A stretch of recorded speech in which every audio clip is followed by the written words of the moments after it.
Hello?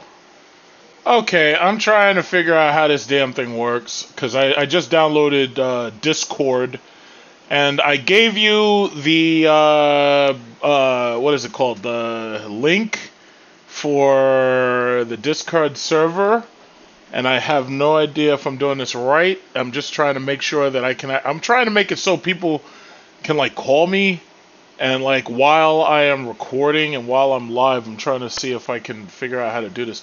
So it says invite your friends, hidden use copy button, but I put the Discord, I put the button, I put that, I put the link to it in the URL description. I think it sounds good. I'm watching it on my iPhone. It looks okay. So you can, I think you can call in while we're doing this because I want to talk about Kamala Harris and the election 2020. So if you look at the, what is it called? If you look at the URL right there, it should say that you can join the Discord server. So let's see if this works. I'm trying to figure out if this works. I'm trying to get some people in here so we can have a discussion, because apparently I got people who want to debate me, but they have no idea how to debate people. But, you know, I want to see if that works.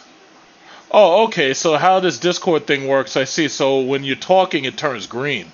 That's interesting. Yeah, this is like so complicated. It's like you gotta use like 3 different things just to... Let's see. What your ass is actually on Discord? Yeah, I just started on Discord.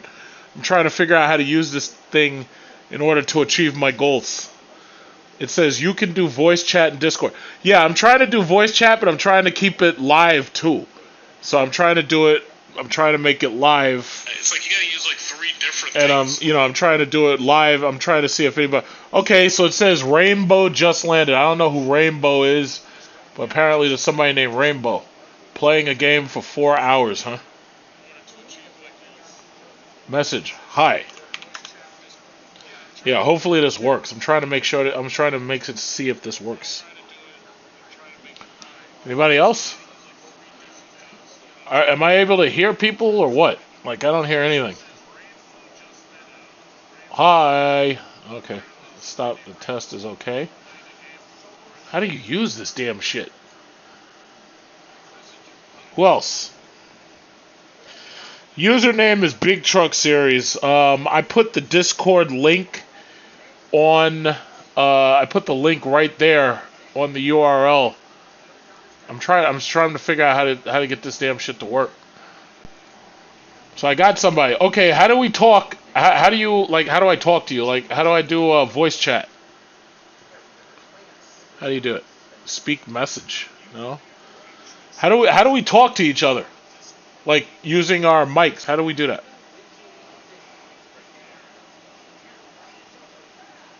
Okay, that's a direct message. But this is where I think I want to be. Okay. Okay, how do I talk to people? I don't use no goddamn Linux. I got Windows 10. Nobody uses Linux.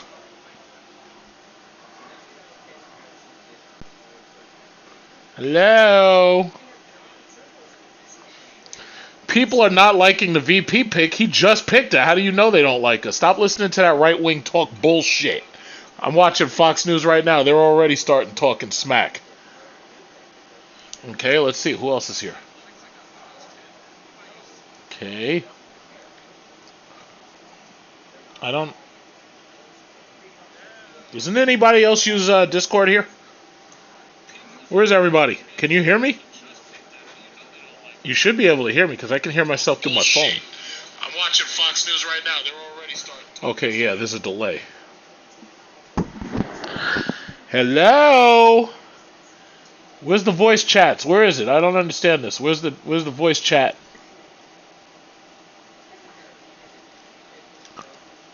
Hello?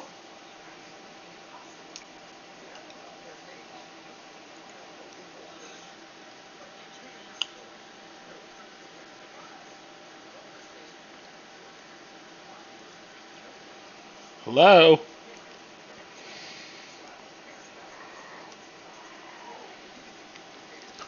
Yeah, my Discord username is Big Truck Series Review, and I gave you the URL.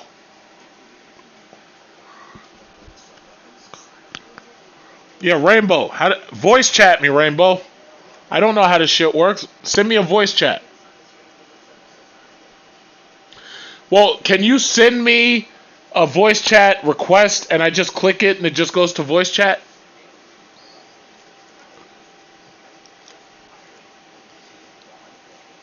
Both you and the user must be in voice chat. Okay, how do I do that?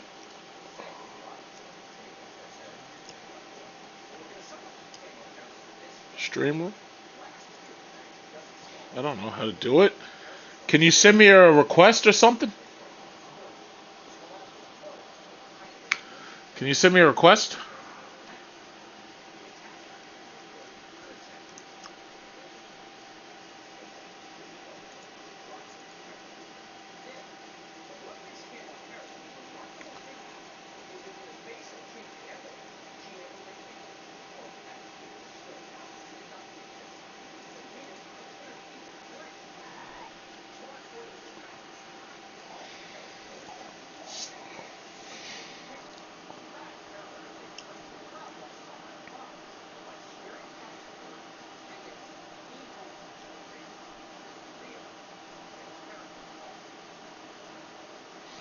Nobody else? Nobody else?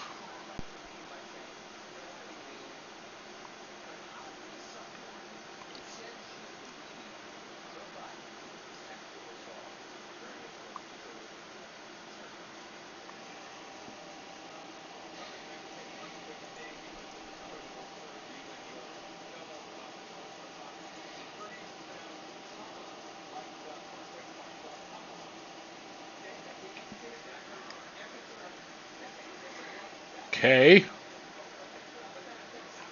Like, how does this work?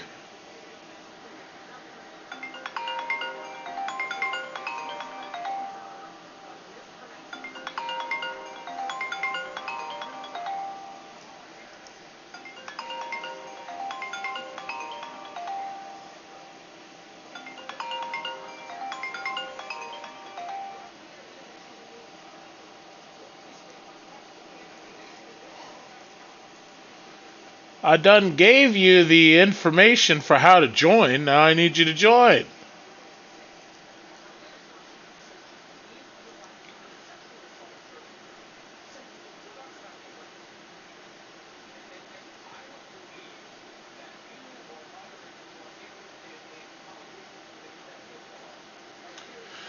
Al Capone, I'm gonna save my rants for once I actually get some people in this voice chat, and then I'll talk about what I feel about her being a pick. I never said she was a good pick. I just think you have to drag Rainbow into general with me, huh? All right, so let's see how do you do that. Oh shit, the fucker left. If they leave, how am I supposed to do anything? What?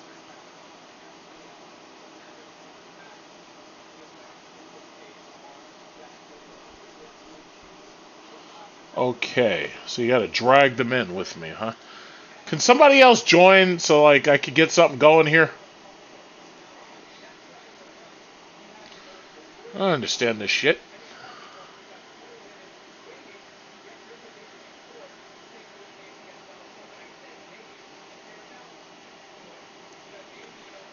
Can somebody else join, please?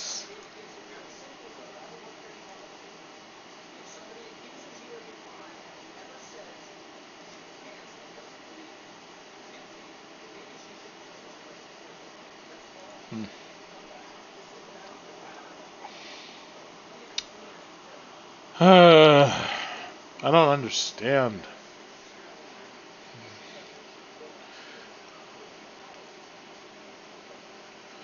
Google voice number? I thought everybody kept saying Discord was easiest. My 4-digit tag, where do I look for that? Where do I find a 4-digit tag?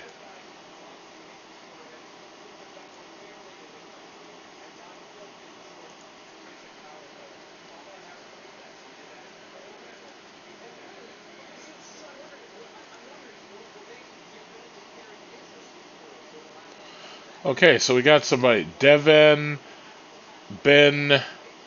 Okay, let me see. It says I gotta drag you to this. Okay, that doesn't work. Hi, can you hear me? Can we talk? Can I talk to you? All right, so I see you, Devin Ben 88. Okay. Where like before I saw a picture over here. How do I give you a voice chat? Like how do I pull you into a voice chat? Yeah, this is confusing.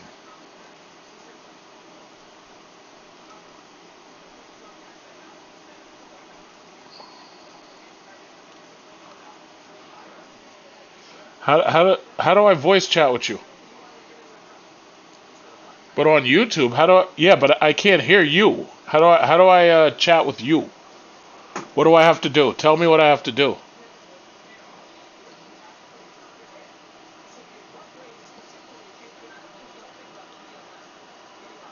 All right, so how do you join it? You're saying I can't put people in the voice chat. They have to join it themselves. How do you join it? What do I have to do? I don't know how this works. You have to walk me through it step by step.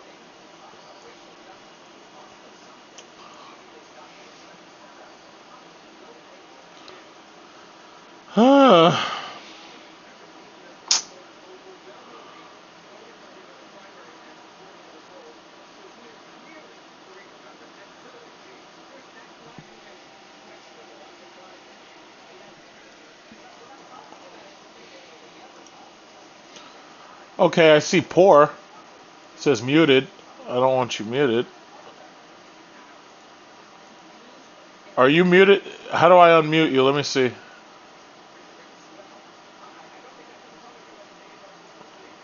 Okay, I see you. Why are you muted? Oh, okay. Well, you have to unmute yourself so I can talk to you.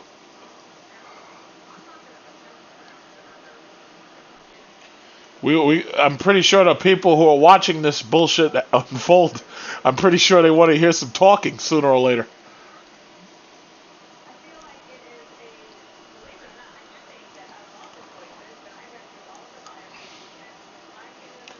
I am just joining to show people how they can join. Okay. All right. This is so confusing. Starting to see why people have a second monitor for Discord alone. Now it's starting to make sense.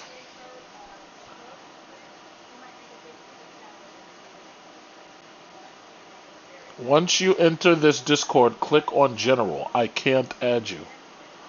Okay. You have to simply click on General. Okay.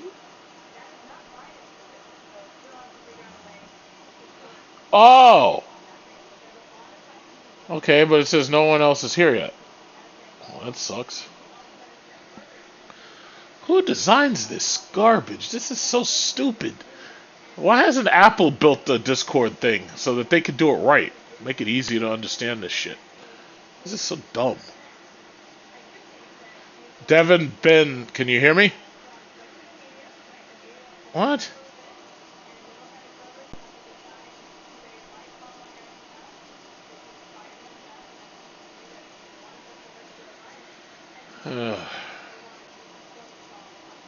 Oh shit. Oh, I killed it. Uh-oh. Wait. I think I killed it. Did I just killed it?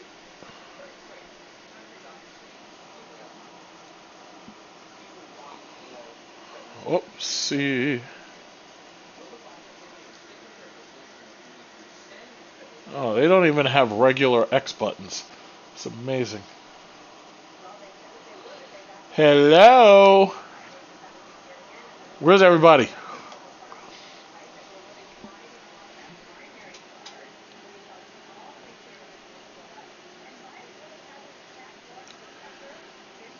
Yeah, get social. I'm trying to figure out how to use this damn thing. It says link expires. My username is Big Truck Series. What? My username is Big Truck Series Review. I always use the same thing, pretty much.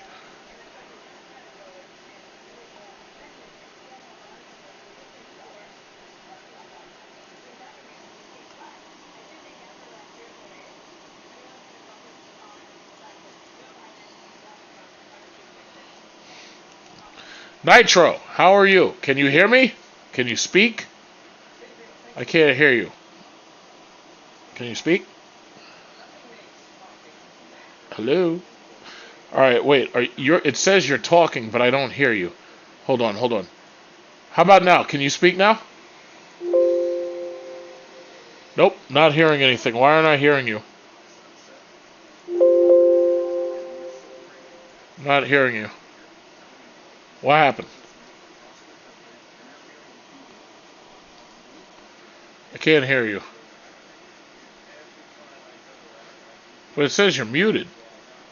And it also says there's no video feed. Hello?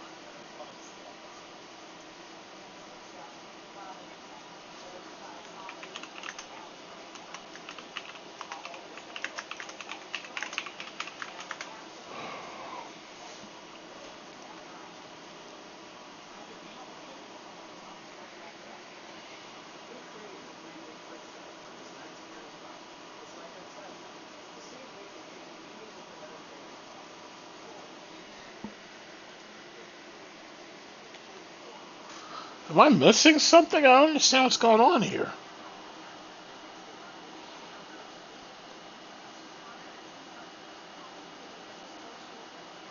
Hello?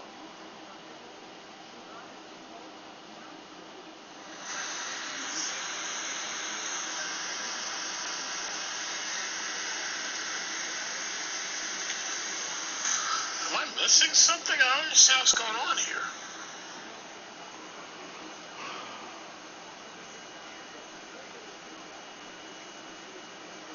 Hello? Okay, but I can't hear you. You can hear me, I can't hear you.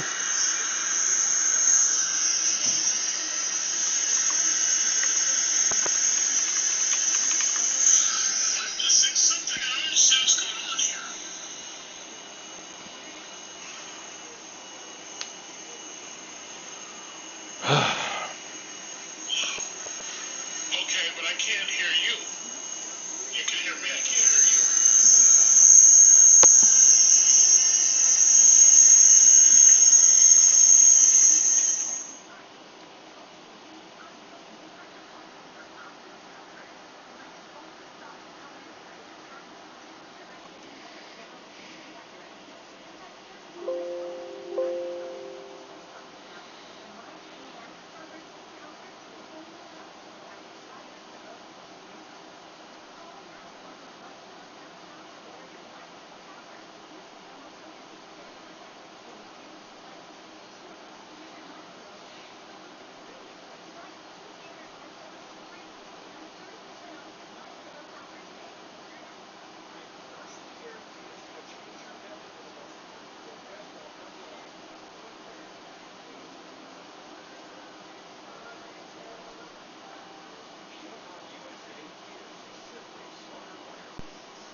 Well, cannabis, I still don't understand. It's like nobody's talking. What's the Discord link? All right, give me a second. I'll check for it if I can figure that shit out.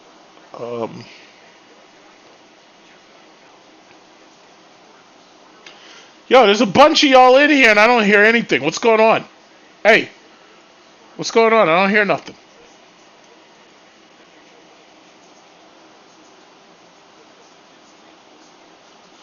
Oh, the link is in my, I put the link in the URL section on YouTube. If you look at YouTube and look at the video itself, the link is there.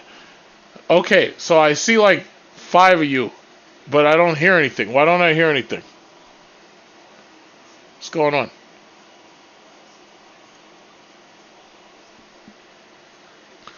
Nitro's not muted. Mike El Seth is not muted. El Seth, why can't I hear you?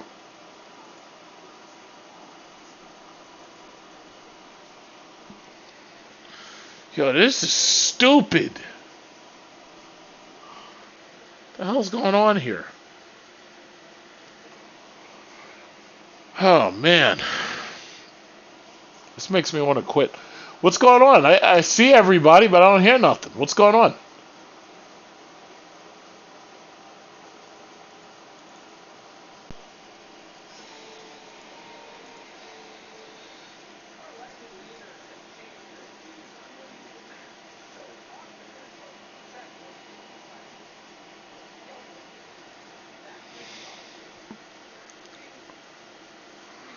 Oh, come on. What's going on here? It's making me want to quit because I'm tired. I'm tired of not hearing nothing. What's going on?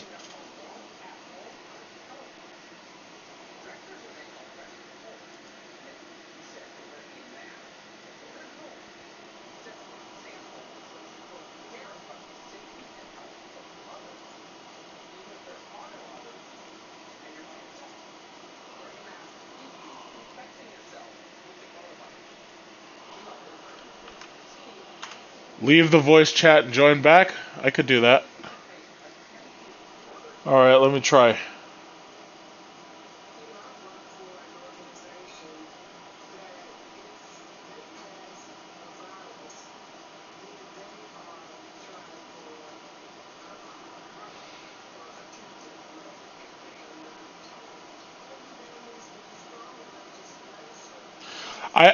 I understand you can hear me loud and clear, but I can't hear anything coming from anybody else.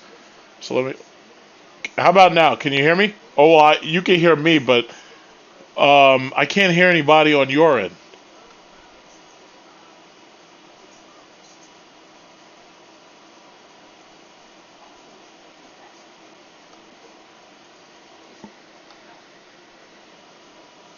Hello?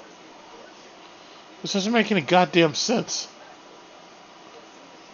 Y'all hear me, but I can't hear you. How is this usually supposed to work? If I leave the voice chat, does that mean that it closes down, or let me see if I can leave. I don't know if I can. I don't understand. And y'all can see what I'm doing on my computer. So if I was doing something wrong, it says you click the X at the bottom left to leave. Okay. I clicked the X at the bottom left to leave. All right. Now I just got to figure out where the hell is the X.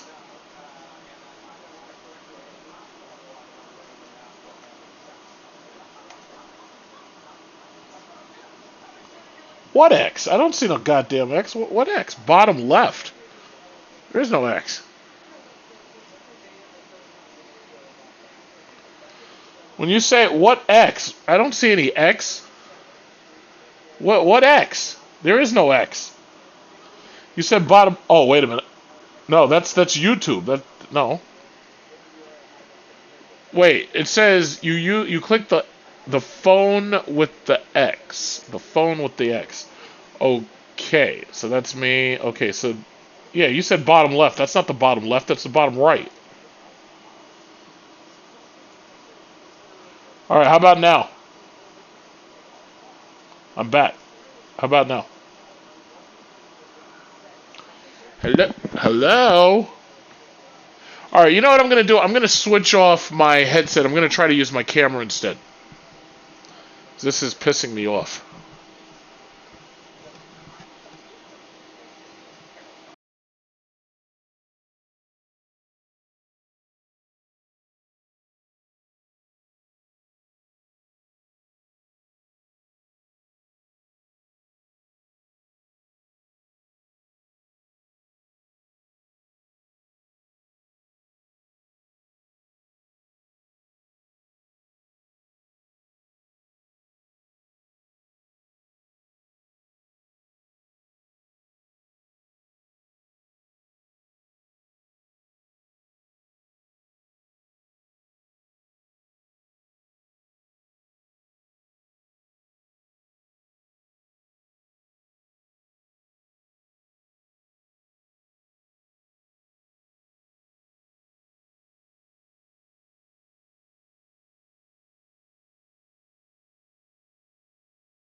Can you hear me? Well, no, you can hear me, but I'm looking at your faces. I can't hear anything.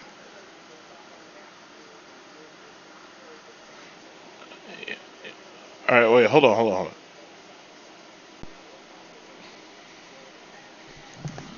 Can y'all hear me?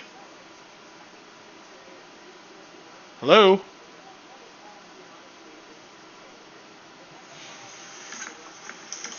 Hey, wait a minute. I think I'm hearing something. Elseth, is that... Wait. Well, no, you can hear me, but I'm looking at your faces. I can't hear anything.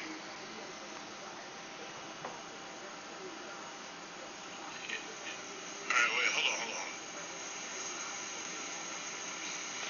Hello? Can y'all hear me? Hello?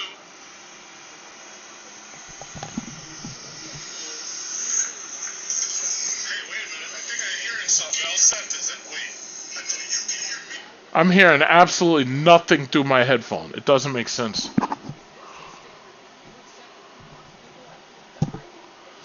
Can you guys hear me? Well, you can hear me. I know you can hear me. I can't hear you. This doesn't make any sense. Okay, I know you guys can hear me, but I don't hear anybody.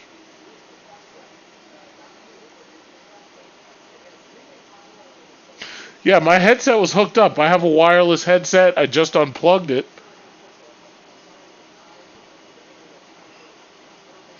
Yeah, change my settings. Change my settings to what? I don't know what's going on here. Alright, that's escape. This is the hit. No.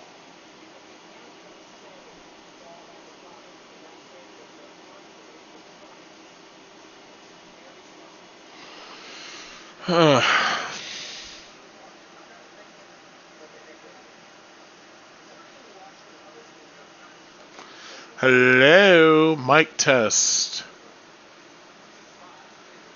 Hello.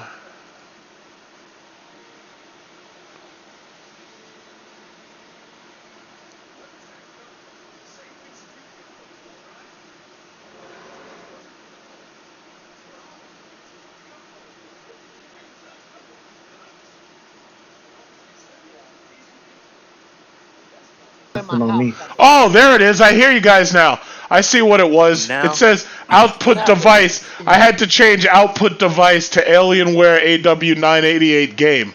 That's what it was. What's good? So you can hear me now, right? Yeah. Yeah. Okay, you can still hear me, right? Yeah. All right, perfect. Okay, all right. I figured it out. This Good. stupid thing. This stupid thing. I figured it out. I know it started confusing. I feel your pain. It's confusing That's as why everyone hell. was using Zoom. Oh, okay. It works now. Gotta Yay. get them AirPods, big. Not AirPods, but that's only if you're using your iPhone. No. I use my AirPods a lot. I'm It gonna works give you with your some too. PC. It Oh. works with your PC too, John. Oh, okay, if you say so. Yeah, they work on anything AirPods are the with best, Bluetooth. John. Let me explain to you why they're the best. Why are they the best? Me, in my opinion, they work Really? easier than any other earbuds on this market because I use my skull candies. I do not like them. I have to press the power button like 3 different times for me to get them connected to my phone, and that really Just annoys don't me. get the And that, pros, John, man. Just get the regular ones. John, Yep. and the reason I switched to iOS is because I had enough of Android's. Sorry about that. Wait. I had enough of Android's nonsense, man. I could not take my calls not going through. I can't take that lagging. I said, screw this. I got me my iPhone 7, and I'm cool with it since day one, since the day I got it. So wait, you have an iPhone 7 right now? Yes. Yeah, you really need to upgrade eventually because iPhones have really changed since iPhone 10. I got the iPhone 10. By how much? Well, they've changed a lot. I mean, the iPhone 7 was good because it was waterproof, but after that, it's like the iPhone 10s that had the better battery and everything. I'm going to get the 12. I skipped the 11. But I'm going to get that 12. No 11, straight to 12. Well, yeah, I would have bought the 11, but they didn't have a 512 gigabyte. Thank you. That's what got me. No, I'm sorry. No. My fault. No, they had 512. They didn't have 1 terabyte. That's what I needed. Yeah, the AirPods are great, man. They got good noise cancellation. Thank you. If I buy AirPods, I'm gonna get the pro ones because somebody got me a Best. Why? What do you mean? No, I can't. The regular ones don't fit my ears right. I need the buds. Nah, It's thank because you. I agree with that. the battery life on the Pro is low, I think. Oh, the battery life is not that good. I'm surprised. It's not that good because of the noise cancellation and everything else, but it's still good earphones. They're the Oh, best on the market. okay. Then what I'll do is I'll wait for the revised EarPod Pro and then I'll get it. Yeah, I'm I'll getting just them. wait. Elseth, where are you from? Los Angeles, California. Oh my I'm a goodness. 6-year-old teenager. How's things going out there? You guys still riding? Man, it's kind of ridiculous out here. I do not like this at all. I can't go to Me school. neither. I can't go to work right now. Nitro, where are you from? That nigga was on GTA. Fuck No, me. Nitro, where are you from? I didn't hear you. Where you from? San Diego. I forgot I Oh, had push to talk on. oh, you got pushed to talk. Oh, okay. Yeah, guys. So, okay, good. Now that I figured out the audio issues with this stupid thing, yeah, basically, Hey, Jack. I wanted to talk a little bit about the what is it called, the election. And now that you Yeah. see we got a new vice presidential pick, and everybody's John, already attacking the shit out of her, huh? did you get the news I sent to your Instagram? What was that? I probably Uh, saw it. I just don't remember. I do not like this. We have to learn a new language if Trump loses the election. And that's some bullshit in my What opinion. new language do you have to learn if Trump wins the election? Yes. Chinese, Yeah, according to what I read. You have to learn Chinese, Chinese Mandarin, now. Cantonese. I who don't mind who Cantonese. told you That's you the got to learn beginning. Chinese? You have to learn Spanish too, because you're in California. Oh, Yeah, come I on, man. That's not true. Listen, I took Spanish for like 7 years. I barely remember any of that shit. I know some of mine. I'll tell you what. Here in San Diego, most Hispanic people can speak English pretty well, man. I can tell Yeah, you that right now. You need to yeah, learn Elven. yeah. Well, I'm just hoping. I'm telling you honestly, it's like I don't know. I really think in November, I really think we're gonna get a change in the presidency. But I tell you, this shit is a mess. Yeah, it who is a knows? mess. They do I have enough of not this want bullshit. this mofo back to back. Yeah, I tell you, things have been like so ridiculous at this point. It's like I don't think we could deal with this nonsense for another 4 years. I mean, I know I Okay, can Well, deal with it. hasn't our economy fell like 9%? I think a Well, the little more. GDP is down It specifically affected the because car consumer market. spending has been knocked down because of the fact that nobody was really shopping. When people are afraid, they start to hoard money. So ultimately, our GDP was going to be down anyway, and that's the reason why they're trying to sucker everybody into buying whatever they can get you to buy. But that Well, was that's what I'm inevitable. doing, man. I mean, the best thing to do is just build the money up and wait. Build. thank When you you. say build the money up, what do you mean? I mean, you save your money, put it in investments if you want to. Yeah, but the problem is, if you've noticed, even the stock market is on a roller coaster right now. So it's It's like going up and down. if you save your Yeah. money as cash, you basically get penalized because you're not getting any interest. If you put your money into the stock market, you run the risk of losing it. That's true. So oh hey Buddha, where you from, Buddha? Michigan, Oh, formerly California. oh nice. How's things going up there? I heard what's going on up there lately? Oh, they still rioting? You know what? I haven't even seen any, so I have no idea. They keep on talking on Fox News like the shootings are so out of control that you can't go out of your house. I go out of my house every fucking day. That's bullshit. Yeah, it Nah, is. that's Thank not you. true. It basically is. That's not true, man. Whenever I make my videos, when I'm making my videos and I'm driving around the city, you ain't seeing a damn single shooting. I'm like, what are you guys talking about? But it's all Depends which rhetoric. part of California. Basically. Yeah, but I mean, Is it peaceful where you at? oh, where I am, yeah, it's quite peaceful, man. I'm surrounded by a mixture of people. It's black people. There's some white people, El Salvadorians, Dominicans, Mexicans. It's like it's very quiet here. So when Nobody messing with your ride though, right? my car is not, I keep them shits hidden. I keep, cause see the thing about it is, cause you gotta understand. One time somebody followed me and they waited until like I got out of the car and left, and they stole my speaker box out of the trunk. It's like I keep my shit hidden. Got to use that 400 plus. Get away from me. That's right. The worst So- it got in San Diego So, John. was, I think, Yeah, they all burned right. a couple of banks. Excuse me? and They that's burned a couple of banks. Did they get any San money out Diego's of them, gonna or did sound they like just San burn them Diego. down? I have I'm no telling you idea. that right I have no idea. Excuse me? There was a Chase and a Union Bank that was burned down close to where I live, but after that happened early on. After that, nothing really. Wow, that's Yeah. crazy. There are also All right, Buddha, what's up? credit unions Well, let's here in talk San about the Diego. nomination. Yeah, the nomination. Yeah.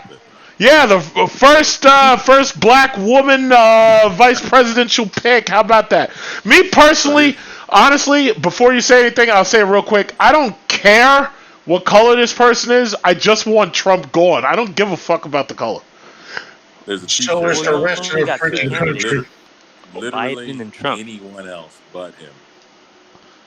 And it's, you know, it's funny. It's not that I have anything against him personally. It's just that he's incompetent.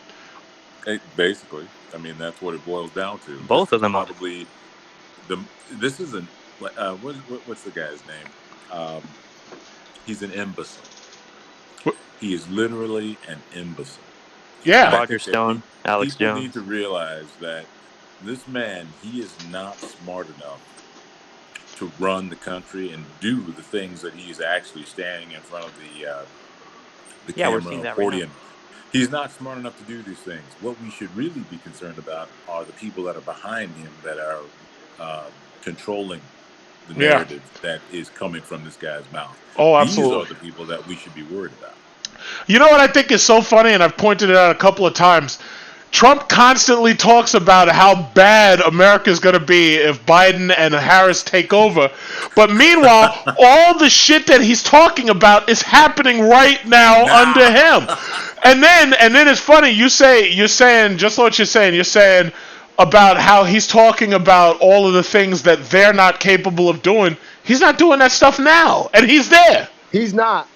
Yeah. He's not being responsible as a president. This They're- is the most patheticest leadership I have seen in a while. I don't They're care what anybody scrambling. says. Well, let's be honest with Now them ourselves. Trump fanboys have to be quiet. Who's talking Them right Trump now? fanboys have- Who said, let's be honest with ourselves?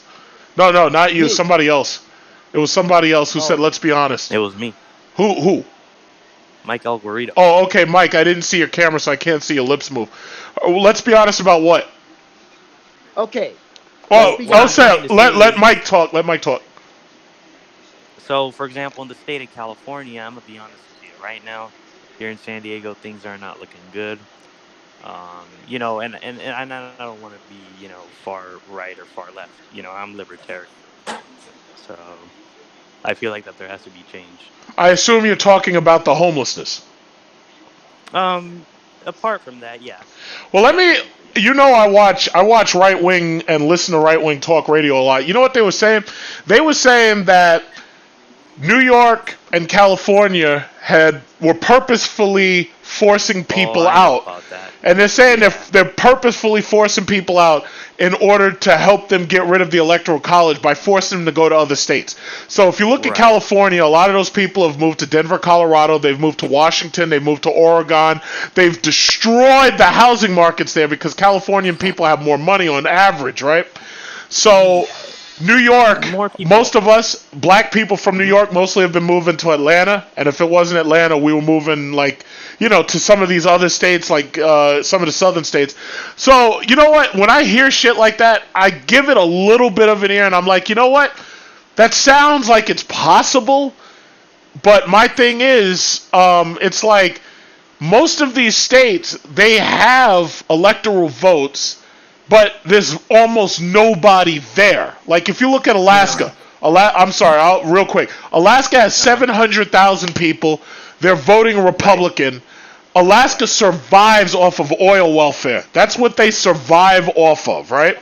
Right. But there's almost nobody there. If I drive 1 mile, I pass 700,000 people. There's nobody there, and Alaska's like the size of like Pluto compared to where I live. I think the main issue I was trying to bring, I think I didn't express myself correctly, was that California has the money to make affordable housing, but the problem with these affordable housing projects is that they're spending too much money on it, and they're overpriced.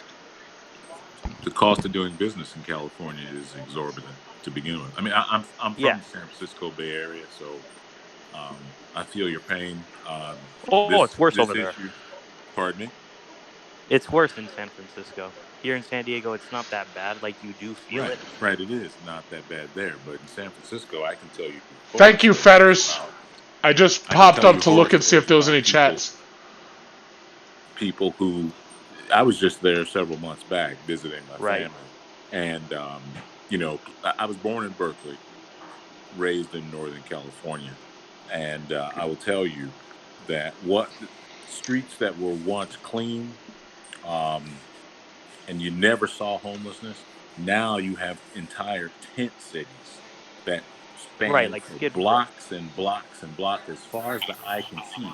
These are tent cities, and what you have are people who are standing around these tent cities who look like you and I, for all intents and Right. purposes. They look like normal, average Joes. They don't look quote unquote homeless. These are Right. people I who've think they're obviously fallen down on their luck. They can't afford to spend upwards of $4,000 a month for rent. It's ridiculous. I was listening to KGO, and I heard an article on the radio there, which kind of blew my mind. They were talking about the tech Silicon Valley workers. They were saying The that boom tech, Silicon yeah. Valley workers are experiencing sticker shock now, and what it boiled down to was, it used to be the rule of thumb: $70,000 would be the down payment that one would Right. have to get a house. Right. Now it's double. It's $140,000 is the down payment. That's impossible. No, it's not impossible. Point The exactly. state does what it does. If you sell a couple Hellcats. Like, where are you getting $140,000 as a down payment?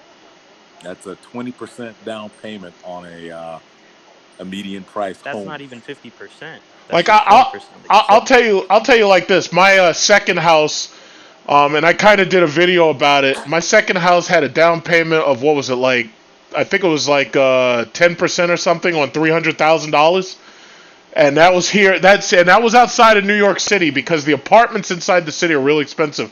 But I don't like apartments because I have to have driveways, right?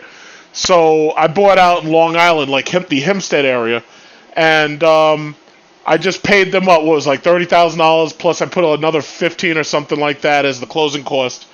And like, if you're talking 100 and something thousand, like, that's impossible. Like, I would have had to save for 10 years. Yeah, it's like, how do you afford a house? Yeah. Basically, these are people who are either being gifted money by wealthy parents, or they already had property for the last 20 years.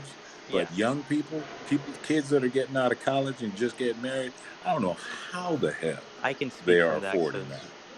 Right now I'm currently doing, online schooling as someone who's studying, IT, mainly system management.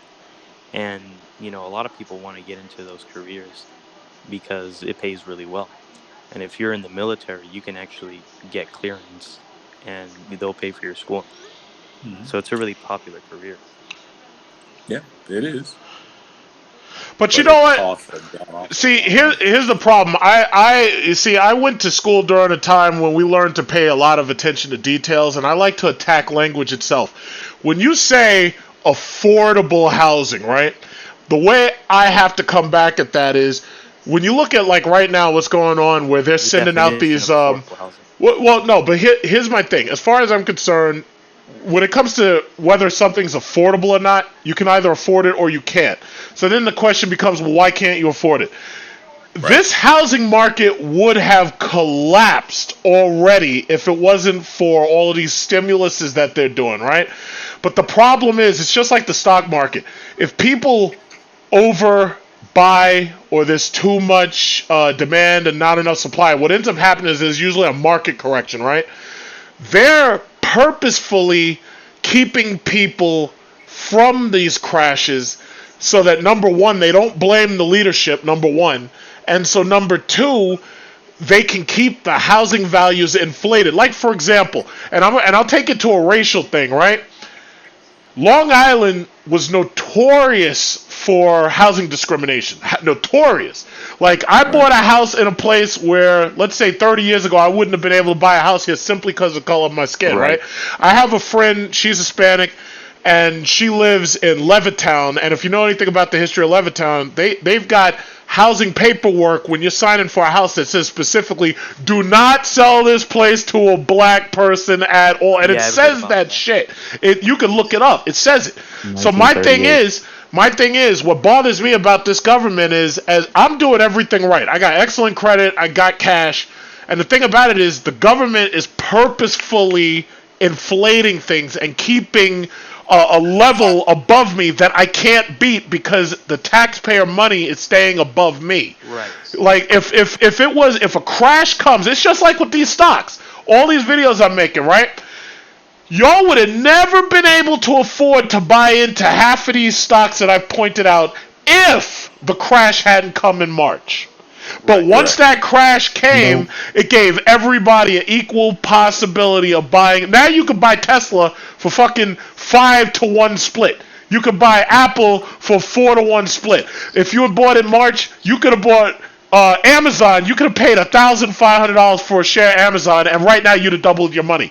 But until the crashes and the market corrections come, well, it keeps people who are doing the right thing. It keeps, and I'm not just talking about, non-white minorities. I'm talking about the white minorities. Because let me tell you something. When I realized the government had me on a 6.8% interest for my student loans, I got a second job to pay that shit off as fast as possible.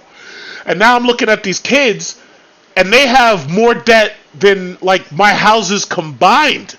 And I'm how could you possibly get out of that? But again, the schools are another market that's not allowed to crash. Because here's one thing I kind of want to point out. Go ahead.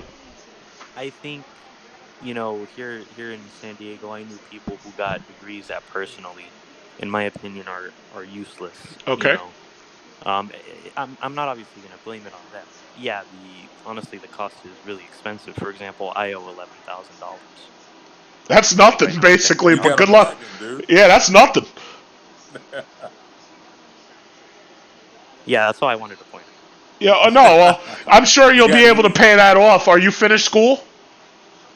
No, almost. I think I just need a year left, and right now I am working part-time. Well, technically it's full-time. I'm doing full-time schooling and full-time work. So okay. All right, that sounds good. When I came out of college, going into IT, yeah. So you'll make $11,000 is a joke if you're making like closer to 80 or something. $11,000 will take you about a year to pay off. When I came out of school, I had credit card bills, I had student loans and whatever. I consolidated all of them. It took me between 2005 and like 2009 to pay off. I'd say, if not 2009, 2010. But I was paying on those things religiously. But when I see somebody who's saying, yeah, they got $100,000 in student loan debt or $300,000 because they went to dental school, I'm like, you ain't never paying that off. I don't care how many teeth you pull. That's crazy. Yeah, no. My dentist, I had this dentist, a really great Korean woman, young girl, right? A little bit younger than me. But she went to dental school, and it's like the average dental school student is taking out $300,000. My second house was $300,000. It's like, you ain't never paying that off. Well, but what's their salary, though? My salary? Their salary. Oh, their salary? Okay, yeah. Dentists make a lot of money. But the thing about it is it's a la carte work. Like, they get paid specifically based upon what the surgery they do is, and then they have to wonder whether or not they're even going to get paid because of these, the healthcare system's a mess. So yeah, that's true. The uncertainty. My doctor, every time I go to my doctor, the guy will start complaining. I'm like, wait a minute. When I was a kid, I thought doctors and lawyers were supposed to be rich. Well, that's basically. Can you hear me? Yeah, I hear you. Yes. Yeah, Sure. yeah. So can I ask this question? Because Sure. I remember when I went to Hofstra actually. So when you were making that video about them students owing all that money, I was laughing because I know exactly how much they owe. Oh shit, And man. one of the things they asked me, they asked back. This was back in '94. They asked what would be the hardest thing to get a hold of in the future, and I said in education because of the way the price was going. So True. my question has always been, who is regulating all of these universities and these so-called, and I use air quotes, not-for-profit organizations, Well, and how are they What? allowed to keep raising the tuition 6% plus a year? And then you got the same, you got professors coming in with brown paper using the same notes for like 23 years, the same books for a decade, but yet your tuition is getting increased by like 10% a year. Nobody's watched it. There's no watchdog watching these universities and colleges, and it was free reign. It was free reign to the point now where it's like, you know, 94 of Hofstra cost $25,000 a year with room and board in 1994. Think about that. oh yeah, but the answer is actually very simple. The reason why the prices have gone up is because the government is insuring those loans, and they There it have is. Yep. pushed all of these kids into getting government-backed student loans. So, bottom line, Yeah, so here's the thing. that's true. It's simple supply and demand. If the schools Sure. know that these kids are going to be able to fill up those seats, they can charge whatever Hmm. they want because they already Hmm. know that the competition isn't just coming from inside America. You got all these Chinese Right. kids, Indian kids trying to come here to those top schools, Definitely. trying to get into those top schools, right? And the thing about it is, most of them, they're cash and carry. Like when they come in, they're paying cash. So the problem is, they're competing for seats. So when they know that you're competing for seats, they can charge you whatever they want. They can Well, charge you not whatever only they want. that, the Like I companies are said, also paying for like when I was in grad school, the companies were paying for people to come over to the US and go to school. They paid the company would give them a full ride. Oh yeah. So Hofstra's not going to turn down that good money from China and Japan and all those, international, because a lot of people were expatriates. They're already working for a company and they let them come over to the US to get those degrees. We weren't getting shit. They said, you gotta go take out a loan. They and it's getting getting paid. They pay. easier Yeah. because of Purdue University and all these U.S. schools that are actually globally, like basically Yep. someone another country like Mexico or Nicaragua can actually go in there and you know And meanwhile, they keep reducing the grants. I worked in the Hofstra Law School my freshman year, and you should have seen the looks on the faces of the second and third year law students in the financial aid office when they came in and said, "Well, now your grant used to be 10 grand, now it's 6,500." Oh man. I have a sister who's a lawyer right now practicing law, and she went to St. John's instead, right? And because they were offering, I guess, scholarships to females and minorities and whatnot, mostly I think it was females, specifically minorities. But no, she got her she got through school. She had loans, and then they paid them off. They basically forgave them, but they wouldn't be doing that right now because the government's basically bankrupt. So they're not going to do it now. But as for Hofstra, True. Yeah. the thing about it is Hofstra, St. John's, all of these private schools, Fordham, all of these schools, they're charging more for one semester of school than I spent during my entire Oh freaking yeah. college career. And then on top of that, the room and board is insane. Like they can charge you whatever they want. They can charge whatever they want. Like for instance, Yeah. sorry guys, oh, I gotta go. who's leaving? Me, Michael All Green. right, Mike. Thanks for joining. Thanks for sticking around while I was figuring out that audio issue. All right. All right, take Yeah, care. I wish I Alright. could. I gotta go Take do care. some Stay school. safe. Take Sorry. care. Yeah. Take care. Take care. Take care. Nice See when meeting we'll you. have another discussion. All Sure, right. Alright, later. absolutely. Peace. Yeah, but my thing is, it's like the sad thing about it is, going on this debate and Trump and all that, and Biden. the bottom line is you have to be able to differentiate between an imperfect friend and a deadly enemy. And Trump is telling old people. I've never seen anybody who's literally coming out and telling old people, "Yeah, I'm gonna fuck up Social Security." I ain't never seen nobody do some shit like that and not get assassinated. Like I ain't never seen that shit. I have to send you. Did you see That's last why I week? He sent you said, that. How did he not get a bullet to the head? Is unbelievable. The dude is bold, man. That's crazy. That's crazy. Yeah. Like, first of all, this next generation, they ain't never retiring. They gonna work themselves to death. It's sad though. So my thing is, what are you doing about it? You heard last week, Big Truck. Last week he said, if you vote for Biden, the stock market is going to crash and you're going to lose all your investments. Something to that effect. This was last week. Yeah, you mean like in March? Shit. But you know what? But here's the problem. See, and I've pointed this out a number of times, but my stock videos don't get as many views as they should. I think there's something with Google's algorithm or whatever. But here's the thing, though. If you're going to base everything that you say about the stock market on a couple of companies that are trillion-dollar companies, meanwhile they have like 90% of all stock value. Apple's a $2 trillion damn near. Google's $1 trillion. If you're going to base your stock market predictions on that, then what you're basically saying is, yeah, the stock market's doing great because there's 5 companies with all the money. That's the stupidest shit I've ever heard. Stupid. Thank you. It's all companies. Well, I don't know if you Big Truck. I don't know if you remember, but in 2017, there was an article that came out said the stock market was overvalued by 26 times. That was the most in the history of the stock market that it was overvalued. 26 times. Well, I don't believe in overvaluing because I do believe in the free market and I do believe in supply and demand. What I will say is the stock market's inflated due to the fact the Federal Reserve keeps interest rates at 0%.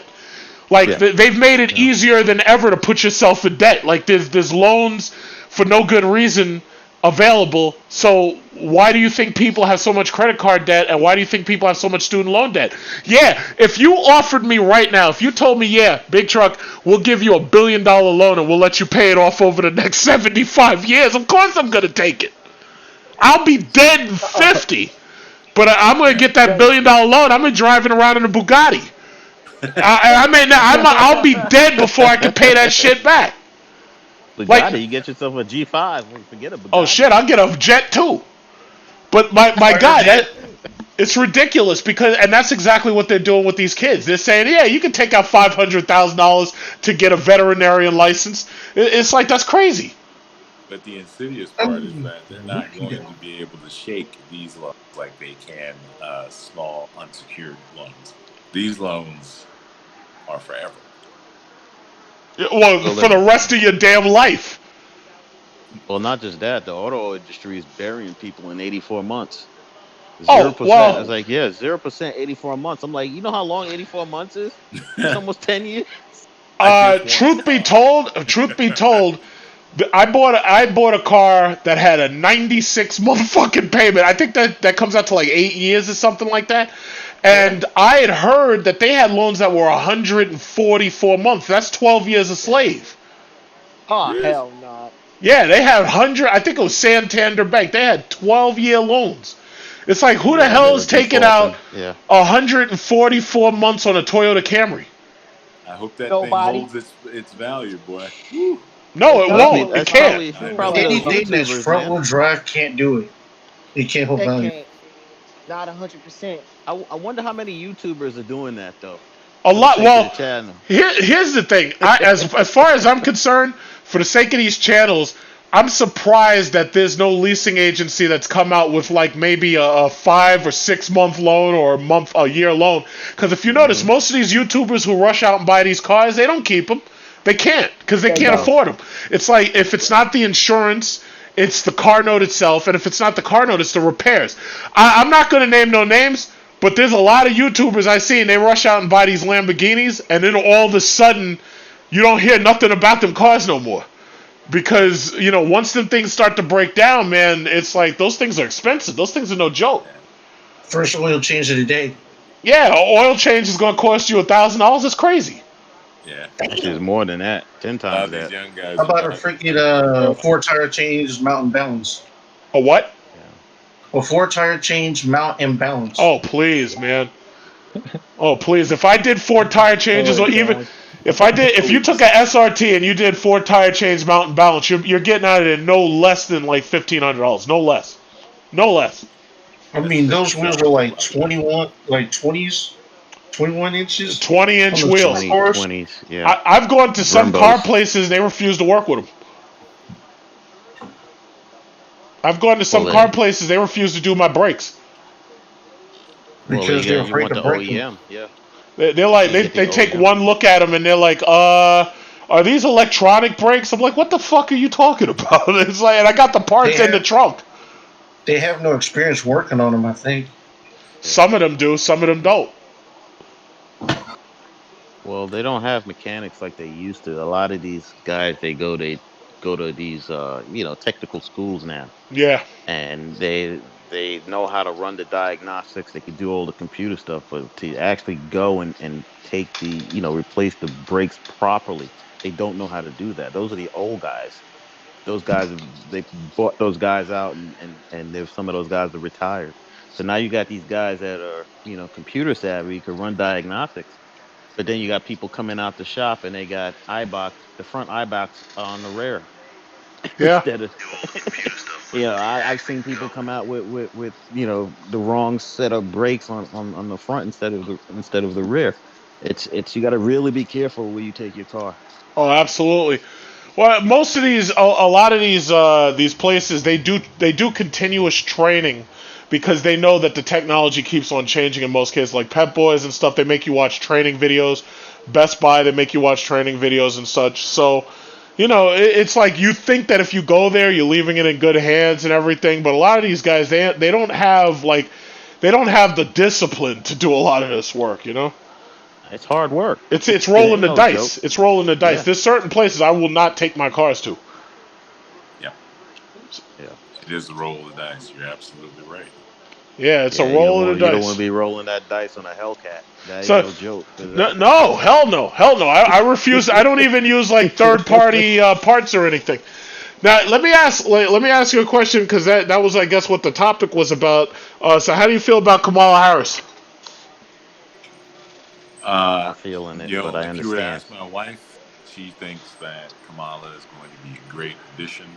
I prefaced my answer saying this is going to be a tough sell because I can guarantee you they're going to pull out all the stops, and Oh yeah. we already know about what her background is with Willie Brown, if you recall that.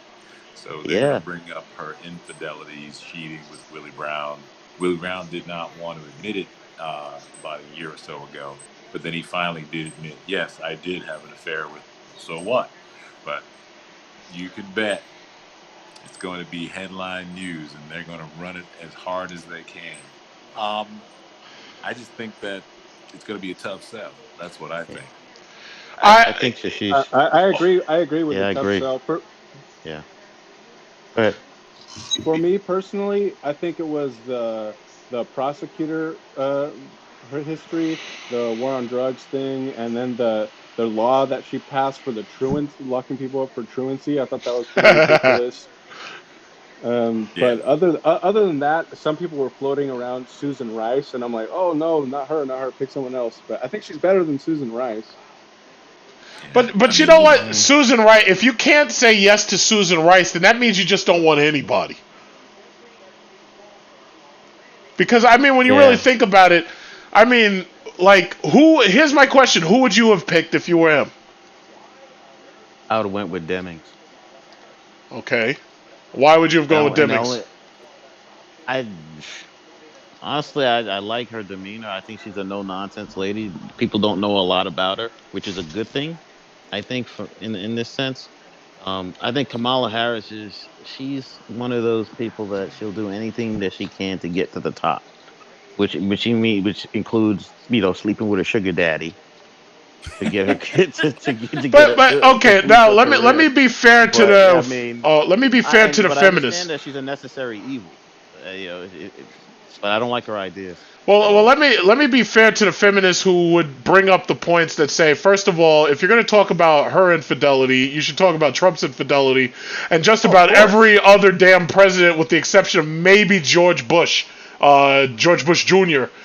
Everybody else has basically been infidel, because Bill Clinton, we called him Slick Willie, and my thing is, at this point, infidelity is damn near baked in, so I don't really count that against her. But the thing about it is, if she's willing to sleep her way to the top, then what do you say about the guys at the top that are making her sleep her way to the top? So that's a fair point. I'll be fair, because there's a lot of feminists who say, "Oh, well, why are you putting it all on the women?" Yeah. And I'll be like, well, because me personally, and by the way, she was a prosecutor. Her job was to prosecute people. If you're a prosecutor and you don't prosecute somebody, you get disbarred because they're saying, you're fucking up the court process. Yeah, it's like, whether you're guilty or innocent, my job is to put you in jail. That's my job. Yeah. They're under a lot of pressure. Yeah. So segueing from, the prosecution into the forthcoming debates, it's going to be interesting to see the vice presidential debates. Oh, yeah. But Pence is, and the thing about it is, honestly, I have nothing against Pence. Gay people hate him. I got nothing against him. In fact, I'd feel comfortable with Pence running the country right now, because the thing about it is, as a former governor, I know that there's a certain level of formality and governance that he's going to bring. But Trump is fucked up, and and my thing is, I think Kamala Harris versus Pence, I don't even think it's going to be that exciting, honestly, because Pence is not an exciting guy, and Kamala Harris isn't an exciting person. Well, she's not been tested. All over him is the thing. She would run all over him. Yeah. I mean, that's a possibility. She might, but what? Now, see, what everybody wants to see is Biden versus Trump. And my problem with Biden is, like, I watch Fox News, it's on behind me, and they're basically trying to say that the guy's demented and he's losing his fucking mind. I would say the same shit about fucking Trump. Oh my God. I mean, how the fuck do you come out and tell senior citizens, I'm gonna fuck up Social Security? How do you do that? He has a way bigger rap sheet than Biden combined. I mean, the sad thing about it is, I'm really happy with the new Democrats that we got now, like Alexandria Ocasio-Cortez, Tlaib, and all these new people. I'm happy with the new people, but the problem is the old people gotta go. They do. They gotta go. They need to set term limits. They're in there too. That'll never happen. Nope, that'll never happen. I know it won't the whole happen, government needs to be done. First of all, understand something. Whenever somebody says something about term limits, they don't want term limits to get rid of their representative. They want term limits to get rid of yours. They would gladly get rid of whoever. Do you even know who's running? Let's see, what's a red state? Alaska. Do you know who's running Alaska right now? They would gladly get rid of whoever that is just to get rid of Alexandria Ocasio-Cortez right now. Yeah. So they don't want term limits. They just want to get rid of whoever's representing you, because they already know that whoever you elect, they don't like. Basically their guy or their girl. I don't think term limits would do anything to stop corruption either, because then they could just have the line of people that is like, okay, you're bot. Well, that's a good point. They just get desperate and they start doing things. They just do it earlier rather than later. See, corruption is never going away. It's like if Trump came to me right now to my door and say, "Listen, John, I'll give you $10 million for you to stop talking shit about me, and it'll be in cash, no tax." It's like, you know what? I'd never make another fucking video again because I'd have nothing to say. It's like everybody has a price. Everybody has a price. He did that. The $1 million man. Everybody, shit. If he pays me enough, I put on one of them MAGA hats. Yo, you should have asked for more, not just for the money, a lot. Just tell him what you want him to do. Oh yeah, no, but that's not going to happen. The problem is when you're in office, that happens.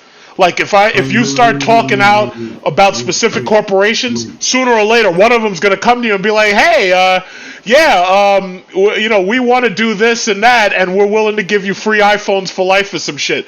And next thing you know, they're in. They just bought. Everybody's bought. That's the seedy side of All right, lobbying. big truck, big truck. Yes. Who's this? Who's that? Oh, okay. No, but that's all I'm saying. It's like corruption is never going away. It's never going away. That is true. That is true.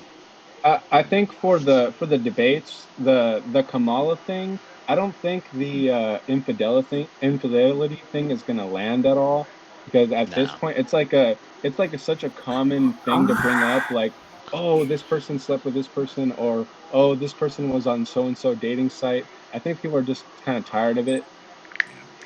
But the thing is, they've got so very few things to latch on. They're going to use every last one of them, guaranteed. Of course. Yeah. Well, you got Andrew Wilkow's already calling Kamala Harris Willie Brown's chew toy, and every time he says it, he goes growl. He growls like a dog. He's like, "Arr, arr." This shit's fucked up. He probably has a crush on her. And then he was yesterday. He was trying to say Kamala Harris isn't black. It's like, I took one look at her. Yes, she is. If you're gonna say her father is Jamaican, all that means is that the slave ship stopped at a different port. That's all it means. It's like, come on, man. Yeah. I can't. They were saying the same shit about Obama. They're like, oh yeah, he's not black enough. He looks pretty black to me. He's black. I mean, come on, really? Boom. He's a baboon. Oh, but his mom was white. Oh, okay, fine. But the thing about it is, he was treated as a black man. Right. Yeah. Absolutely. So it's like when they come up with this ridiculous stuff, it just drives me nuts. And the problem is, you can't talk back to the television because there's no mic. His mom is a guy. It's amazing how gullible the citizens of the U.S. are to pretend to sit on a fence Obama's and dad be is a guy. swayed by the bullshit that you Obama's hear. mom is a It guy. just boggles my mind. It's like, I don't think they're as gullible as they appear to be. I think they have a stake. A lot of them do it because they think that there's a financial incentive. Of course. Or there, and also the fact that at this point is really about Trump doesn't like black and brown people, so they're gonna sit on that. They're gonna dig in and sit on that, and then you have the ones that are phony that are just like, oh yeah, I'm a Democrat, and then they go in there and they go behind the curtains and pull the lever for Trump. So you gotta, yeah. But honestly, when people say Trump is a racist, I honestly think he's really a sociopath, and I think he doesn't mind doing with you as long as he's getting what he wants out of you. So it's like he may not rent his apartments or his stuff. He may not rent it to like regular black people, but I think if you're rich or if he wants to get something out of you, I think he'll let you in. It's just veto. It's called the veto effect. You remember Do the Right Thing? And then Vito and Spike Lee had that conversation, and then Spike Lee is like, "Yeah, you like Magic Johnson," but and then Vito was like, "But he's not black." Yeah, yes, he is. He's just a millionaire. Right. So you're spot on. You're spot on about that. Steroids. Yeah. He doesn't look at black people with money as Joe Biden is a monkey on steroids. regular people. He looks at them differently because they have money. That's why you always used to remember back in the day, you would hobnob with Mike Tyson, you'd hobnob with Whoopi Goldberg and all these celebrities and all that. It's because he looked at them. He didn't see them as black. Oh, he saw them as black. Oh, he saw them, but he didn't. He's like, no, they're in a different category. It was all about accessing the wealthy. They were the good ones. Exactly. And all you have to do is grab them by the pussy. Yeah. For anybody to say grab them by the pussy, get caught on fucking tape, and still be able to run a campaign, like, that just tells you there's something seriously wrong with this country's media. That's it. Because that would have, for you to be saying shit, away with it. Like, it doesn't make any sense for you to be saying shit that would have torpedoed anybody else's campaign. Like you would have destroyed yourself, literally. Like that just tells you there's something wrong. I'm surprised that he didn't even actually just. I don't know. Like usually when somebody says that, they actually get shot down almost immediately. Oh yeah. But nope, he actually got away with it. When I think back to what they did to Howard Dean because he went yeah. When I think to what they did to him over that shit, I'm like, you gotta be kidding me. And yet you let this crap fly. Yeah. Exactly. Well, I think it's just because I don't think that worked because just people just don't trust the media at all. That's why that didn't land. Because the media would tell people, oh, Trump did this, Trump did that, and he would back in 2016 he was able to punch back, and there was not that much they could hit him on. Like they could say, oh my gosh, that's so rude, that's so unprecedented for a elected official to say. But I don't know. It's like his approval rating at that time was a lot higher than the media's, so they didn't really care. Which leaves a lot to be desired when it comes to the general public, because that tells me one thing. It tells me that you're latching on. I'm watching the news. There's no good reason. Oh, you are. I'm watching that too in a minute. There's no good reason for you well, you heard about your favorite friend Kamala Harris is the type of behavior. Yeah, well, guess what? You got no choice now. You gotta vote for otherwise Trump's gonna have to put right up in ride your with ass. someone says what he says and does what he says. Well, in 2016, his message was a lot different too, because he ran as an outsider, that he was funding his own campaign, that he wasn't beholden to special interests, that he was going to get us out of the wars, and he was was on the trade deals and all that. So he was running on something very different. Nowadays, he can't really run as an outsider because he's been in office for 4 years and he has a record now. Well, that's just what it's going to be. Well, they could go by what he promised and what he did. Of all time. So wait a minute, how you call him not black and then call him a monkey? That doesn't make sense. Part of that too. 2016 was a backlash for those who didn't like the black man in office. That was also part of it too. You know, then you had poor Van Jones up there crying again. I don't even care. I shuddered to see what Van Jones is going to do again if something happens. All right, well, what did he ever get exposed? All right, I was in a call, so I'll just get back to you later. But as long as everything's gentlemen, I'm going to exit stage left. To you later. John, it was a pleasure. Okay, bye-bye. I will catch you all next time. Yeah, it was great having you, Buddha. I'm glad you were able to join. Because, once I figured out that mic issue. Yeah. Who created this damn thing? This is ridiculous. I bet if Apple does this, it'll be so perfect. It would be. I mean, I saw you struggle for like a good half hour, and I was just like, "This has got to be an easier way. This can't be that hard." And it was funny. It came down to something really simple in my audio selection. For whatever reason, even though I'm speaking through my headset, it didn't automatically transfer the audio to my headset, which didn't make sense. And I have the same problem every other time with my mic on my camera, because my web camera, the mic, for whatever reason, sometimes it just doesn't switch over to the mic. I don't know. It's always something. All right, guys. It's so dumb. Okay. Pleasure having you. Pleasure having you. Yeah, but you know what? I tell you, 2016, man. I don't know. It's like it's funny because I had to argue with people because everybody knows I make really good predictions somehow, like Nostradamus. And I knew Trump was going to win. And I was arguing with people that it was going to happen because I realized that the public was really stupid enough to vote for this guy. But not only that, but they were angry enough. And once you get people angry enough, so my only question is, what's our economy going to look like by October? Because if you remember, under Bush, Obama could have had Big Bird as a running mate. It didn't matter. He was getting in because people didn't want the smell of a Republican around after September 15, 2008. They wanted them motherfuckers gone. I mean, if you think about it, they voted the Democrats into the House, the Senate, and the presidency. They couldn't wait to get rid of them. So my question I is, think what's it's the things going to look same. like this time around?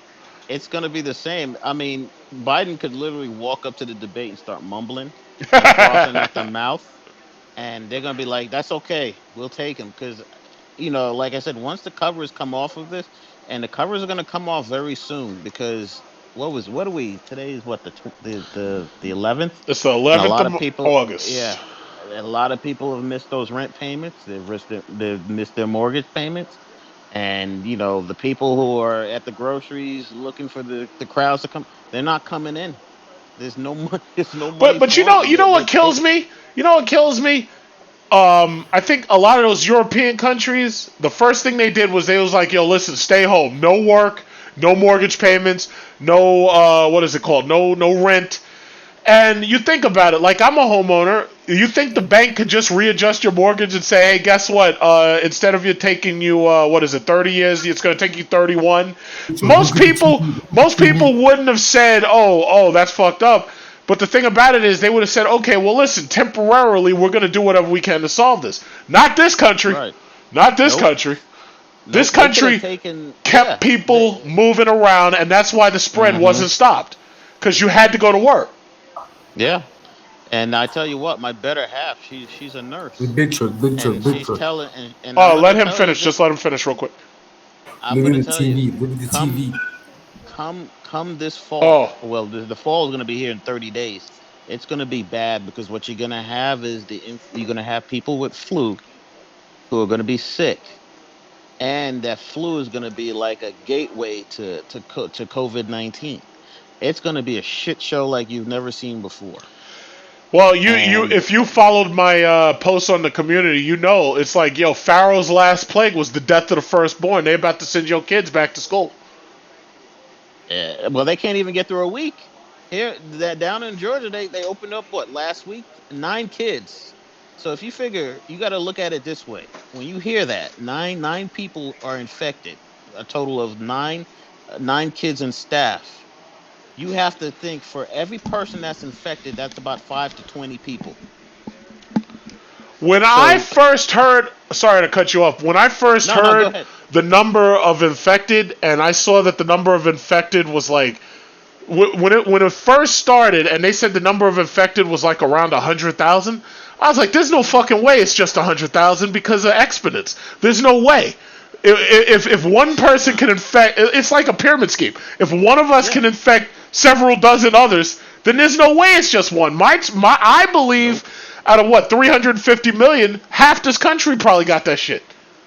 Yeah. And the only Oh people who yeah. don't are people who live really, really isolated. Yeah. You know? Absolutely. I mean, it's, you got to think, for one, like you said, it's for one, it's like 5 to 10. Then that 10 becomes 20, and it exponentially keeps going.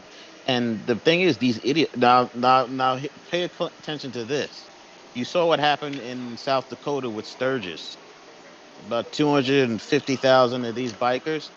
The next hotspots now are going to be the Great Plains, because you got all these bikers converging, infecting each other. Then they're going to spread out. They're going to go north, east, west, and south.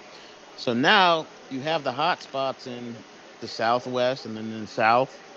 Now they're going to take care of the the Great Plains. So if you figure where we are, we're in August now.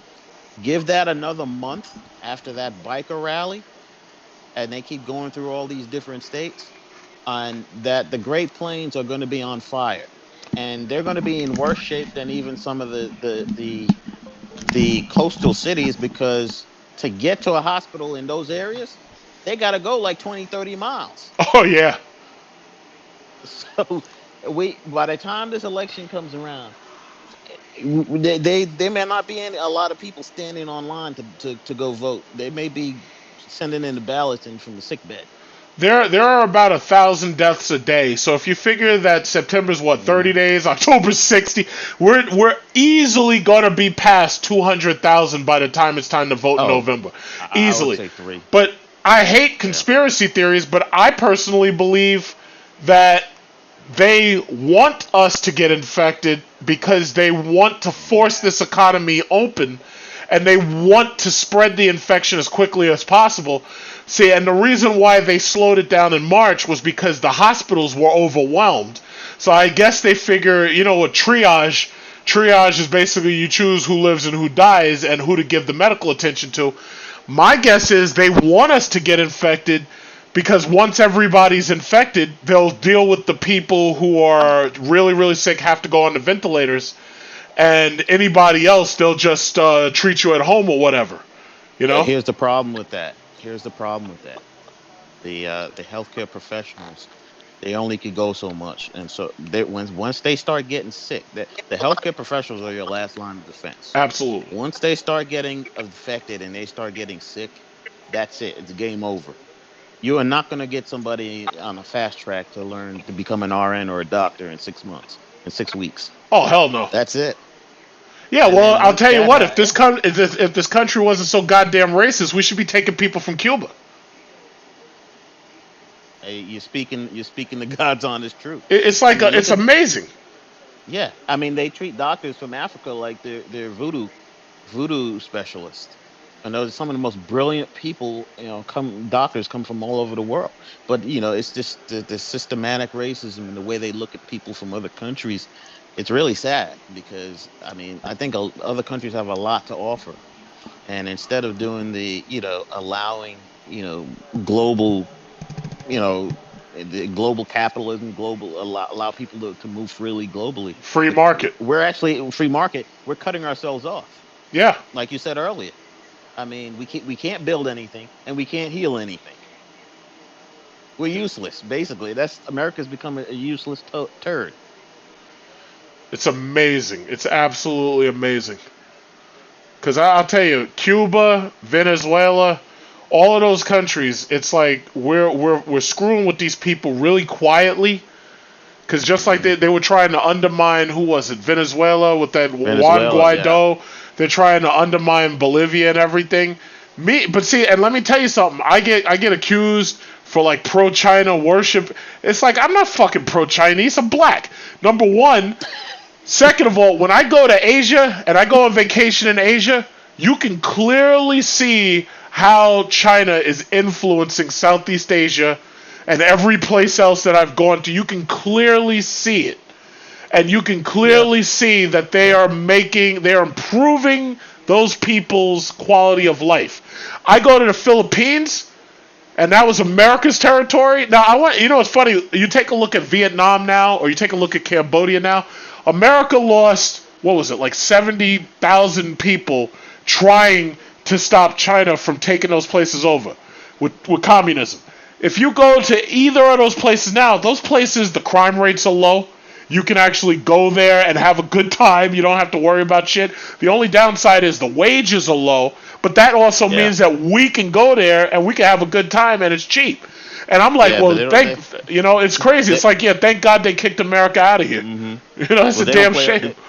They don't play around either, though. You go over there and you commit a crime, they're gonna send the mooks after you, and you disappear. If you're a drug dealer in Philippines, Vietnam, Cambodia, China, Russia, they execute you over there. Now, here's my thing, though.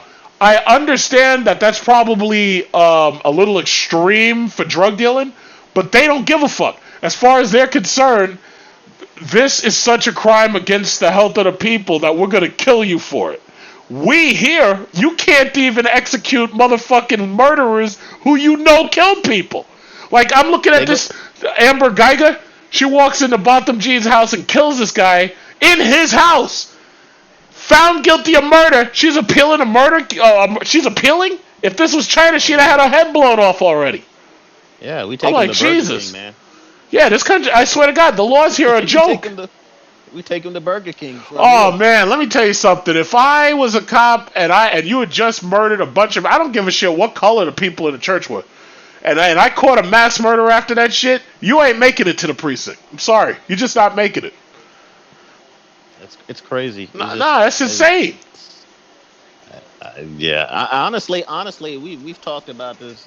Me and my better half have talked about this, and we were like, we're already planning to retire out of this country. We're not retiring here in this crazy ass country. Man, if I have to scrap my money together, I'm getting the fuck out of here. I'm going to the Philippines. I'm gonna get me a nice little condo and I'll do nothing but swim and eat Mm-hmm. till I'm dead, and I'll be like, you know what? I think more people are actually going to do that sooner than later because I oh, they're think doing people it are just going to now. go sick. They're going to get so Yeah. sick of this country. They're going to be like, I'm out. They're doing it now. What is to gain by staying here? I'll tell you, man. Whenever there's somebody who's what is it called, retired, though, like anytime somebody asks me what do you want to be when you grow up, I already told them retired. You know, Exactly. it's like I envy those people because and then the sad thing is you could be retired now you're worried about Social Security. Well, retired here means that you're just one sickness away from losing all your savings. Because I just like people say, "Well, I saved this much and I got this much." Yeah, but with the the healthcare system is so shitty here. You get diagnosed with something, your savings is gone. Yeah. I mean, yeah. So what is the motivation to stay here, other than to, like you said, free market capital for profit, and then once you get your profit, you get the hell out. Yeah. And that's what these The- corporations do. They pack yeah. that money up and they get the fuck out. Then you never hear nothing from them again. Here's my question: where's everybody who was at Washington Mutual right now? Gone. Where are they? Gone. Just gone. It's funny. I had a Washington Mutual account when I bought my first house. Uh They huh. were actually pretty. They were actually pretty good. I had Washington no Mutual problems took with. over Dime here. Yeah. They started taking over. It's funny because I saw that video that you did the other day when you were at getting money out of the bank over there in Elmont Uh huh. by the Home Depot. Yep. That used to be the Bowery Bank. I Bowery. f- I where we with Joe DiMaggio was doing the commercials and I all that kind of shit. remember Bowery because I That remember when I was a kid. I remember Chemical.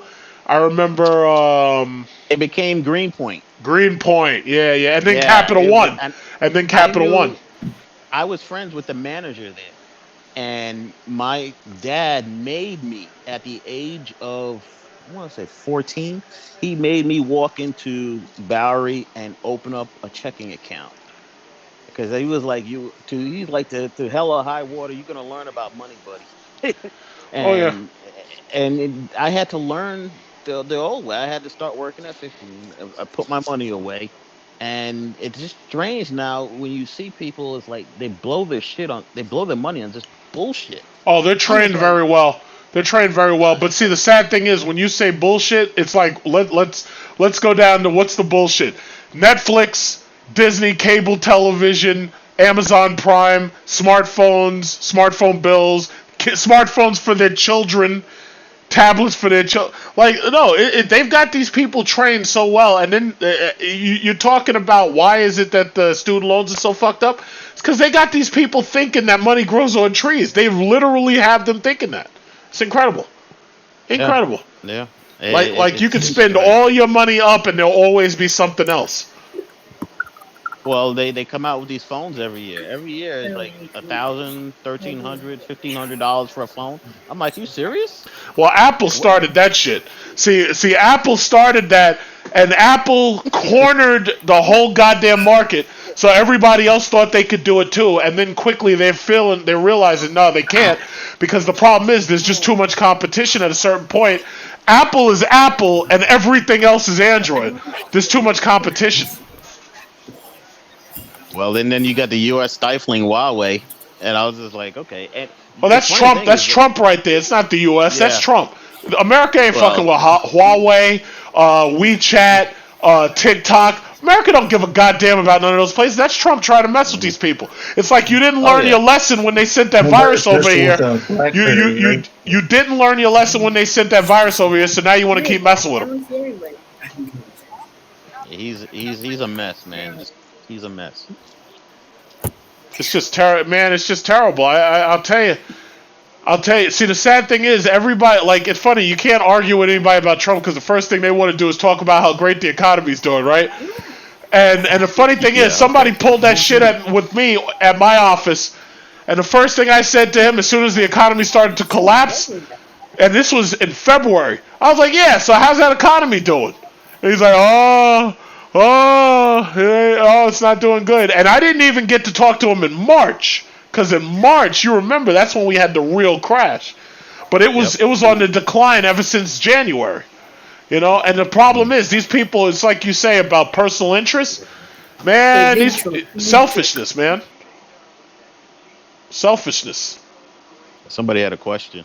Who had a question? Who's this?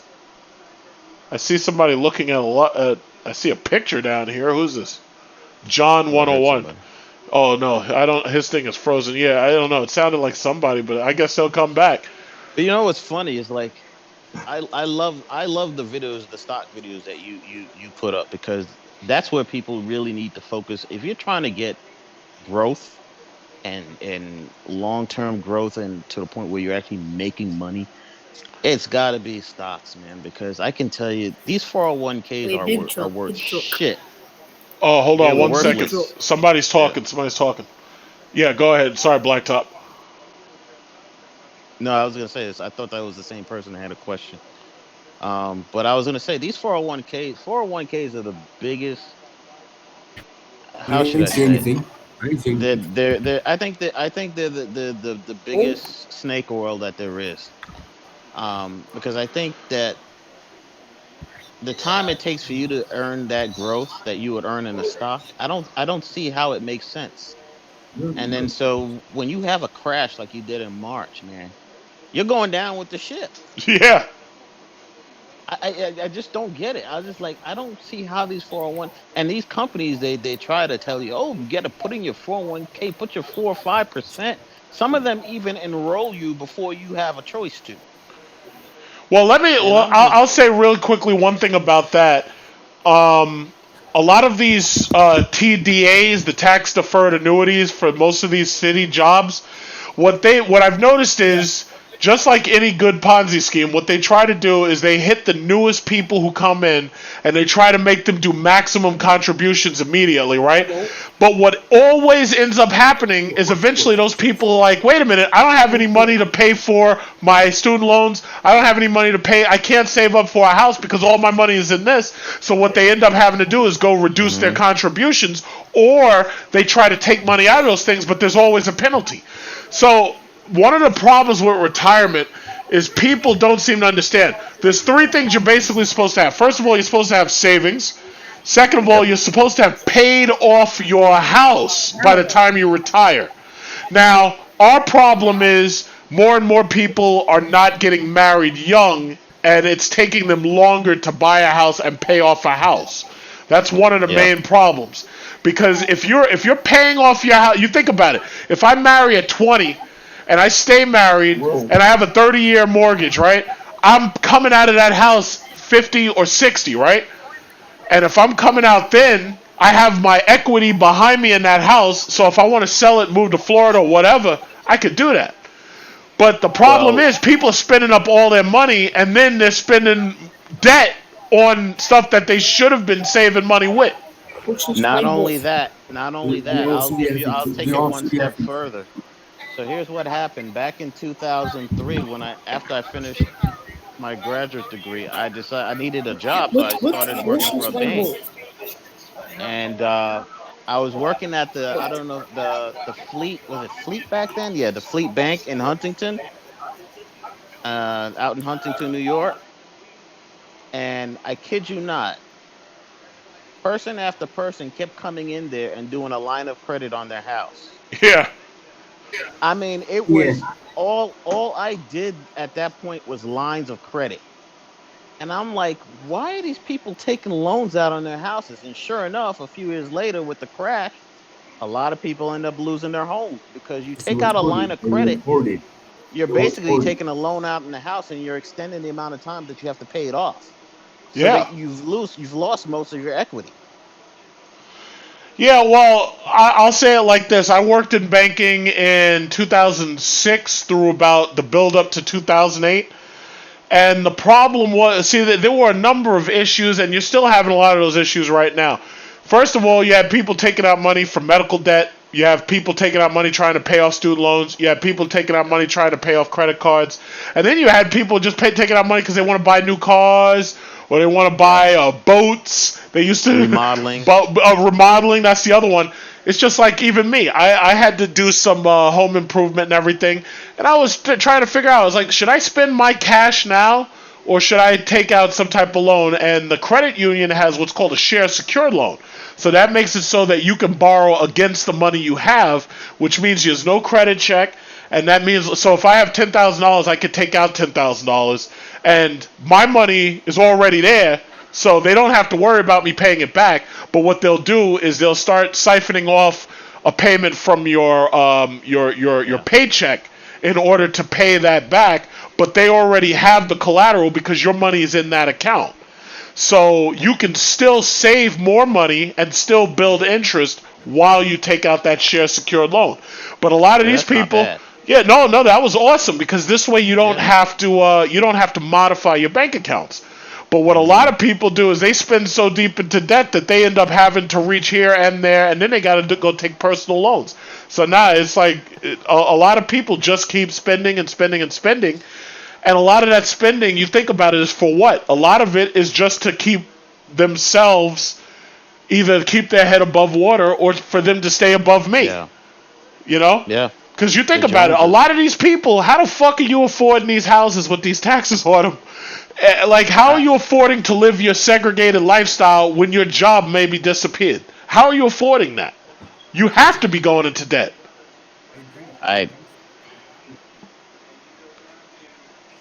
You know?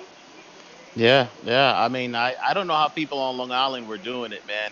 I just passed through there, and I said people that had like these little shacks. Yeah. On Long Island was like, oh, my taxes are like 20 grand. I'm like, what? Yeah. And I'm like, it's less than 1,000 square feet, and you're paying. But that's because they also had to pay the school taxes on top of the property taxes. Yeah. But I'll tell you this. You say, how is it that they were making it? I'll tell you what. Look closely at some of these houses. You'll see they haven't done anything to the house. All they were doing was shacking up in there, and the place was falling apart. On the outside, it might look okay, but most of these houses are fucked. Like the roofs are messed up, the basements are a mess. They got termites, they got mold, they got this, they got that. A lot of these houses are like, I want you to think about what would it be like for Californians moving to Oregon and Washington State. It's like those houses, you think those houses, those people weren't taking care of those houses. Those places were like farmland. But now you're doing brand new development. I'll tell you what, most of these houses here, if you buy a house, most people, they'll just tear the entire house down and they'll just rebuild on it because the house is a mess. Yeah. Well, those are post World War II houses. They built those after World War II, and so the people after the World War II, they had the GI Bill, and people would buy those houses, and they buy the houses, but they wouldn't change anything. Some of those houses, you still have to probably buy oil to heat it. You know, so it's. I have oil. I just got a brand new oil tank. My original oil tank with this new, because this is a new house. But the problem is, I mean, this was my new house, but this house is old, right? So the oil tank must have been in here for between 30 and 50 years or something like that.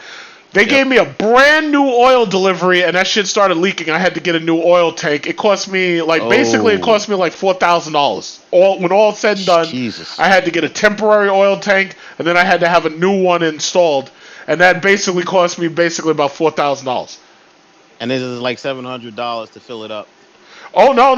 The fill-out was about $300, so I lost 155 gallons of oil. It just disappeared. Wow. Just disappeared. Wow, we used to pay out in Queens. It was like $450. Well, you got to remember, oil is cheap now, so is natural gas, and so is gasoline. Home heating oil is probably at the cheapest it's been, because right now, you got like 200,000 gallons of oil and gas. You got... 200,000, no, 200 million barrels of oil and gas sitting offshore because of coronavirus. People hadn't been driving for months. So we have a glut, which is why my oil stocks, they're going up slowly, but they haven't really fully gotten there yet because the economy is still on hold, basically, until these kids go back to school. But the other problem is 36% of your oil and gas is due to airlines and cruise lines. They're not moving. I every day I look up, I see like one airplane. Carnival and Royal Caribbean. Royal Caribbean and Carnival, if you haven't invested in Royal Caribbean and Carnival, those are the two that you should have invested in. They both pay dividends, and right now Carnival's as low as you're probably going to be able to get it.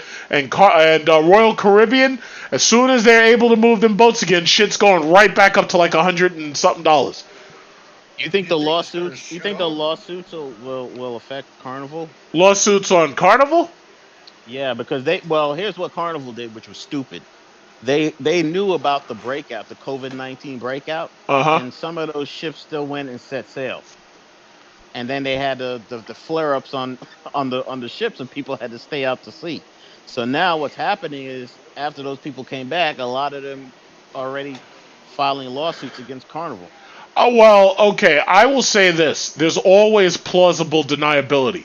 Because Trump has been sending such terrible messages from the top all the way down, like, for instance, the federal government didn't just come right out and say, listen, fuck all that, shut everything down, this, that, and other. They're busy calling it a hoax. They're busy saying this is wrong. Carnival, if I was the Carnival CEO, I'd sit right there and say, yeah, I thought it was a hoax. That's what the president said.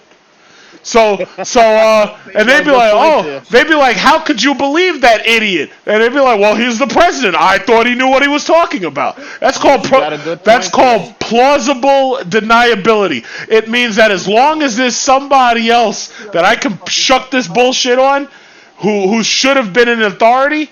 See, and that's what I'm talking about. Carnival has insurance. Just in case somebody dies on one of them ships, just in case somebody falls off, gets chopped up by the propeller, Carnival will be fine. There's plenty of old people. There's plenty of those susus trying to get people to go on trips on a cruise. Trust me, they can't wait for a cruise. They can't wait. They can't stop emailing me. I get about 3 or 4 emails from Carnival a day. I've never seen it. They barrage you with emails talking about, $50. The second person is free. Yeah. Come on board. I'm like, man. I mean, the desperation is just. They have no choice but to furlough their workers, and then when you really think about it, oil is cheaper than ever, so it's not like it's costing them a whole lot to send one of them boats out. They're just trying to fill up them boats. And that's the thing that I'm wondering about. Like, because when I fly, I only fly business. But my thing is, what is coach and economy flights going to be like now if people are sitting next to each other? Is everybody going to be squeezed into these little fucking planes, but they're going to have a mask on? How's this going to work? Because a lot of these people are starting fights just going to a goddamn Walmart, and then you saw Delta, somebody started some shit on the plane, they just turned the whole plane around. Nah, man, I'd have beat the shit out of you and still gone to my destination, and we would have handcuffed you and shit and put you in a bathroom. Well, they're going to start putting the marshals back on there. Oh, please. Yeah, well, the problem is marshals aren't up there to deal with that shit. They're supposed to be there to shoot people who are trying to take over the plane. Well, they're going to have some new responsibilities if they don't get this virus under control. Yeah, man, it's crazy. But I'll tell you this, as far as the stock investment advice, if you want a piece of Carnival, if you want a piece of Royal Caribbean, I'm gonna get it. Oh no, man! You should literally be able to double your money within the next 2 years, whatever you put in there. Royal Caribbean, Carnival, even the airlines, the same thing. Those things aren't going nowhere because the equity is sitting out there on those runways. It's not going nowhere. And some of them contract. Oh, absolutely, because the government knows. I mean, you can't have these pilots getting laid off. You can't. No. You had to furlough them, so the money is there. The value is there. This is not like 2008 where you don't know whether or not a house is worth what they say it's worth. These are goddamn airplanes. You know what they're worth, The problem is, how many people can you put in a plane? That's the problem. Less than 10, probably. Huh? No. Well, listen, they're going to have to put enough on there to make it worth taking off.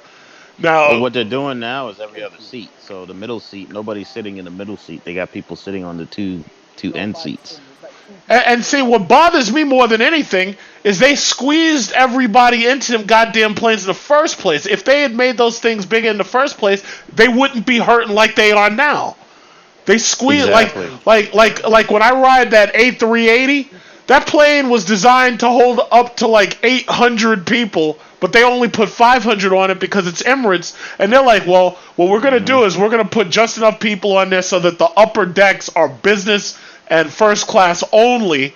And this way, it'll be a fabulous thing to be able to ride on this plane. Meanwhile, economy is bigger than just about any other plane is.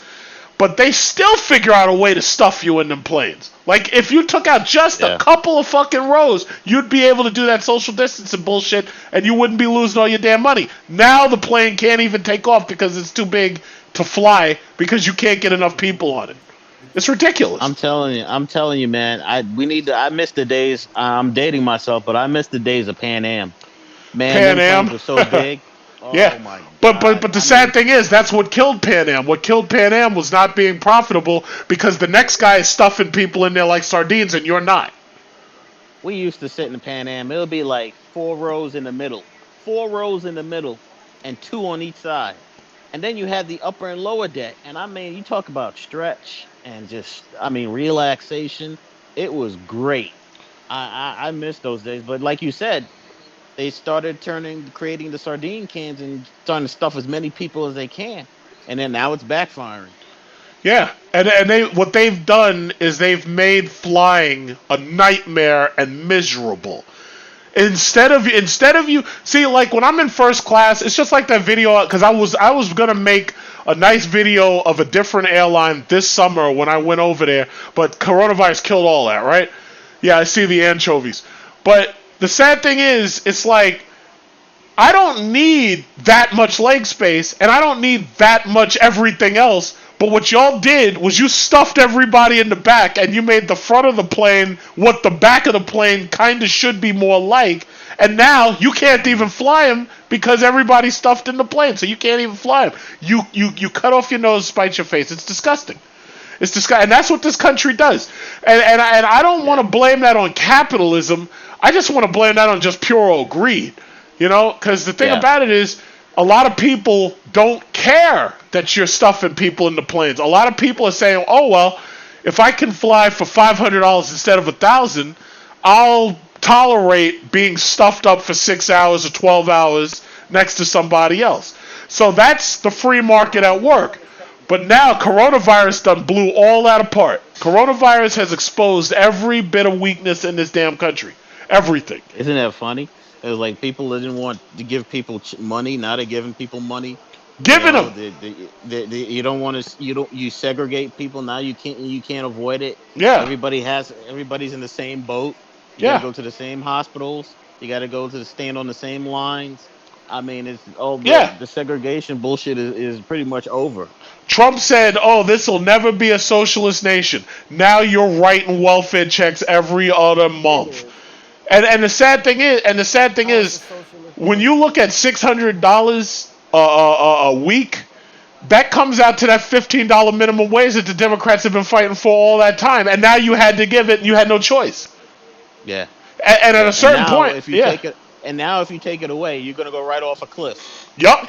Because the thing about it is, there's no other way for these people to get any money. There's just no other way.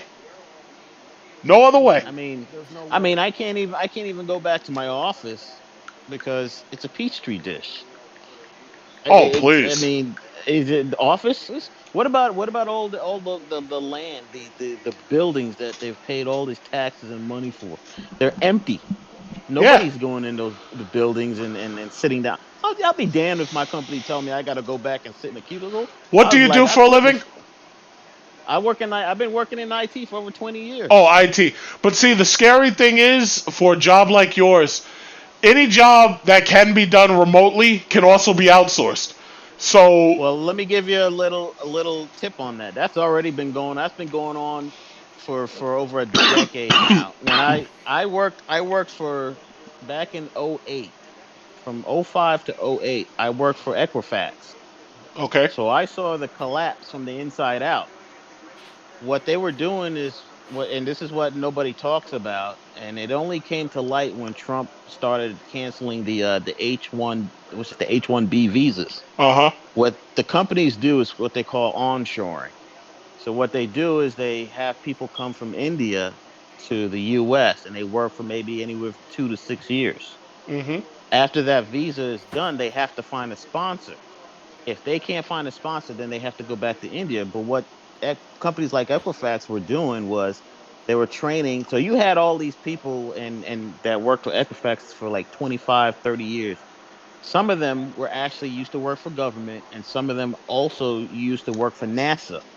They were brilliant. They're the best of the best. They're the ones that keep your credit file going on mainframes. So they hired people from India to replace those people who were already vested. So they basically, the people who have been there for 25, 30 years are training people who were from India on those visas to do their jobs. Mm-hmm. So what ends up happening is you end up having a breach. Because I remember when it happened, and me and my coworker looked at each other. He said it's only going to be a matter of time before there's a breach, because you have expatriates working on the credit files. Damn. So that breach, and if you look at the Wall Street Journal, ran a tiny little article saying that it was an expatriate that helped help cause that breach, Mm-hmm. from Equifax. But they've been doing that for years. They're onshoring for years, and that was the big thing about the H1B visas. It's not that they can't find people to do it here; they can. The question is, they don't want to pay, Right. because you can pay somebody from 10 cents on the dollar to do the same work that you pay, like you said, $15 or $20 for an American worker. It all comes down to money. Oh yeah. Absolutely. It's just like those teachers in Chicago who some of them were striking because they're not getting paid enough, and then the classrooms are a mess. These people were trying to import teachers from Philippines. There's a Vice thing about them giving out J1 visas. Now, mind you, understand something. And I've been in the Philippines long enough to understand this. These people on average make less than $8,000 a year. They were charging them $13,000 to get themselves a visa to come here, and then they were only letting them stay 3 years. It's like, look, that shit is evil. And then sending them to Chirac. That's bullshit. They were sending them to Chicago. They were sending them to the like here you are. You gonna take a Filipino teacher and put her in a goddamn shooting gallery? It's like, damn. That's fucked up. That's insane. But these people, they don't give a fuck. The Republicans literally come right out and they just say it.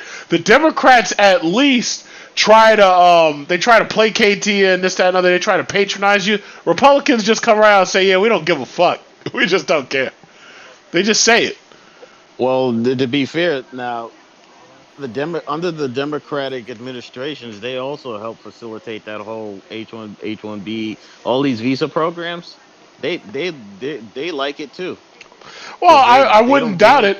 Yeah. But Democrats and Republicans, the one thing I learned a long time ago, Republicans want you here to work and not to vote, and the Democrats want you here to vote and not to work. Yeah. And it's sad because the Republicans don't want you voting for Democrats, and the Democrats want you voting for more welfare. Yeah. But they don't want you interfering with the unions. You see, that's crazy. It is. Yeah. That's why nothing ever got done on it. That's crazy. I don't care what anybody says. That's why the Republicans trying to bust those unions, man. They're trying hard to bust those unions as much as they can.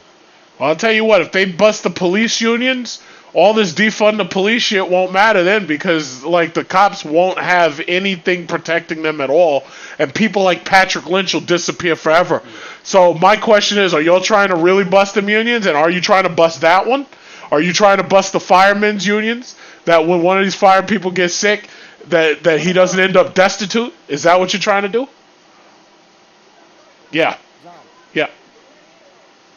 Yeah, Seth, I hear you. What about the jails and the prison? Isn't that linked up to the police department? Yeah. Well, the prison industrial complex. Private prisons. The way I see it, public schools, the police, military, and jails are all the same shit as far as I'm concerned. Yeah. It literally is. Because they're arresting Oh, they're okay. they're Because arresting 8-year-olds and I putting almost them in forgot. jail. Yeah, well, everybody's been watching that latest video of that kid getting arrested and handcuffed, and I'm like, well, what did you expect? First of all, you already know That's bullshit. that. No, well, you can say it's bullshit, but they were saying that when the last couple of kids got locked up and they're little kids, like and my thing is, well, America could talk about how outraged it is, but guess what? The parents can't control these kids. You've made it so the teachers can't control these kids. When I was in school, the teachers were allowed to whip my ass. There was corporal fucking punishment. The way I'm cursing now, you couldn't say a curse in the classroom. The teacher would beat your ass. And then they tell the teacher about it. No, the teacher would tell your parents about it, and you get a second ass whipping when you go home. So, like, I had a principal wash your mouth out with soap. You can't control these kids now. And the kid who got arrested, he got cuffed, and they said that he did felonious assault on another kid. We used to just call that fighting. You know, it's like, nah, it's like these people don't seem to get it. Like, I've seen them handcuff these little girls. I've seen them handcuff these little boys and stuff for doing. And then, what it's funny because the outrage comes out and then it just disappears. You know who else? Autistic kids. When autistic kids get, because first of all, you can't control them. The cops aren't fucking trained for that shit. So when they come there and it's like, yo, stop, and the kid is like, and all that, it's like the cops are cuffing you because they're afraid that you might hurt yourself or somebody else. Yeah. So my thing, and then Autism Speaks denounces it. The black community denounces it. The Hispanic community, whoever gets locked up, that community denounces it. But then the shit happens next week. It's like, what are you gonna do? What are you gonna do? You can't have cops in your schools if you're gonna see. And then the sad thing is, when there's a shooting and it's one of these kids shooting up the other kids, all of a sudden, yeah, we need more cops in school. Yeah, like the cop is going to be able to stop somebody with an AR-15. Well, you saw what the last one did in Florida. That guy heard that AR-15, because I got the AR-15. He heard that shit. He was like, fuck that, I'm not going in there. Fuck that shit. And he was just like, you know what? You may be firing me, but I'm still alive, motherfucker. Yeah, because it's like, yo, dude, them bullets will shatter your goddamn bones. He was like, I'm not going in there. That's incredible. And one of them kids, could you imagine a damn high schooler shooting holes through a freaking cop with a bulletproof vest on, just shooting right through him? They know what it is. They ain't going in there. Armor-piercing rounds. Yeah, well. Yeah. Yeah, the cops ain't going. That guy, he said, I'm staying right over here. I am not going in there. That dude, if you ever look at that dude ain't quick enough to outrun any type of armor-piercing rounds. I mean, let me put it this way. The minute he opened that door and they spotted him, he would be done. Yup. I mean, and to think about it, even if he tried to go for his gun, he would not stand a chance. Because them AR-15s, yeah, he would be done. He'd be shot. So what would be the point? Like half a second. I'd say less than 10 seconds, he'd be done.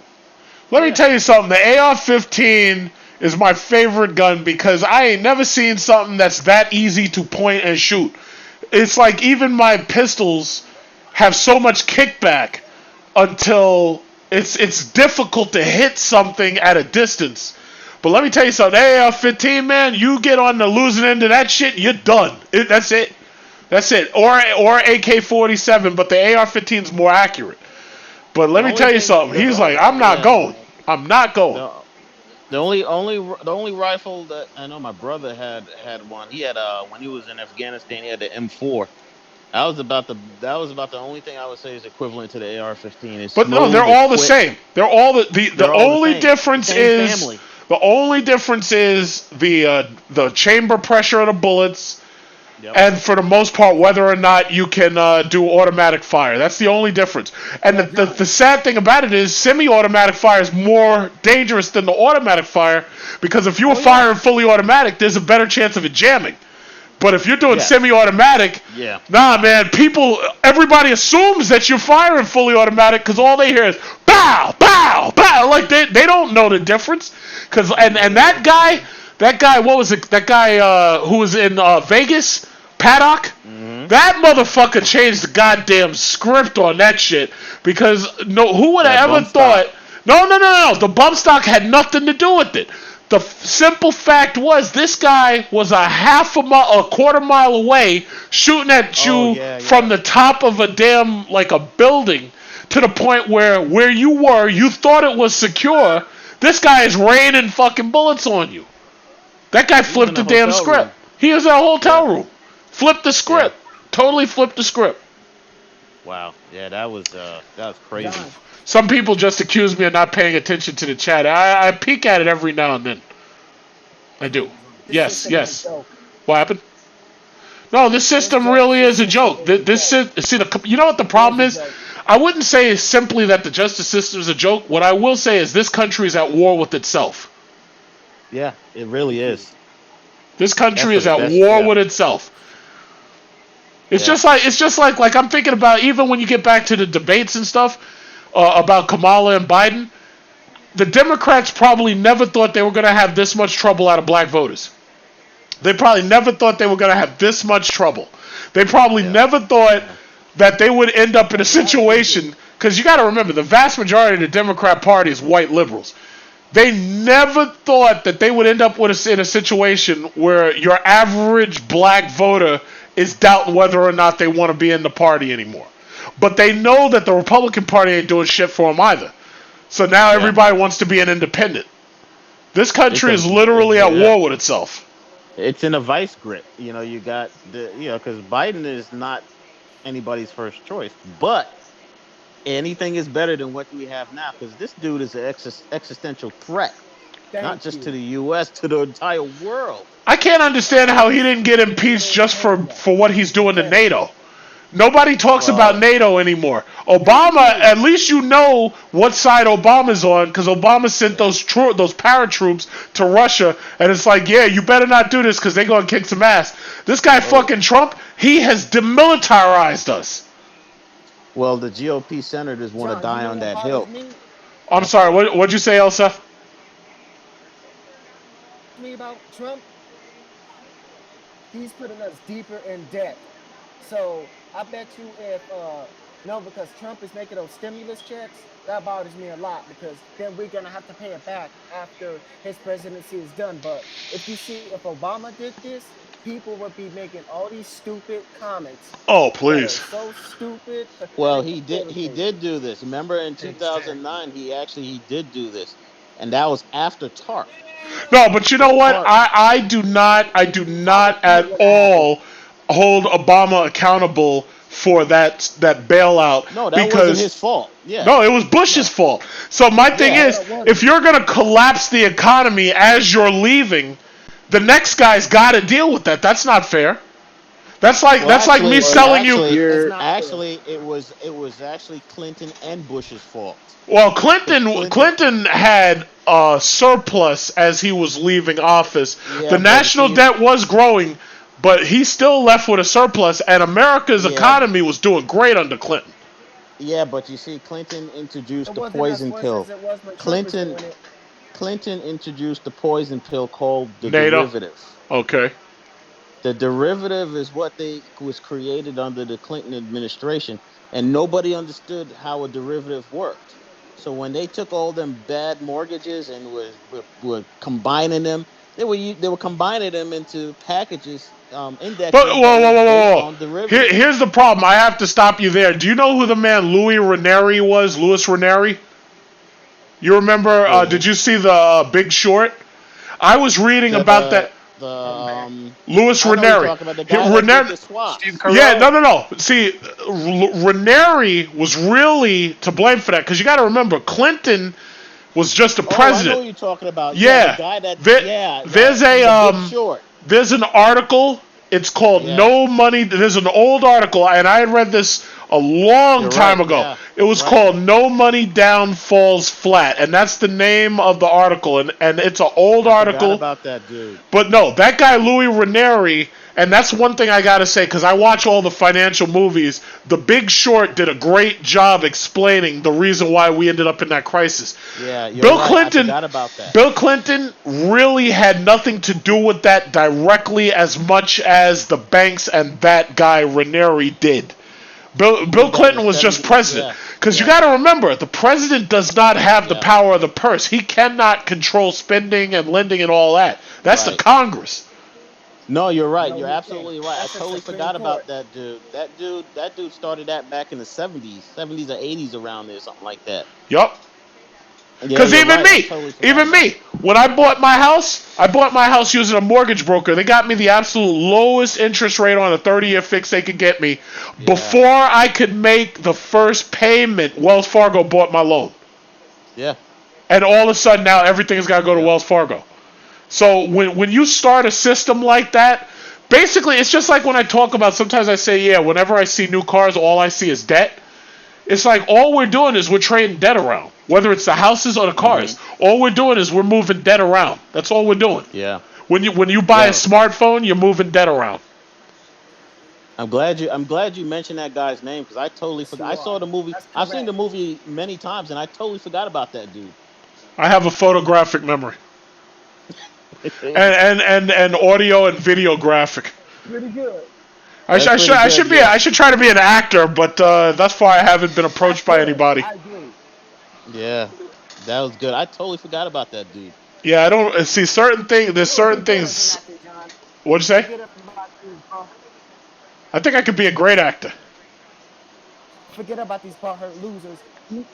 John, Yes, let me tell you yes. something. You hear me, John? Yeah, I hear you. I support you with every move you make. Thank you. Don't listen to these little fanboys on anything. You like what you like. I am tired of these people going on these YouTube channels and starting stupid nonsense over something they can't afford, something they don't have, politics, this, that, the other. Yeah, well, I'll Just give because people a they listen. do It's just that I don't change the way I do stuff. It's like the way I do stuff. It's just like even right now, this is the first time I've been able to host a Discord server, and you're the first time you guys are with me on the first time I was ever able to do this shit. And I could have done this a long time ago. I just couldn't figure it out. And it took me like a long time just to figure out how to turn the damn mic on. But Dude, this thing is so bad. I've been doing this for over 20 years and I couldn't figure it out. Don't feel bad. It's a horrible system the way they have it set up. And how's things going for you, Nitro? You're over there quiet. It's going good. How's your backyard look? Where you're on your phone? Yeah, no, I'm on my balcony in my apartment. Oh, okay. What does it look like? You're looking like Ty Lopez over there. It's like, yeah, here in my garage, I got these Lamborghinis. Can I ask you something? That looks fun. I got my Miata. Can I want to ask you just one thing, just one last thing. Sure. I went and I tried that matcha tea Oh, I loved it. from Dunkin' Donuts. Yeah. How the hell do you drink that thing? You gotta understand, I used to live in China and I used to drink green tea with no sugar, and I like the That's taste why, of green okay. tea. I like green tea. And sometimes, Arizona, like most of the time when I get Arizona, I'll get the diet Arizona, like I'll get it with no sugar. Or sometimes if I really want the sugar, I'll get it with the sugar, but most of the time I'll get it with no sugar. I like that Dunkin' Donuts matcha tea. They just charge too much for it because $5 a cup, man. That shit's expensive. Dude, I drank that and I was just like, good, though. I love it. I couldn't swallow it. I just couldn't do Is it. it just like concentrated green tea? What is that? Matcha tea it's a powdered green tea leaf. It's powdered. And then what they do is they put it in hot water in order to brew it. And then they put milk and sugar and ice in it. It's an acquired taste. If you're not the type of person who goes into a Chinese food restaurant and just drinks hot tea instead of getting soda, it's like, yeah, it's probably not going to be for you. But when I was in China, I had all types of tea. I had black tea, blueberry tea, green tea. And I learned to appreciate drinks in many cases that most people, probably aren't going to get. So yeah, I understand it's an acquired taste. My mom hated it. She hated it. I think she felt it was too sugary. I felt like I was trying to swallow cardboard. I swear. I But hope you didn't buy a large one. I hope you got a small. No, I got a small one just to taste it, and I was like, I can't, I just can't. But Did I your wife understand taste it? now What'd she think? Oh, she spit it out. Really? She spit it out. I'm shocked. She hated it. Oh man. Because it's funny, because when it comes to women, if you tell women that something is healthy and it'll make them sexy or something like that, or make them look younger, you can get them to drink anything. Because like you remember when they went through that phase of what was it called, where they would take their water bottles and put cherries and shit in them, like strawberries. Oh yeah. There was a fad, and that lasted for like maybe a couple of months.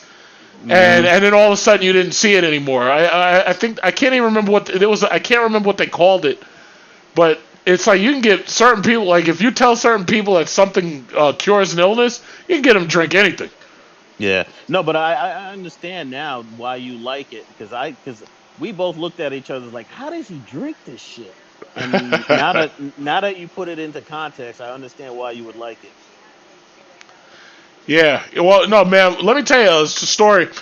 When I was in China, I was in Shanghai, right? And I was at Fudan University. I was in the student dorm. And I had this girlfriend there. She's a Chinese girl. And this chick, like, I went to her dorm, and like we were gonna watch some bootleg DVDs on her computer because that's all they really had. Like their dorms were fucking freezing cold. They didn't have heat, and it was cold. I mean, when I say cold, it was like I'm talking like 50-something degrees in the dorm, and they didn't have heaters. So anyway, I'm going over there. We're watching The Godfather, and we're watching The Godfather on DVD because I had gotten like the DVDs cheap, right? And she offered me. She was like, "Oh, can I offer you something to drink?" I was like, "Yeah, sure." So I assumed she's gonna bring me tea, right? Yo, she brings me a cup of boiling hot water, nothing else. And I was like, "Oh, well, thank you very much," because I was just being really, how should I say, thankful and whatnot. And what they do is they have tea leaves and roots and stuff, and they'll put that in there. But that's the reason why they only weigh like 100 pounds. It's like that you want to lose weight, you gotta cut the sugar. And the carbs. Yeah, and when I go to Dunkin' Donuts and I get that green tea, man, they put enough sugar, they put enough milk, it tastes great. But the thing about it is, if I go to a Chinese food restaurant, I don't add sugar into their tea. I just drink it like straight, hot. You have to drink it hot because if you drink it cold, it doesn't taste good at all. But when it's hot, it's healthy. It's very healthy when it's hot. And when I was in China, man, I lost like 20 pounds when I was over there. Whenever I go to Asia, I come back lighter. And then I get back to this unhealthy, toxic environment in America. And next thing you know, you gain that weight right the fuck back. That shit comes right back. Oh my God, do not say Popeyes. I had Popeyes yesterday. I had 2 chicken sandwiches, and I had that Cajun rice, and I had a strawberry Fanta. And man, let me tell you something. I had that for lunch. That shit put me to sleep for like the next couple of hours. And then even today, like I did a lot of stuff today, and I went by White Castles. I had some White Castles today. And man, let me tell you something. You be getting it in, man. Oh shit, let me tell you something. This coronavirus quarantine put like 20 pounds on me. What'd you say? Truck, when are you gonna do the cooking videos again? Are you gonna cooking? Make Jamaican jerk chicken? I haven't really been cooking lately, but I don't know. Maybe I'll change it up because the last couple of times I made like oxtail, and I think I made like cheesecake and oxtail or something. It's like I might do a couple more of those. Do a roti. A roti? I don't know how to do that, but I can learn it if I watch YouTube and I watch a couple of videos, and I'll end up making my own. Yeah, this last weekend I made jerk chicken with Jamaican rice and peas. So that came out pretty good. That sounds fun. Well, now you can get the jerk seasoning everywhere. Do you make videos on your YouTube? Nah. Well, yeah, you should. I have some where I recorded myself playing some video games on the side, but I have like a really cheap, crappy laptop, so it can't really run anything. Well, but what kind of phone do you have? I have an iPhone XR. Yeah, well, you do realize all my videos come off my iPhone, man. I didn't spend no money. XR is good enough. If you have enough recording space, like if you got like 128 or 256, Hey, nothing wrong with that. All you have to use is your iMovie on the phone. That's it. Mm-hmm. Almost all of my videos are off my phone. Almost all of them. Which is amazing that you got that many. You got this many subscribers, and all you do is you use you click and point your phone. That's actually pretty. That's pretty Yeah, amazing, it's man. pretty. It's 'Cause I pretty efficient. I've had friends who worked in like film production, like they'd be videotaping at like churches and this, that, and other, and they're spending top dollar on equipment. Like they're spending like $4,000 or $5,000 for a camera. I'm like, I'm not spending that kind of money for a camera. I got a camera right here in my pocket. And that's yeah. why with the newer one, I know my videos are going to look better, and then I'm going to have 1 terabyte of storage, so it'll be easier to make very large videos, or it'll be easier to hold on to clips. But let me tell you something. It's like you don't have to spend that kind of money. In fact, if you spend $400, you get yourself a GoPro 8. And the Yeah. GoPro 8 has some really good video quality. Really good video quality. Now, if you have to port it to a laptop, that's the problem because now you need a new laptop. But that's why I do everything off my phone because this way I don't need the secondary equipment.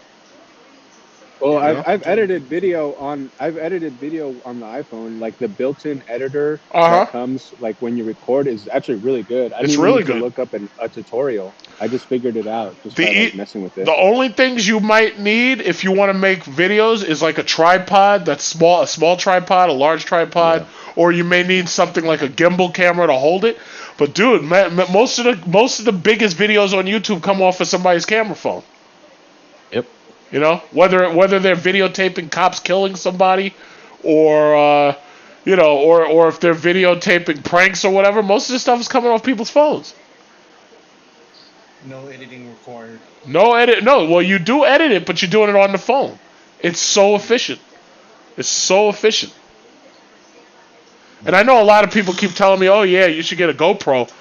Well, listen, if I can get a cheap GoPro 8, yeah, maybe I'll get one, or maybe if one of these companies gives me one. But other than that, I ain't trying to spend $400. Nah, you can get them. You can get them on sale for a couple hundred now. I mean, you I can was get a I was GoPro trying to for tell cheap. my sister to get one because she wanted to start doing these videos and stuff like that, build up her Yeah. channel. But I can started get a lot with of iPhone and I just stuck with it. Mm-hmm. you can get a lot of electronics off of OfferUp and like local stuff because that's where I get a lot Or of my computer parts from. what's the name of the website that I used to use? Newegg, Newegg. Newegg, yeah. Newegg. I was gonna say Newegg. Everybody uses Newegg. Yeah, I shop at I Micro like Center. I like Newegg, but I don't know. They're like not like they don't have anything in stock. Like they run out of stock so Yeah. fast. There's That's like because two. everybody goes there. Yeah. Yeah. They'll advertise something. And there's like 2 left, and then by the time you go, you're ready to buy it. There's like 1 or none. So Yeah, that's the problem. Yep. Everybody goes to the same place. Yeah, I wish there was a Micro Center. There's a Fry's in my city, but it's like empty. It's like a shell of a store. Well, I And miss the closest Micro Micro Center. Center is like hours away. if you I can't miss get to a Micro Micro Center. Center, just use eBay. If you can't get to a Micro Center, just use eBay. Because most of the stuff I buy comes from you anyway, California. Most of the stuff that I buy, if it's technology, it's coming from there anyway. If not China. I miss Micro Stop it, Center. boy. I used to go to the one in Westbury all the time. Oh yeah, Like that's my hangout. I miss it. I love. Man, when my computer crash, I just go to Micro Center, get a new hard drive, stick it in there. I was running again by the evening. So convenient. Yeah, I've been pretty lucky to not have any trouble. My computer runs like a charm. Yeah. God, man. But as time goes on, it's like the technology changes because it's like now they got the 10th generation processors out. Eventually, you're gonna have the GeForce 3000 series out. It's like they've got no shortage of shit to spend money on. No shortage. No, it's faster than we can keep up with. To be honest with You can't keep up. You remember that's my song. It's all about the Pentiums. You remember that verse? He says, "Yeah, my computer's got the clocks that rocks, but it was obsolete before I opened the box." You say you had your desktop for over a week. Throw that junk away, man. It's an antique. Your laptop is a month old. Well, that's great. if you could use a nice heavy paperweight. That's what it is. You can't beat this stuff. China's cranking this shit out. I just bought this morning. I just bought a fucking 50-inch television for $200. That's crazy. That's crazy. $200. I remember it wasn't. What was it? It is. The blue. Remember blue when the blue. What was it? What do they call it? The blue. What is it? For DVD. The blue. The what do you call Blu-ray. it? Blu-ray. The Blu-ray. What is it? Yeah. That shit was like $400. What is it under? Yeah, that shit was $400 in 2007. Yup. Blu-ray player or what? Well, no. If you think back further, I remember the first DVD that I bought. I got it it was a bootleg DVD for $15, and it was Goodfellas. Mm-hmm. And back then, if you wanted a DVD, hey, what's up, brother? If you wanted a DVD player, DVD players cost so much money that the easiest thing you could do was buy a PlayStation 2, and that was $400, and that was $400 back then for PlayStation 2. And the thing about it is, the first DVDs I got were bootlegs. And when Blu-ray came out, after I'd spent so much time with DVDs, I was like, wait a minute, Blu-rays are going to end up getting cheap too real quick, because they were trying to sell them shits for like $50, $40 and stuff. It was like these, and the movies weren't even really that good, because when it first came out, most of the movies weren't that great. But once everybody got broadband and Netflix and all that shit started streaming, DVD was killed. All that is done. You can't even buy CDs now. Oh yeah. Hopefully it'll happen with the movie theaters. It's like, and then you buy a car now, it doesn't come with a CD player. Yeah, so you don't need a CD. That's a great point. Most of the cars don't have CDs. Yeah. I have a flash drive that's 128 gigabytes. My entire music collection is 32 gigabytes, and I fit like my entire music collection on a flash drive, and my car plays it through Uconnect. Yep. And that's the thing. It doesn't matter what car you buy now. Every car basically has a USB player. Yep. You play right from your phone. Yep. And that's the thing. You're playing it from your phone. You're usually not even playing it from a USB stick. Yeah. And with all these music streaming services like Spotify. Yeah, I kind of got into Spotify a little bit, but I never really kept up with it, because I would just download music and I just put it on the flash drive and I just play it back from there, Oh yeah. I mean, if you have enough time to do that, yeah. Yeah, see, the way it works best is if your phone is plugged into your computer in your car, so that this way it charges the phone while using the phone to do other things, like if you use the navigation for, what is it called, Siri, Apple Play, or whatever.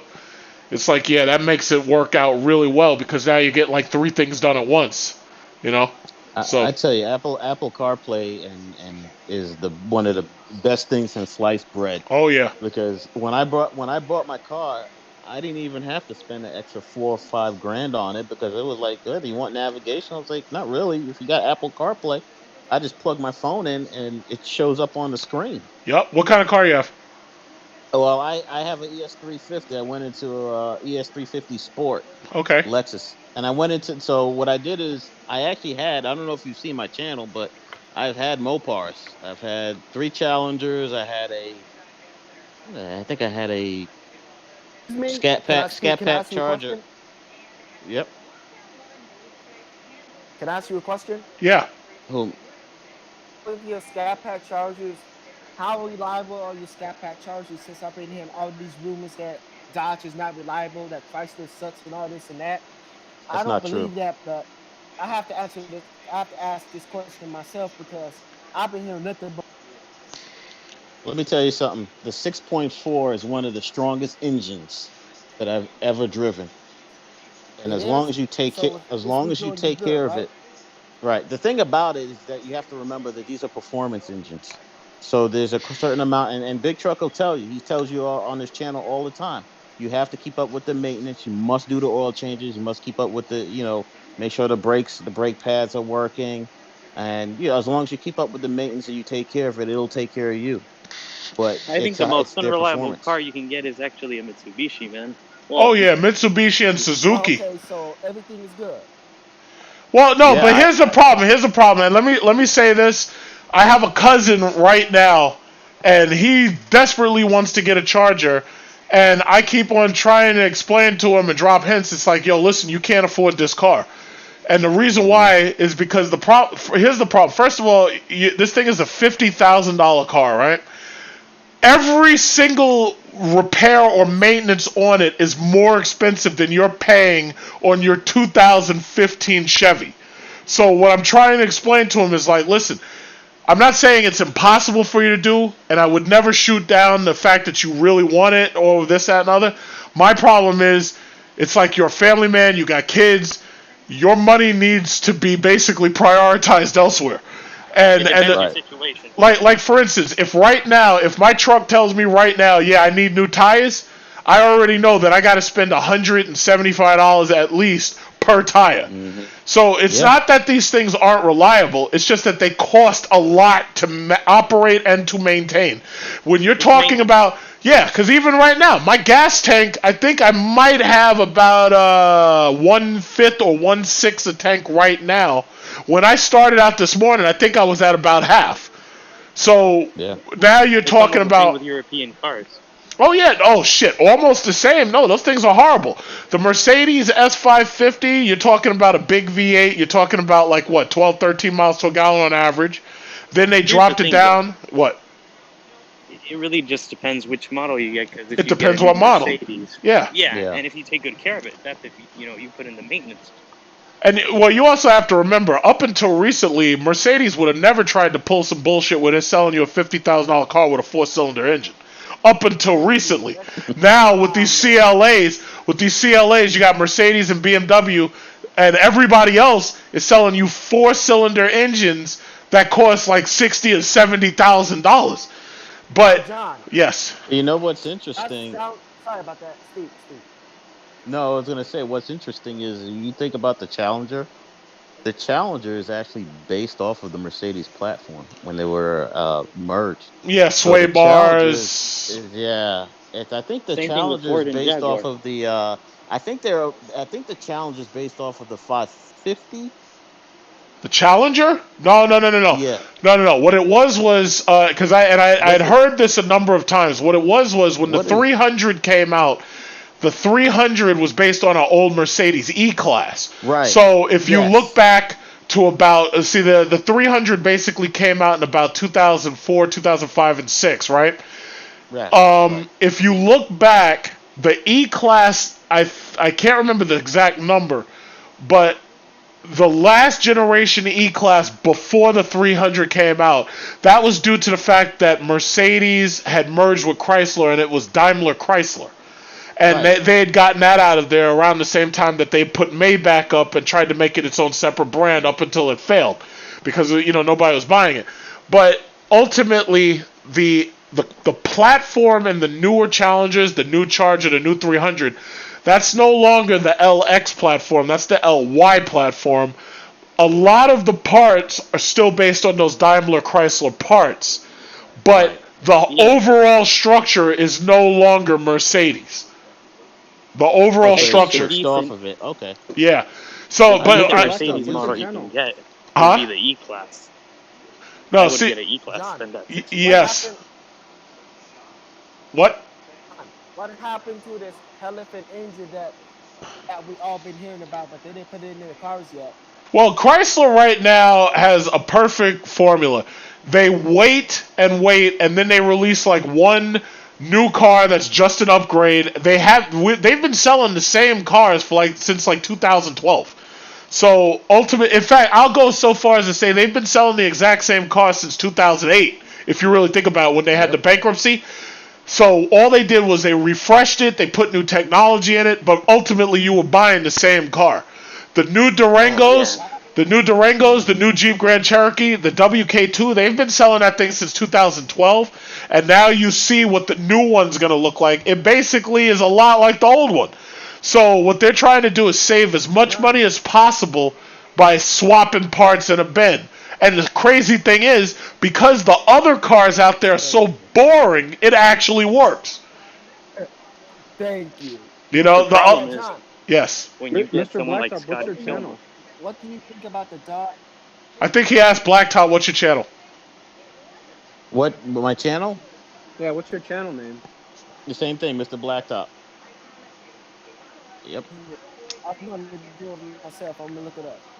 Yeah. So what I was telling you, John, was the reason why I went with the ES350 F Sport is I went into a lease because what I want to do is I want to wait until the new products come out, and then by the time the new products come out and I'm ready to buy, my lease will be over. I got you. So I don't, yeah, because I don't, I'm not doing what these fools are doing. I see people lined up doing 84 months and burying themselves. You see I those mean, people trying to get the new Bronco. well, no, they're buying what Dodge is doing is they're flooding the market with scat packs. And so what ends up happening is when you flood the market like that with scat packs and RTs is it drops the value of the car. So what happens is when you go in and you try to trade that when they do finally come out with new products, you have a car that's it's the value's going to be is going to drop, and then on top of that you're going to be buried in 80 something months of Yup. finances. Negative equity. So negative equity. So what's going to end up happening is you either going to have to come up with a lot of money to kill off some of that negative equity in order to get into the new product, or you're going to have to try to sell it on your own, or you have to roll that over on top of the new product. So what's going to happen is when a couple of years when they come out with the new well, not in a couple of years, actually next year when they come out with the new SRT, which is the one I'm looking for. I'm The looking for that new Durango. SRT. The No, Durango. the Grand Cherokee. I want that Grand Cherokee SRT. But they haven't I announced a new Grand Cherokee SRT. They only announced that in 2022 that they're gonna have a new I Grand know, but that's what Cherokee. I'm saying. I'm waiting for them to do it, and then once they do it, then I'll make a move. But and hopefully they do it because I mean the SRTs move very well. It's a great product. Yeah, it's a great product.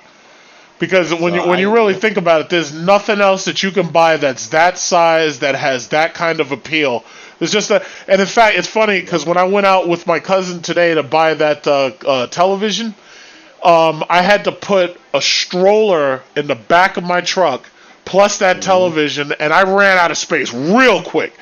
And Yeah. and then I was thinking about it. I was like, you know what? Now I really understand why people are buying those Durangos.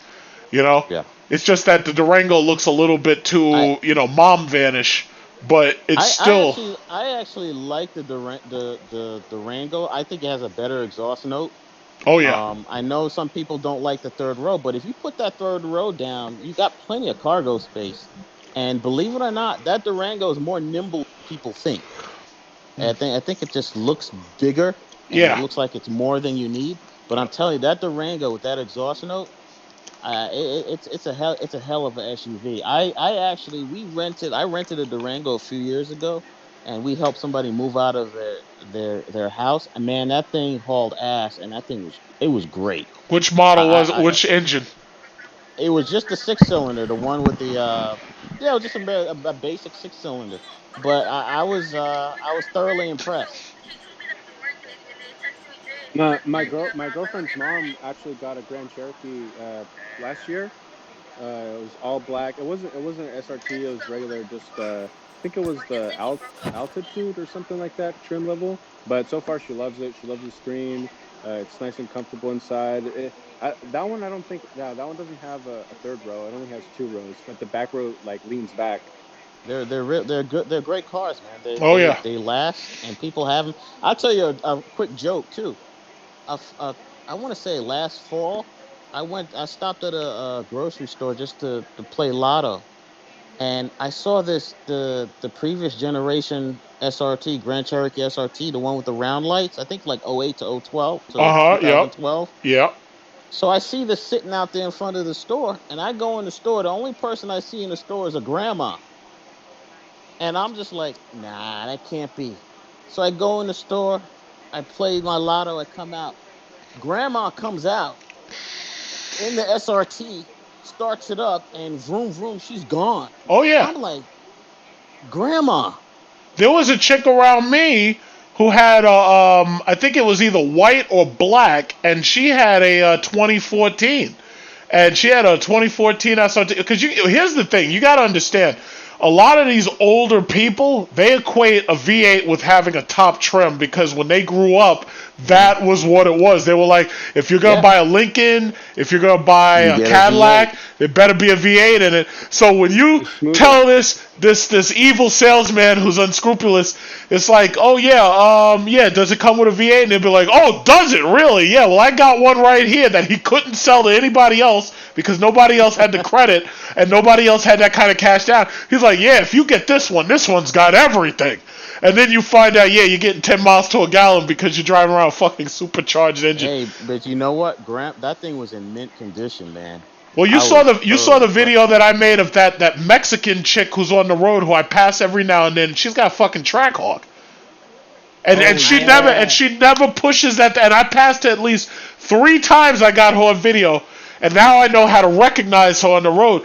And she's a little Mexican chick, just a little, and she sits with the wheel up here, and she sits with the wheel up here, and she's pushing a Trackhawk. Every other Trackhawk that you go up against, they stun on you, man. I let them. It's like, yeah, do your thing. Cause see, here's the thing, I'm not stuck paying $100,000 on literally the exact same car with a different engine. So yeah, go ahead, keep stunting. But my thing is, I want you to think about all the YouTubers who rushed out there and bought a Trackhawk. I want you to look at the number of them who still have that Trackhawk. I want you to think about that. About politics? Huh? Well, it was about politics, but we floated around a little. I can't believe. If you want to bring up the political question, go ahead, no problem. But I want you to think. Most of these YouTubers who rushed out there and bought Trackhawks, none of them got that car no more. Because what most likely happened is they got to that first brake change, and they told them how much that shit was going to cost. They were like, nah, I'm going to trade this in. Who was a YouTuber that followed you that went, I think he lived in New York, and he went and then he changed it for a Ford Explorer. Yeah, he had an SRT Durango, then he traded it in for the Trackhawk. Yep. And he put like the boiler exhaust, he does the whole 9 yards, and then traded it after that. Yeah. That's exactly what I'm talking about. When I'll say it like a lot of people could say, oh yeah, well you should have just bought it. But my thing was, it was nothing different than basically what I had that you could see. It didn't justify its cost. And the thing about it, and then I started thinking about it, I was like, wait a minute, if the Hellcat cost this much to maintain, this thing's going to be ridiculous. And just like I expected, it doesn't. You don't even hit 3,000 miles, and you're facing major. Because first of all, you're grinding your tires to dust. That's number one. You're grinding those Pirelli $400 per tire to dust. Number two, your brake changes are really expensive. Your oil changes are really everything's like double the price.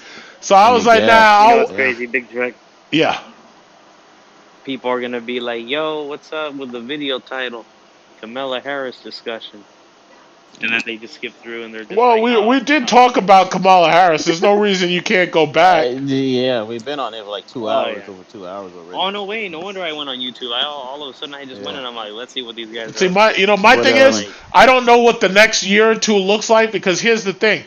I'm honestly starting to think that they're not going to make the Jeep Red Eye. I really don't know if they're going to actually do it. Or I don't know if they're going to wait because the problem is if you have a 2022 Jeep Grand Cherokee coming out, then it doesn't make sense to be making the Red Eye. But my thing is, if you were going to make it, why haven't you said anything yet? See, the thing that kills me about them is it's like they have us gamed where they're like, oh yeah, we'll just release this. These idiots will rush out and buy this Daytona. And then what we'll do is we'll release the Red Eye. We'll release the Red Eye Charger a couple months from now. And they just sold everybody those Daytona charges. It's like, and then those things were marked up to damn near $90,000. It's like I'm not paying that kind of money. I think the Hellcat. I don't think the Hellcat Durangos are going to do as well as they think. No. Do not believe that. Those Hellcat Durangos are going to be bought and paid for before they get to the dealership. Doesn't matter. Doesn't matter. It's numbered, and you saw the Dodge Demon. They're still selling them shits for $150,000. And if you can't sell them here, you can ship them to Dubai. Trust me, somebody over there wants it. So, because when the Hellcat first got started, I was shipping cars to Dubai. Nah, trust me, somebody wants it. Somebody will buy it. That's a good point, and they're not going to make that many of them. That was the key thing. See, that's the mistake they made with the Trackhawk. What they should have done was said, yeah, these things are numbered. And if they said these are numbered and we're only going to make X number of these things, that would have put more influence in it. How do you number something that looks like a regular damn Grand Cherokee? Well, that was their big mistake. They should not have released that shit. New York's gun laws, big truck. They shouldn't have released it. What do I think about New York's gun laws? Well, it's like this. The cops here. I got my AR right now. Where are you? Where do you live? California, man. Oh yeah, well there's a New York State compliant AR-15 that I'm allowed to buy, but I already got the bad one that De Blasio don't like. But here's the thing: as far as gun laws, New York has basically, to me, I think the unwritten rule is that call the police, we'll come and we'll shoot the person. That's what the rule is. That's what they want to do. Come on, man. Yeah, I really believe that's like as far see the thing that bothers me is if something were to pop off right now, like if somebody breaks in my house, like if I was a regular person, I'd be defenseless, right? If I didn't have anything. But same thing in California, man. Yeah, they act like they act like they want you to call the cops and the cops do the shooting. That's what they want. They actually want to take away your ARs here by 2024. They're doing let me tell you something. The AR-15's days are absolutely numbered. It's not moms against guns who's trying to get rid of AR-15s. It's the cops. Because the cops are the ones that are showing up to these houses with domestic violence, and these motherfuckers coming to the door shooting at them. So, no, that's the cops. That is not moms against drugs. It is not these kids in the high schools doing walkouts during the day. They have no power whatsoever. This is the cops. Let's be real about this. Because the AR-15... oh, yeah, go ahead. No, go ahead. What are you going to say? The AR-15 what? I'll be right back.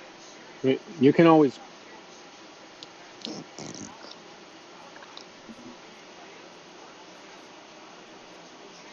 Wait, who's talking? Wait, who is talking about the AR-15? Who was that? Who? El Seth? Alright, let me just make sure you... What were you asking? We need our guns because... Okay, we didn't have... How is California gonna make us not gonna be able to get our guns? Nobody gets them but the cops. To me, that's weird because what happens if somebody breaks into our houses, steals our things? It doesn't matter. Your guns are registered. Steal our tires. How are we supposed to defend ourselves? Well, as far as they're concerned, you see. Here's the problem. They don't want to talk about the how do you defend yourself part. That's what they don't want to talk about. Actually, I remember I saw a YouTube video of this guy in Lawrence, California, who applied for his CCW, and he got all these obstacles, and they told him at the end, you have a couple of spots waiting for him. But the thing is, here in California, it's corruption. It's if you're like someone like influencer or like someone in Hollywood, you can only get your CCW that way. Of course, if you go to rural California, there might be a sheriff that can grant you that. It all depends. Well, certain counties are getting loose. Well, here's the thing: a CCW permit and owning an AR-15 is kind of very, very different. Because the thing about it is, an AR-15, I will agree with the people who have labeled it an assault rifle because that's exactly what that shit is for. But if you are in your house, you are allowed to buy shotguns and you are allowed to buy pistols and stuff. What apparently they don't want you having is the power to over-penetrate walls and shoot through cops. They don't want cops. You to have automatic weapons. Yeah, but these guns aren't automatic. These guns are semi-automatic. Yeah. AR-15s are semi-automatic. They don't want you to have the ability to shoot through cops. That's basically what it is. Like Full Metal Jacket or an AR-15's bullet is so small like a 50 BMG. Well, Yeah, exactly. Like you said. if you have a 50 BMG, the problem that you would have in New York trying to buy one is that you have a clip that holds, 10 rounds. They've made it so that you can't have a clip that goes in the bottom. They want you to have to force the fucking rounds into the chamber one by one downwards. So the AR-15 that's New York State compliant and California compliant is a piece of shit. You could look up a picture of it and you could just type New York State compliant AR-15. It's got 10 rounds and it looks terrible. They take the pistol ain't grips. gonna help you.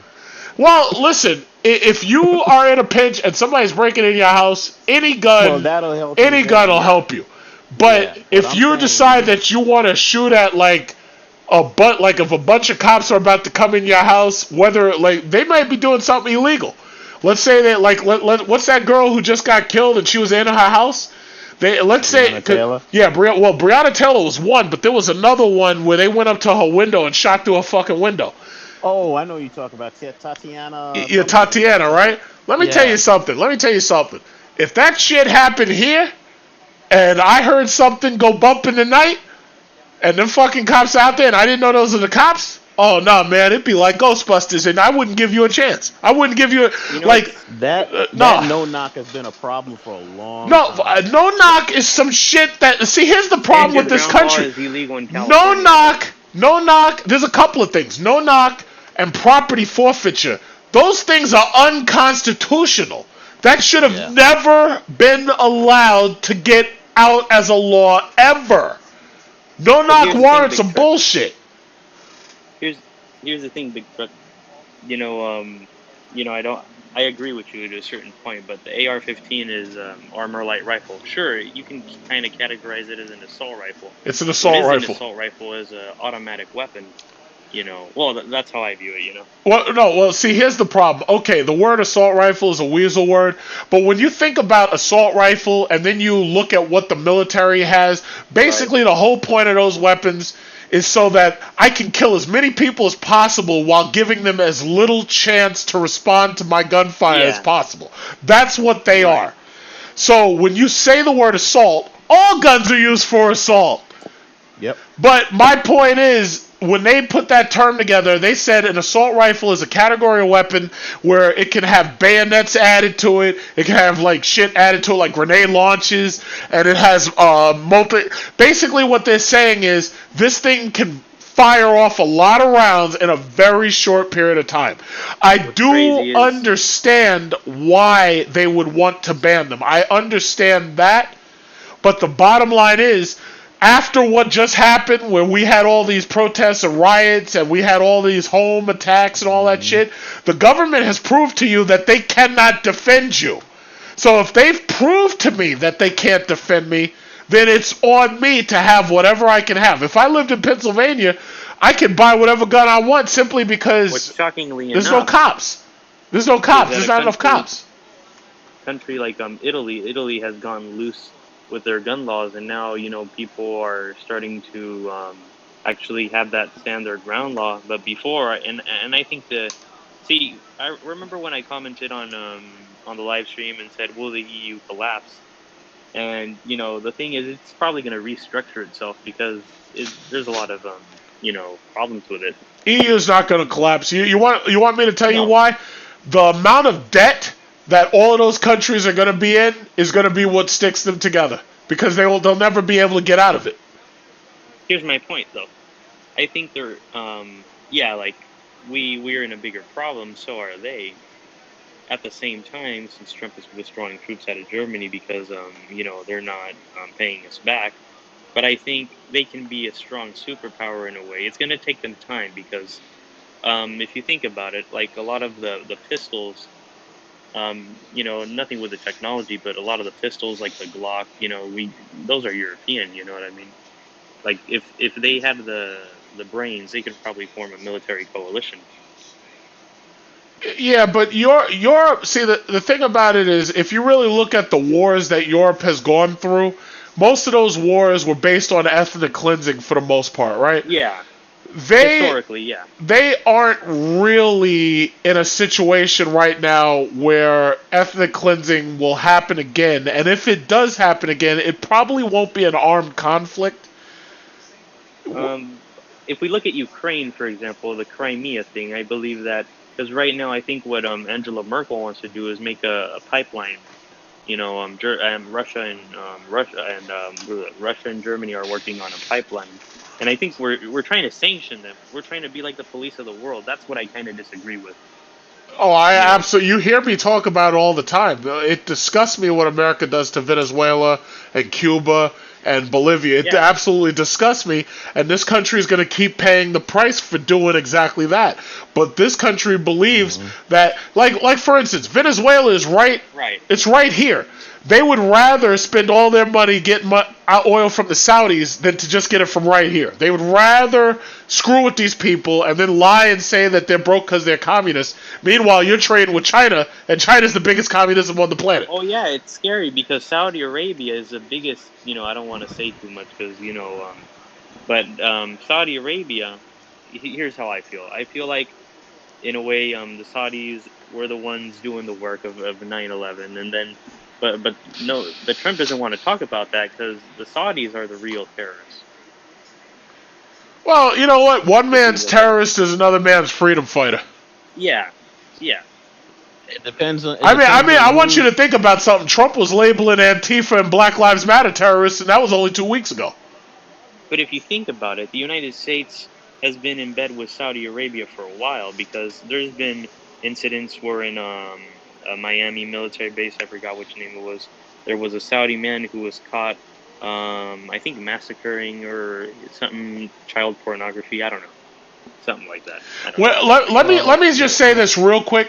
Whenever you hear them bring up child porn or you hear them bring up rape or sexual assault, be very, very careful believing that when they first introduce it. And the reason why is because there's certain crimes that allow them to extradite people. Like they said the same shit about, I think it was Julian Assange. And I'm like, Julian Assange ain't raped nobody. Stop fucking lying. Julian Assange ain't raped nobody. Let's look at Jamal Khashoggi, for example. Okay. So Turkey right now, it came out on the news that Erdogan is barely making an investigation of this because they were saying that before, and this was like 2018, right? I think a couple of years back, not too long ago. I know it was pretty recent. But yeah, I think they're still doing an investigation, and I think Erdogan is supposedly doing his own version of what's in investigation. And from what we know, Saudi Arabia is actually loosening a little bit right now. I think you can travel as a e-visa, U.S. citizens, citizens from Europe, and all that kind of jazz. Right now? Yeah, right now. Yeah, if you go, I use. I thought they closed the border to us because we. No. Yeah, coronavirus. After if this is ever over. If this is, I don't think so. But anyway, like I'm saying, I use what's called Passport Index. I think it's all of you guys to have it note down. But Passport Index tells you which countries you can travel visa free, and I use that. Because I'm a dual citizen. We can't go anywhere right now, especially me. I'm from New York City. As far as they're concerned, I am the plague. You're Typhoid Mary right now. Yeah. As far as they're concerned, I'm patient zero. But what's really funny is a lot of rich Americans are right now getting into this idea of second citizenship, where they go to countries like Portugal and they put a $900,000 investment. And they get permanent residency, and for a couple of years, if they, are there, then they get citizenship. I think that's what's really popular nowadays. You know where people here are fleeing to, especially if they're Bitcoin investors. Where? Puerto Rico. Puerto Rico. Oh yeah, because in Puerto Rico, since it's a territory, income tax, you don't have to file income tax. That's right. The richest of these Bitcoin millionaires who made a lot of money on Bitcoin, all the motherfuckers ran to Puerto Rico. Yep, and I'm sure there's plenty of land there that they can buy now. Oh yeah. Did you see the Twitter scam where they hacked Obama's account, Elon Musk's account, and some other account, and they just had people. They put out a fake tweet that said, "Hey, if you give me 5,000 in Bitcoin, I'll give you 10,000 in back," and the guy scammed a couple 100,000 off of people. The thing with Puerto Rico is, as someone who knows a little bit about history, you can judge it or not, but Puerto Rico was never became independent because it tried to become independent in the 1860s, but then it gained autonomy, and then all of a sudden, later on it did become a U.S. Territory for a while. The Republicans don't want Puerto Rico to become a state because they know. The U.S. owns it. As a matter of fact, I think what was his name who wanted to abolish slavery? Was Abraham Lincoln. He was the one who was against the invasion of Texas. The reason why the United States went into Texas was because of slavery. They wanted to, maintain the slave trade. Oh, of course. But I'll tell you, right now, the Republicans don't like. They were trying to entertain the idea of Puerto Rico becoming a state, but they don't want that to happen, and they don't want Washington D.C. to become a state either, because if that happens, there's like a couple of things that can happen to make it so that Republicans will never win another election ever again. The first main thing is getting rid of the Electoral College. If the Democrats retake the presidency and the Senate, and the House, the first thing they asses need to do is get rid of that goddamn Electoral College. That's the first thing they need to do. It should be the 51st state, John. What? It is kind of like Canada? Canada. Yeah. I listen, Canada has the whole. Canada is like the size of Mars, and it's got fewer people in it than California does. They got a lot of resources, and the thing about Canada is, it's not perfect, right? It's far from perfect. I believe this. And that's embarrassing. But I think they got, even though their taxes are a little higher, they get universal health care. But that comes from Texas. But there's nobody there. That's the whole thing. Yeah, there's nobody there. Yeah. A place the size of Canada with if you have fewer people than California does, as far as I'm concerned, there's nobody there. Oh yeah, because actually what came out There's nobody there at all. There's a little bit, but there's no one there. In Canada, in the major cities. There's this ice that collapsed. There's this ice capsule or caps, whatever, that collapsed recently.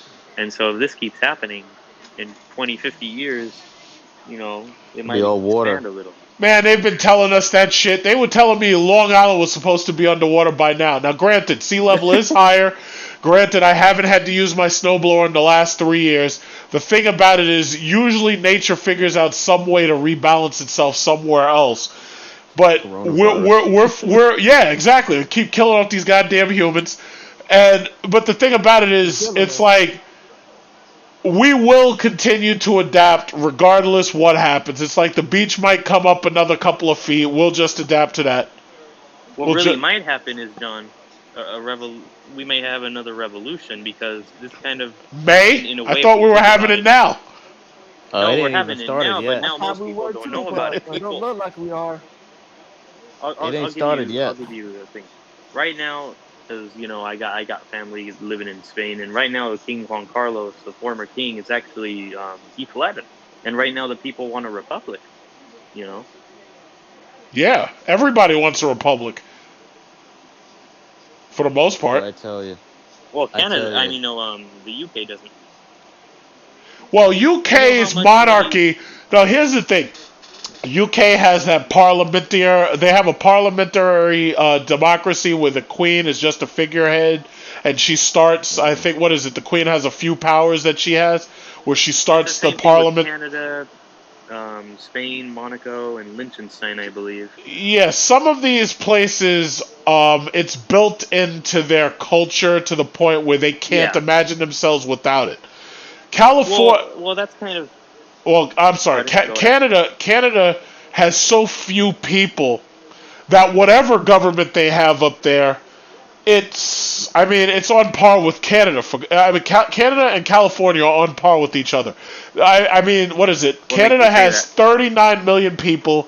California has 40 million people, or somewhere around that. But they have only a little bit more than the entire country of Canada. So for the most part, California. Go ahead. The problem with California is it hasn't really. Sure, we have a high GDP. You can say that, but the problem is there's a lot of poverty. See, for example, I'll give you something. I remember when they compare European countries, they say that Spain is pretty poor compared to France. But the thing is, in France, I remember I went there and I saw with my own eyes. France invests a lot of their money in military. Oh, yeah. Their infrastructure is dying. Like if I went to the countryside, I remember one time I went to Toulouse, and I went to the countryside. The infrastructure there, the sidewalks were pretty bad. And when I went to Spain, even though they don't invest a lot of money in military, when I went to the countryside, the sidewalks were pretty in good condition. The asphalt was pretty good. Most of these, and that's one thing you'll probably notice as time goes on. Corporations like Lockheed Martin, they're trying to get these other countries, especially European countries, they're trying to get them to buy fighter jets and shit that they just don't want. They don't want to spend that kind of money. Yeah, because the problem is when we sell you a fighter, that thing has such a high maintenance price tag on it until it becomes a runaway cost program. Nobody wants that. France makes pretty good fighter jets. 39 million people in California. Yeah, there's 39 million in California, and there's only a few. No. California still has more than Canada. You said 40 million. Yeah. I keep rounding. I keep rounding up, but what I should have done. Yeah, Canada I think is 38 point something or something like that. I always round up. But nonetheless, it could be higher. Yeah, I usually round up. Has that many people, huh? Yeah, well, yeah, California has more people than Canada. Canada, how much people in Canada then? Well, there's a lot of their territory, like the Northern Territory, there's 37 million people in Canada. Yeah, so Canada's 37 and California is like 39 or something like that. You were right about that. It's 39.59 million for Canada, and California has 39.51. Yeah. Wow. Hey, if you want to go to Europe and North America, go to Canada. Canada looks exactly like Europe. Well, if I was going to move someplace to retire, I could consider going to Canada because I'm not terribly far away from my properties here in New York, but I'm far enough away where there's less gun violence, there's less cops, and you know, and they got Mopar there. And they make Mopar. Yep. You know, they make it right there, assembled right there. Assembled right there. I have to imagine it's cheaper. Yes. Excuse me. The city. The city of. Yeah. How do you deal with the cops in New York? I watched this video, John Norman, and he pulled you over because he thought you were speeding. It was somebody else, but then he made a big concern about you. He tried. Remember that, John? Yeah, I remember that. I ended up, I got through it. But the thing about it is, like, there's a lot of these people that I see in these other states where they argue with the cops and they fight the cops and shit like that. There's certain things that we know not to do.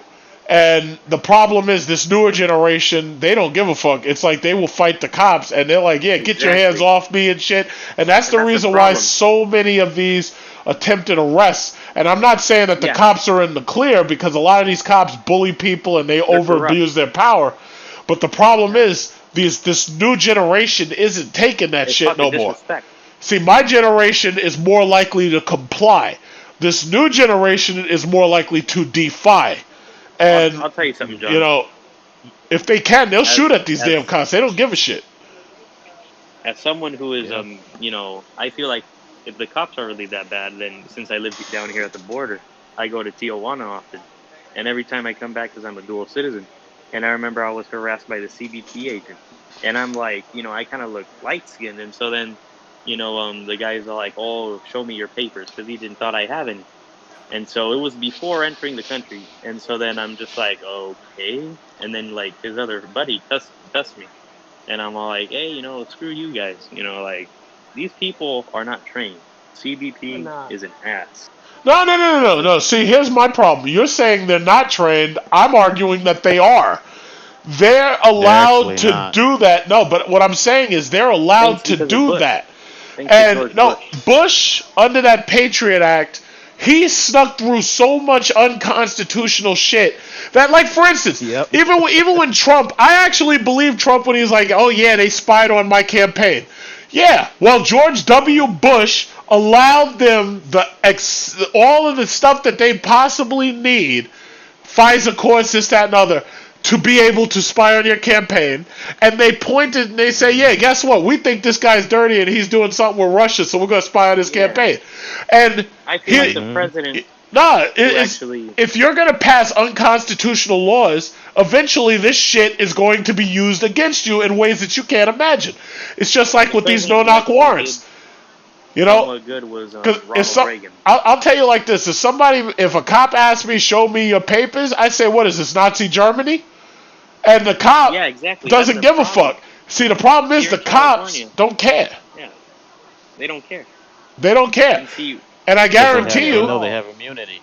Oh yeah, well, but see, but the sad thing about it is, you got these sovereign citizens who'll be like, yeah, I don't have to show you this because I'm not under arrest. I'm a citizen. Blah blah blah. Next thing you know, it's a the fight. only ones who could probably do that is people like the Native Americans. The Native Americans, like the Tohono O'odham people. I think, because I saw a documentary about it, and I think the head of the Tohono O'odham was like, "You're not going to build a wall through my dead body because, they have sacred sites over there."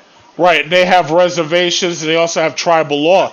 But the thing about it is, I actually was at the Supreme Court, and Ruth Gator Ginsburg, she was arguing. I was at the Supreme Court because my sister had to be sworn in. Right. But anyway, she was arguing because what they were trying to do is they were trying to use that 3 strikes law bullshit on tribal domestic violence.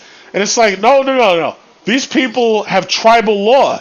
You cannot. Yeah, I was gonna say that's a separate. They're on their own reservations. Yeah. Laws. And the problem is they were trying to use the 3 strikes law against, let's say, Native Americans who were being arrested, maybe whether they were on the reservation or not. Because you got to remember, the cops are right there in that area, right around it, and they were arguing, no, the tribal law is what is going to, rule. But the problem is, oversee that. Yeah, it's supposed to supersede it. Huh? Have you ever heard of Russell Means? I think he did an interview in 2008 somewhat, and Russell Means, because he was part of the Lakota people, and he said that we're on one big reservation that, sure, we may have more rights in other countries, but we lost our privacy. We have these big corporations, who are getting in the way. Yeah. It's true. It's true. And let me tell you something. It's like I keep on quoting from RoboCop and RoboCop 2. Eventually, these corporations, and it's so funny. Like I've argued this point before. Keep quoting RoboCop. Oh yes, that. Yes, that movie. I went to the theater and saw RoboCop 1 in 1987. That movie had everybody in shock. That movie was incredible. Like that, I was watching that movie when I was like 8 or something like that. Whenever it came out. But you got to understand, a lot of these people are talking about how they're losing free speech because they can't go on Google and they can't go on YouTube and post bullshit about coronavirus. But the thing about it is, these corporations, they don't have to talk. There's no such thing as free speech with a corporation. You operate at their behest. So it's like, So what you dark side about it was, the dark side about it is also back in the 1930s and 40s, it was a time when a lot of Native Americans were taken away from their homes because you'd have these U.S. People coming in that'd be like, oh, you're not fit to take care of your child, we're going to take them away from you and send them to another family. Oh, that's just straight up stealing children. Yeah, they'd kidnap them. Yeah, and my bet is that they were going after the newborns. Yeah, adoption, ethnic cleansing. Yes, and it's happening in Xinjiang, China. Yeah, Elseth, yes. Do any of y'all know who created child support services? There was a specific one person. Who did it? Because I do not want these people on my business whatsoever. Any of y'all know? Who? You, John, anybody? I think he's asking us. Oh, he's asking Gerald Ford. Gerald Ford. On Ford? Gerald Ford. President Gerald Ford. Hey, how you spell it? Gerald Ford. What do you mean? Ford. President Ford. Gerald. Ford? President Ford. Yeah. He did that in that he created child support, and basically child support's had their foot in everybody's ass for a while. If you were supposed to get a stimulus check, you didn't get it. If you owe child support, you didn't get shit. I think that's fucked up. I'm not in child support. Thank God I'm not. Fuck that. Well, you know what? Well, I'll tell you this, and maybe I'll save this for another conversation on Discord. But this country's got a serious problem with women, marriage, illegitimate children. This country's got a serious problem. I can speak for myself as a young male. How old are you? How old are you? 20. I'm 20. The smartest thing you can do is save yourself for a foreign woman. That's all I can say. Oh yeah. When I went to the something. Netherlands, I had much fun because the women there are more going with the flow and like hooking up than the ones here in America. The ones here in America just want your money and are just like, okay, give me child support. I want that check of yours. I want half of yours. What was that that picture you had with people, your friends who were in high school that had the kids and you had your feet up? Yeah, yeah. Let me tell you something. I'm in my 40s. I don't have any kids. Oh man, you gotta have kids. I just turned 39, man. I'm getting scared. No. Every time I see a kid, I see $300,000 walking by me. That's $300,000. The problem is if you can have children actually if you just live off the grid. You can actually that's it's more time consuming. You can't live off the grid with kids. You can't live off the grid with kids. I don't think you can live off the grids at all. Yeah, exactly. Well, if you think of I kind of take this into consideration. If the Native Americans could have done it, I think we could do it. If they could do what? If they were able to survive for years without before yeah, look how that turned out. Yeah, it didn't turn out too good. It didn't turn out too well. It didn't turn out too good because at the same time, let's be clear. I remember we were having a discussion in college, and I would say, even though the Spanish Empire was really that bad, even though they raped a lot of the natives, they mixed with them, not like the British Empire. The British just killed them off. Yeah, that's not good. The British mixed with them too. They raped a lot of the Native Americans when they came over here. The thing was, for example, this might sound controversial, but if I put, for example,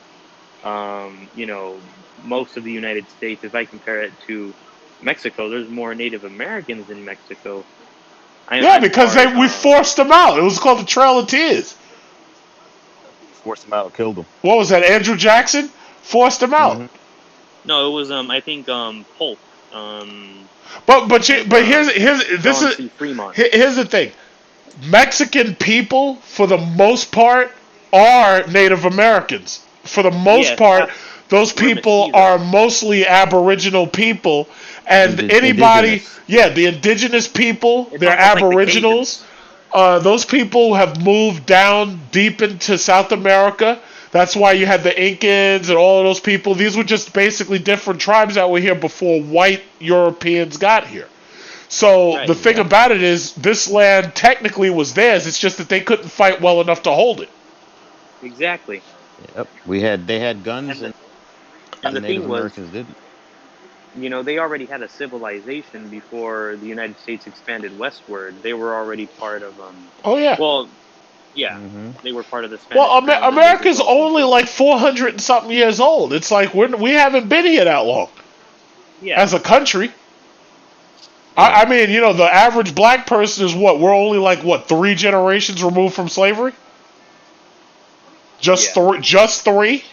Not even, maybe even 2. It's almost like the Cajuns. When was the 13th Amendment? The Cajuns were expelled from.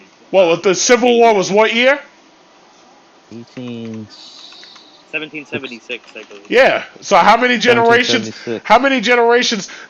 December 1865 was the 13th Amendment. Because you got to remember, the Constitution had to be ratified for the 13th Amendment. They had to pass that in order to get rid of slavery. They were here for 350 years. Yeah, so the thing about it is the average black person is less than 3 generations from slavery. So, America is not really that old. 1776, that wasn't that long ago. You know? 1976 was a 200-year celebration, so that's not that long ago. Yeah, it really wasn't that long. Columbus got here in 1492? So here's a misconception I would like to expand a little bit, because a lot of people, I've watched the TEDx thing about how Columbus was. We don't know. Honestly, I'm not trying to defend the guy. He was a bad person. from what I know. Uh-huh. But what I'm saying is he only landed in the Caribbean. He only landed in present-day Grenada or Dominican Republic. But other than that, he didn't go through the rest of North America or South America. He just landed in present-day Grenada and Dominican Republic.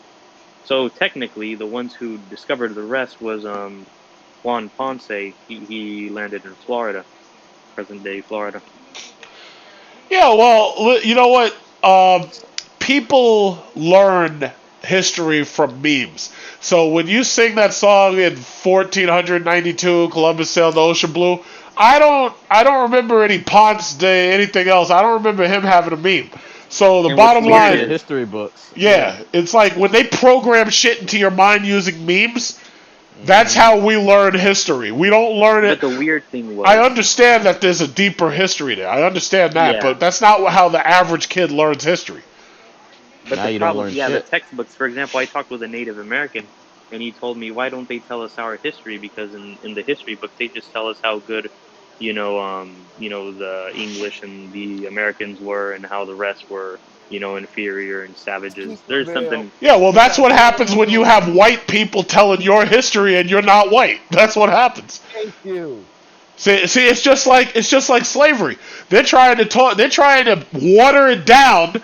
There's a couple of ways they try to water down slavery. Number one, they're like, oh yeah, well the Africans caught these people and sold them to us, so they were complicit. Maybe that's true. Okay, fine. That wasn't 100%.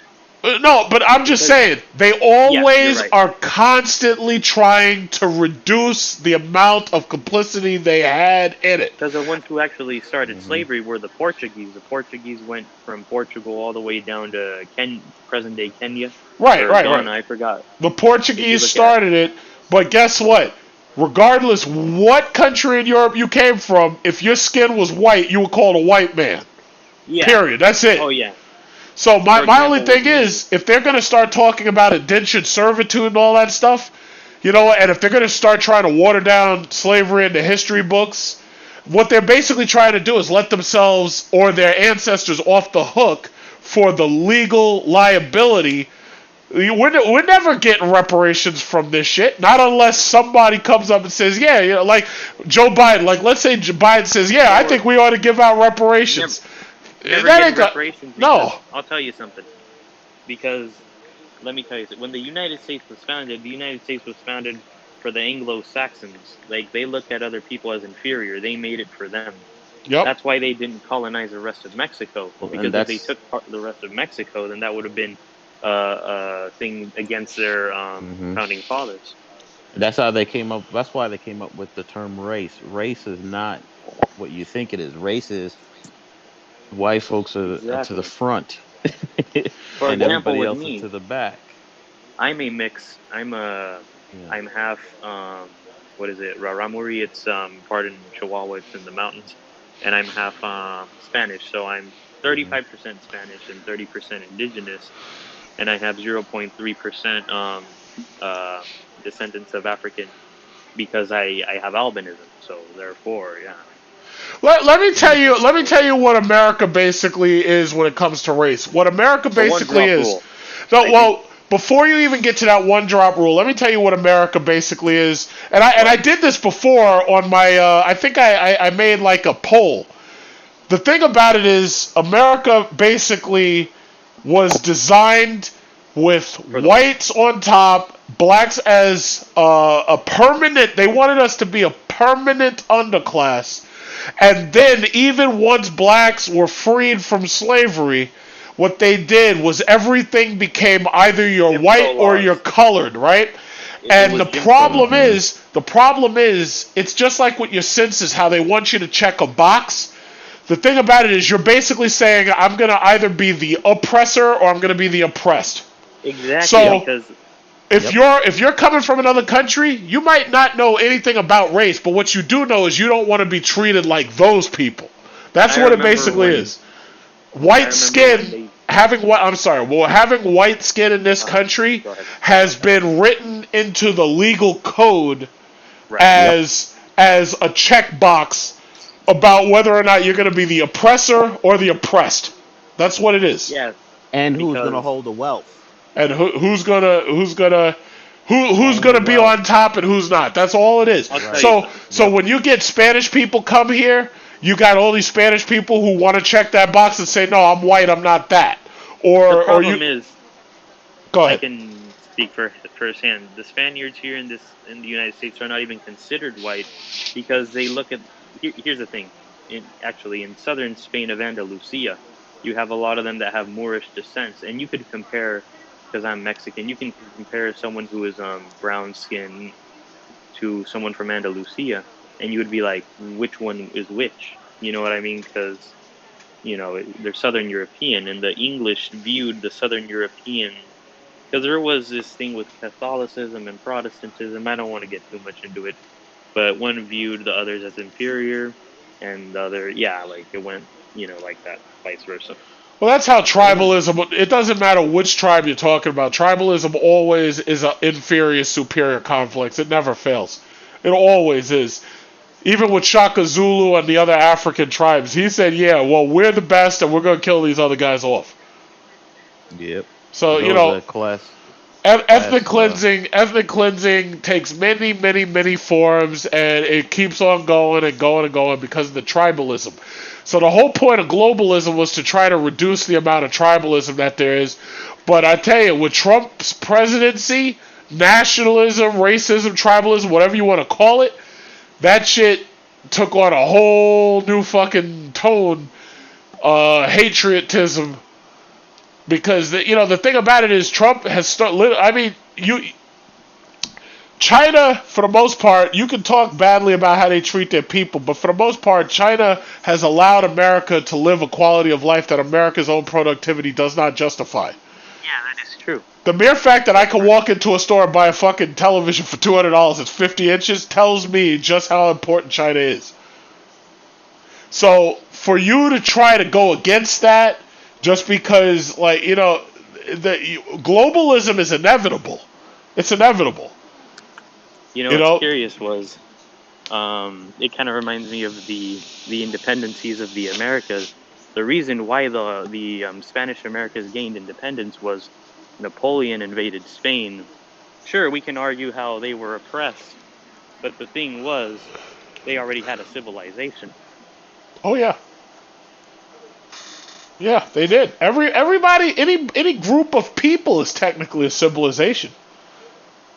Cavemen had a civilization. It just wasn't that, big, but they had. It reminds me of how the Cajuns are actually interestingly enough, half African descent, because when they went to northern, what is Quebec, they actually had a lot of people from Haiti, and then the British expelled them to South Louisiana. Well, ultimately, a lot of that traveling around, it's come, it's basically based on racism, and the thing about it is, it's based all in a damn skin color, it's based in skin color. If you're gonna base some, like for instance, when they start talking about black and black crime, right? That's you. So you mean to tell me that you have found it necessary to correlate the amount of crime specifically with skin color? That doesn't even make sense. Because what you're basically saying is just because your skin is a certain color, you're more likely going to be a shooter or some shit like that. It's ridiculous. I learned that when I used to hang out with some of my rich buddies on Long Island, that there's crime there too. Oh, of course it's just that the people who live in like the Dix Hills and the the Hamptons, they know the people who are the law enforcement, and they know the congressmen. They know it's all connected. So when shit goes, so when shit goes down, they can keep that shit under wraps. Maybe not racially, but for example, here in San Diego, a lot of rich people like in La Jolla. And, I remember I went to Coronado Island because I'm from South County, San Diego, like at the border. And I go there once in a while, and the people there, are rude. They don't talk to you. Like, you say good morning, blah, blah, blah. They just look at you with an ugly face. It's very disrespectful. Yeah. But it's all in who you know in those places. Like I said, You go in certain parts of Long Island, they have crime too in white communities. But again, it's who you know, it's the Yeah, they connections, don't it's the want to talk people about they it. know. They don't want to talk about it. That's why shows like, I realized in recent years, like I used to get caught up in watching shows like The First 48. And I'm like, as you sit and think about it, it's like, is crime only in black neighborhoods? I'm Of like, course not. what the hell is going on? The hell are these I'm shows? for These shows are what? based What off kind of, of question is that? yeah. I mean, Crime everywhere. these, but what I'm saying is these shows brainwash you into thinking that it's only black on black crime, and so they make these shows and they condition people to think that. But in reality, there's crime everywhere. It's just a matter of who's There in is. control of the narrative, who's in control of you know reporting the crime. And like I said, in Nassau County, I know there's people that are connected to the Nassau County commissioner, and if they want to keep something under wraps, somebody they can do that, Oh and yeah. it won't count.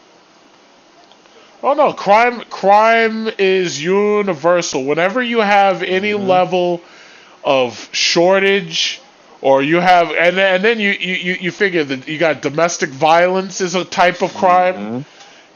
Police constantly want to bring up, oh well, we shoot X number of white people a year too, as if that's supposed to make it better. It's like Yeah, it's like oh it's a yeah well consolation oh yeah prize. well we shot 100 black people last They year, can but say we what they shot want to say. 106 white people last year too. So you make it sound like that's a good thing. It's like what are Yeah. you talking about? Yeah. I You don't know? think it's a good thing at all. It's No, like it's Joe not. Arpaio.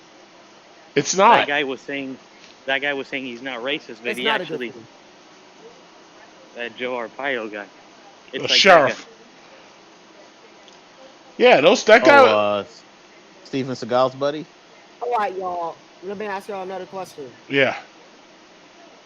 Do y'all think America is do you think America is the same as it used to be back in the 1900s, in the mid 2000s? I don't think America is the same Because as when it I was used to be born in last year in 2003, December. It yeah, ain't the because same as it no, was listen 4 to months me, ago. because I was born in 2003. It was nothing like this when I was born. No, well, Nope. America has definitely changed. I was born in '81, and Yeah. America has definitely changed since the '80s. This is crazy. Well, it's Everything is crazier now.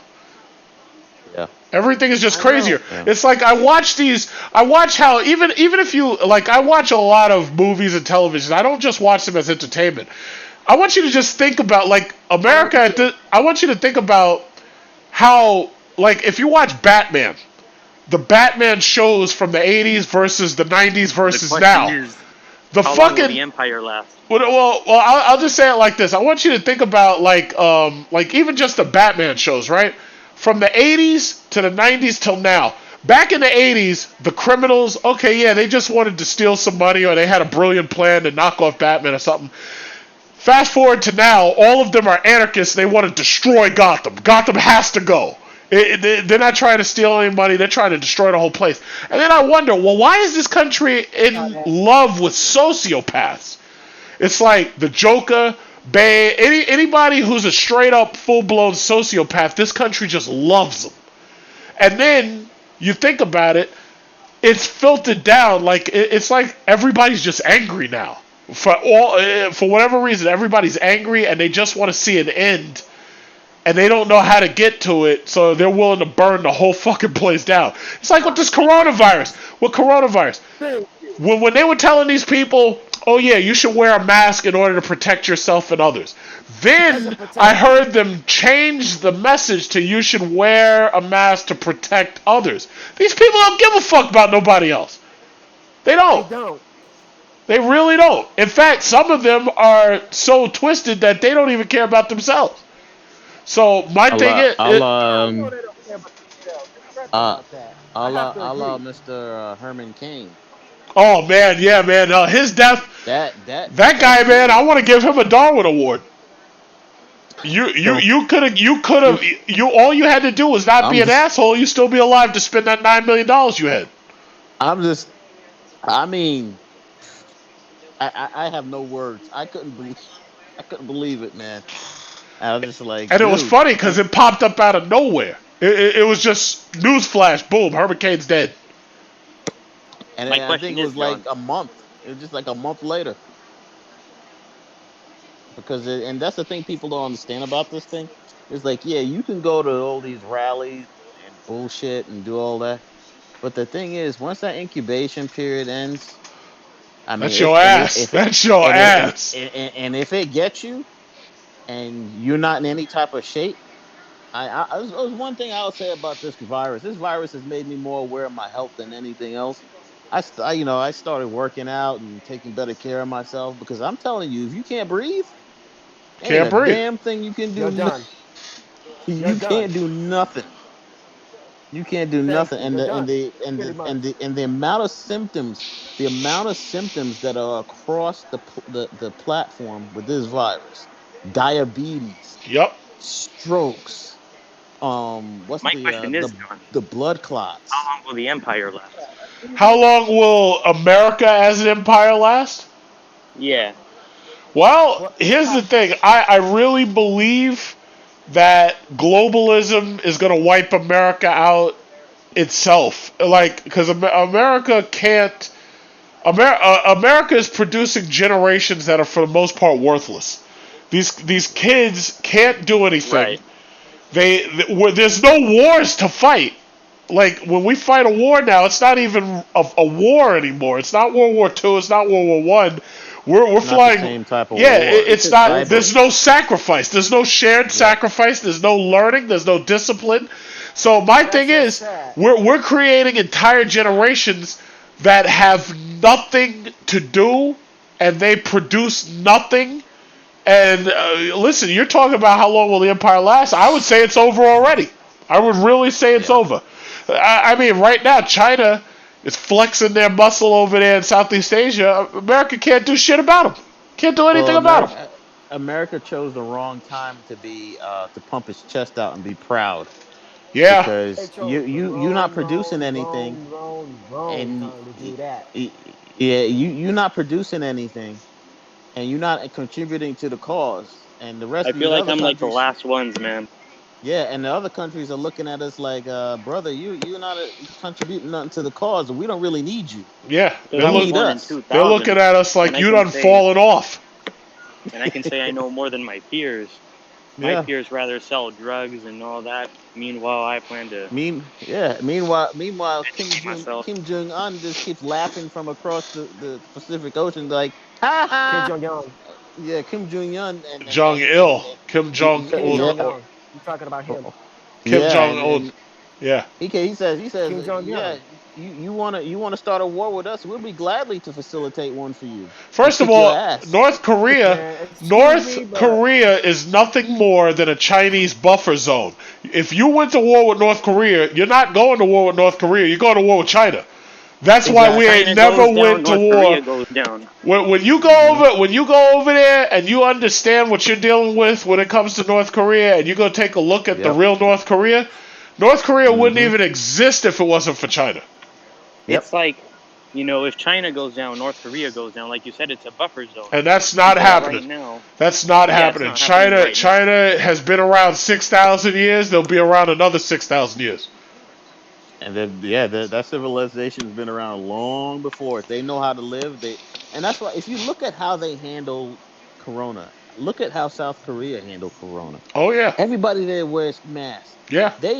You know what an outbreak was for them? They started opening up, and they had 126 cases of Corona. They shut everything back down. They were like, no, no, no, no, no. We're not having this. And they yeah, the most because people are not following the damn Well, rules. what the mistake that they made is they started opening up the bars and the clubs, and that's when Way too early. Thank you. way too early, It's and way that's too when early. and that's when but their spike was 126, and they shut it down. Well, you saw me. I was in South Because people want Korea. to I follow the think it was guidelines. almost 2 years ago. I was in South Korea for the summer. Either that or it was the year before last or whatever. But the thing about it is, South Korea is number one, extremely hygienic.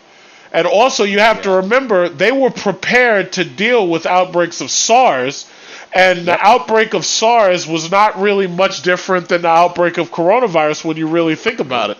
So for the Well, most part, it's part of the it's well, this the corona is a mixture of SARS and a little bit of MERS too. yeah.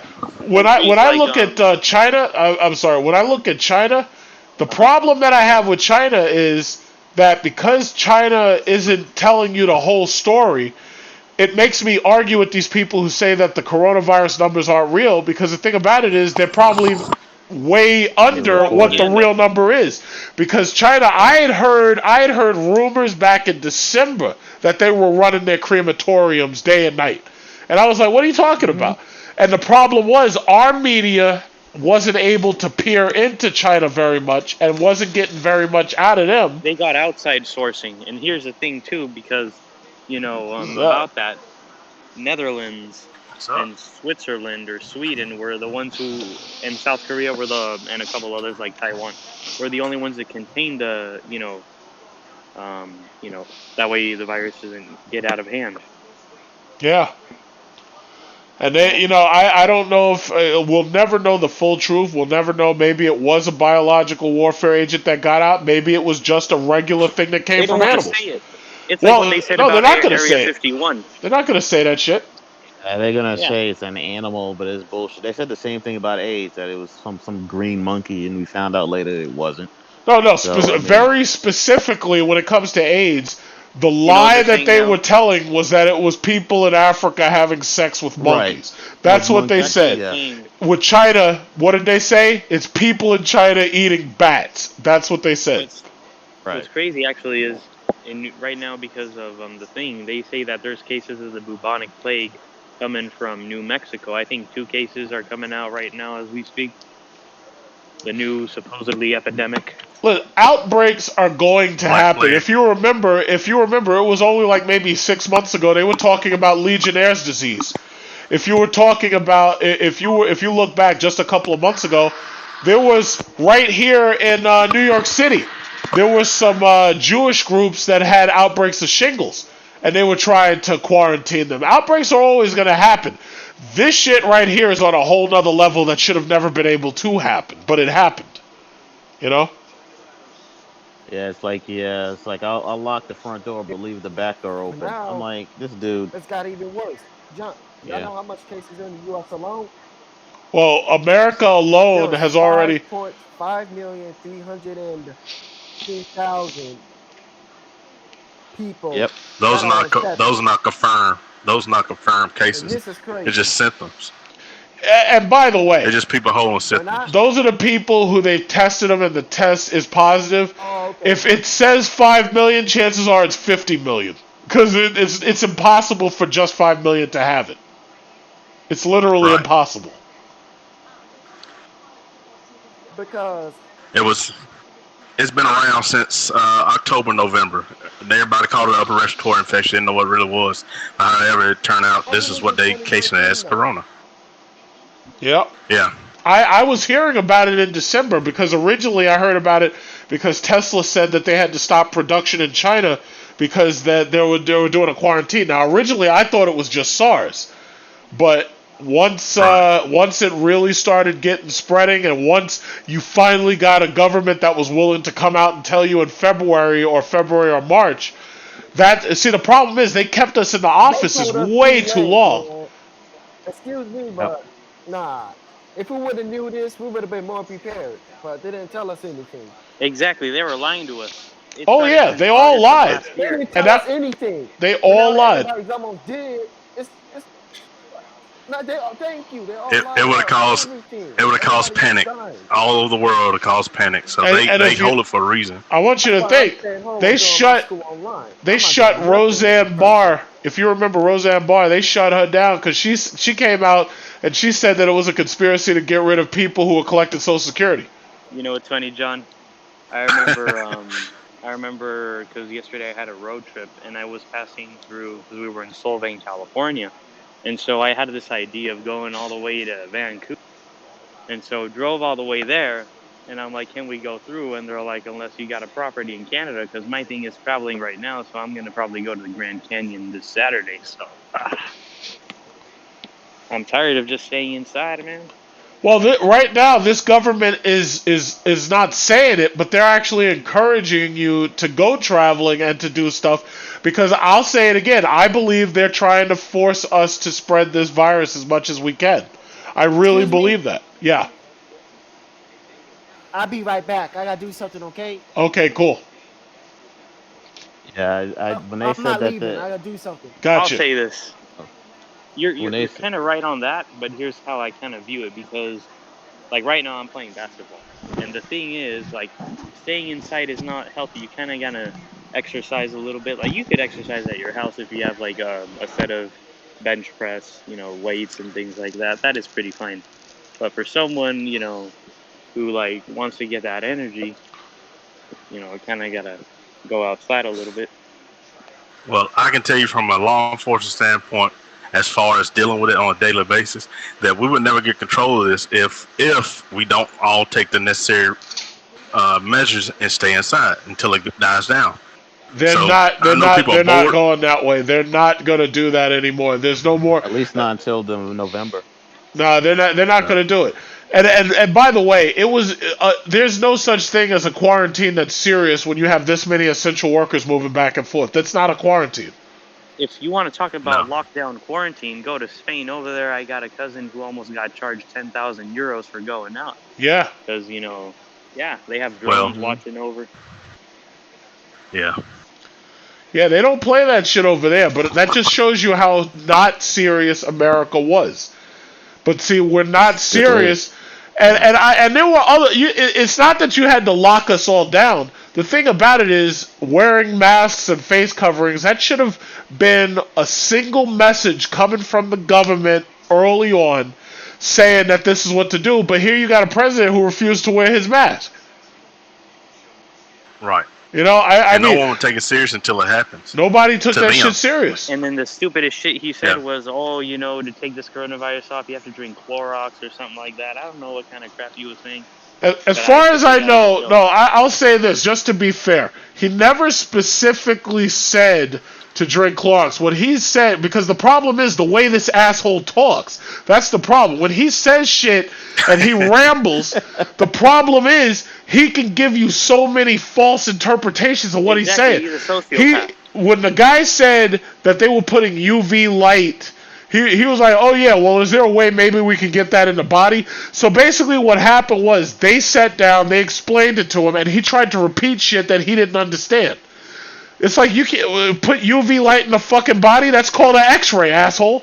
Or yeah, no. That reminds me, John, remember when you had that interview at the radio and you were talking about Hong Kong and the guy was shutting you down? Yeah, and I'm trying to talk. Wait a minute, John.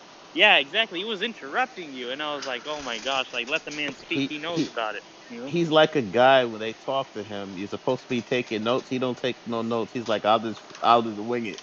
So yeah. He goes up there in front of the damn, press conference, and he starts winging it. Yeah, there's some people, and by the way, listen, there's some people who are pretty good at that. Like, they can read a small piece of information and then they can facilitate based on it. He's not fucking one of them. Exactly. Like, this guy, I mean, you can see, the sad thing is, I see it for exactly what it is. I see him for what he is. I always did. I always understood how he's able to get these crowds and stuff. I understand that. Yeah. But my problem is, listen, you're dealing with a fucking health crisis that's killing people. It's not time for that bullshit. I will admit this. Trump is pretty good, let me tell you, in getting the crowd, go wild, because he says simple things like law instead of legislation and says all these phrases that are simple. Even the old people and the young people go to him. And that's a problem. The leftists, like Bernie Sanders, that old guy, like, that guy should just be retiring right now. He shouldn't be doing the things that he's doing. No, well, listen, I'm sorry to cut you off, but I'll say real quickly, I was never a Bernie supporter, because the problem was, even back in 2015, I realized my generation kind of remembers Hillary Clinton, but the next generation below me that she really, really needed, they're not loyal to her. And they were never loyal to her, and they never were going to be loyal to her. In fact, Obama is really lucky that he was able to get the level of enthusiasm that he was Here's the able to only get thing when I he will got say. it. I'm But- not going to vote for this election. No, well, listen, if you don't vote, then you're basically voting for Trump. Here's my point, No, wait. Did you hear what I said? If you don't Yeah. vote, If you're you don't giving vote, you're Trump basically a voting vote. for Trump. But here's my point. If let's say Biden wins, for example, like here's my fear, and like I was Democrat, formerly I was Republican, now I'm just libertarian because both of the parties are damn liars. And how I view is I don't want, Trump because he's a sociopath and says shit out of his mouth. But at the same time, with Biden, I don't want a socialist, Well, here's my thing. When you bring up the term socialist, this fucking guy is handing out $600 or $400 a goddamn week. A lot of people are gonna want to vote for him because he's giving them checks. He's not a conservative. He was never a conservative. He doesn't give a fuck about none of that stuff. You know goddamn well that this guy does not go to church. You know it. He can't quote shit. He doesn't know anything about the Bible. He's a Freemason. No, he ain't no goddamn Freemason. This guy is a sociopath, fucking con man. He doesn't. Wait, listen. If you're gonna call him a Freemason, I'll argue that if he is in that club, that he weaseled his way in there. He doesn't give a shit about nothing that they're doing, and he probably went in there just to get the ring. Tell you what's scary. He went in there just to get the ring. Scary, man. Alex Jones, well, the media, social media pretty much shut his ass down because I haven't heard a peep out of his ass in a long time. I know he exists. I know he's out there somewhere, but they shut him down, Alex Jones. They shut his ass down. They shut him down. The problem with Alex Jones is that he's a little extremist. But some things that he says is kind of ridiculous. It's kind of true. It's kind of false. It's ridiculous. He puts it to a point where he exaggerates it. Listen, there's no such thing as kinda true, kinda false. You're either telling the truth or not. He's putting, you know what he's doing? He's putting forth conjecture. He's saying shit that might be true, might not be true, but you'll never be able to prove any of it. They want me to believe that Hillary Clinton is running a fucking child prostitution ring out of a goddamn pizzeria. They've been saying that for years, but that's not... If that was the case, then, Hey, guys, what are we talking about? We're talking about why you should vote. Which line are we gonna vote for? Yeah, because I'm not voting right now. Oh, okay. I'm probably just gonna vote for Trump or Biden. I don't know. Well, if you vote for Trump, then what you're doing is you're saying, yeah, you know what? The last 4 years, you want another last 4 years. Here's my point. That will be your last 4 years. Probably. I'm telling you right now. We're not a dictatorship. We're a democracy, obviously. But this guy, I'll tell you something. Not anymore. No, not anymore. Yeah, exactly. Because let me tell you something. This guy actually, it came out on the news that there might not be an election because he might say something like, "Oh, he's trying to deter from another election to happen." He has no control. But here's my problem. You just said you'll probably vote for Trump. So you mean to tell me you feel comfortable voting for somebody who comes out and tells you that bullshit? No. So why would you say that I'm probably gonna vote for Trump? You just said it. I'm probably gonna vote for Trump or Biden. No. You don't have a choice besides Trump or Biden. What do you mean you're gonna vote for Trump or Biden? No. Listen. Man, I'm just giving you heat. I'm probably gonna if you enjoyed, see, this is my thing. Like I understand you're Hispanic. But my thing about white people is I saw how badly white people in general were hurting when Bush was leaving office in 2008. I'll tell you something. So my thing is, how much more do you want your ass kicked for the next 4 years? How much do you want? Okay, let me give you my response, John. Yes. Does he remember when people were collapsing in front of banks in 2008? Yeah. I mean, literally falling out. IndyMac. The banks. IndyMac. They couldn't even get their money back. I'm gonna be straight with you. The lady fell out. I don't know if she's alive. I'm gonna be straight with you, big John. Okay. But the thing is, someone like me who's Hispanic, I had my family vote for Democrat for years, and the problem is, I feel like libertarianism and independentism should rise because honestly, there isn't a solution. Like, that's my personal opinion. You know what I mean? I just said the reason why I brought up I'd probably vote for Trump is not because I would want to vote for the guy, because he has said a lot of things that I find pretty offensive about the Hispanic community. And then later on, said he a lot just of stupid stuff. No. Yeah, Let's forget. Let's forget 1 second what he said. How about what he's done? Yeah. Forget what he said. Dumb stuff too. It's one thing for somebody to say. It's one thing for somebody to say that, you know, I don't like you, this, that, and other. It's another thing for them to treat you like shit with policy. I'm undecisive. That's all. You should honestly, you shouldn't be indecisive. Honestly, you really should not be indecisive at this point. And I'm not telling you who you have to vote for. I'm just saying, did you enjoy the last 4 years? The only reason why I kind of enjoyed it. You kind of enjoyed it? Oh, shit. Because of the check that they gave. You know what I mean? You mean to tell me of 4 years they gave you a $1,200 check and that's it? No, really? Actually, I got $3,000. Wow. $3,000? Wow. Low expectations. Yeah, that's pretty fucking. I understand you're only 20. I understand that. But fuck, $3,000? And I understand I'm just being honest with you. No, he's actually giving me 2 checks. 2 checks? Whoa, 2 checks? Holy shit. Dude. 2 checks? Yeah. Wow. Listen, I can understand if you said, listen, he gave me $1 million under the table to vote for him. That I could understand. But for $3,000, those are some low expectations, bro. But let me continue. Go ahead. I said I was undecisive, and I said I'd probably vote for. That was the only reason why. But the rest, I'd probably just be like, I'm not gonna vote for the guy. So my other half wants to, but my other half doesn't, and just is like undecisive, like. So what I just plan to do is just see who's the one who persuades me, and yeah. But you know what, bro? If you look at it, the way he destroyed the economy, if it was somebody else that had a brain that knew to do anything, you know, you could have made 10 times that. Exactly. Oh yeah. Yeah. Because I'll put it this way. Honestly, right now I'm just because when I'm studying, when I'm going to school and college, I'm working job after job. These are all just temporary jobs because, you know, the IT jobs are just getting oversaturated. And so, yeah, if this would have, if Trump would have not gone in office, it would have been a different story, and for a good reason. It probably would have been a little bit better.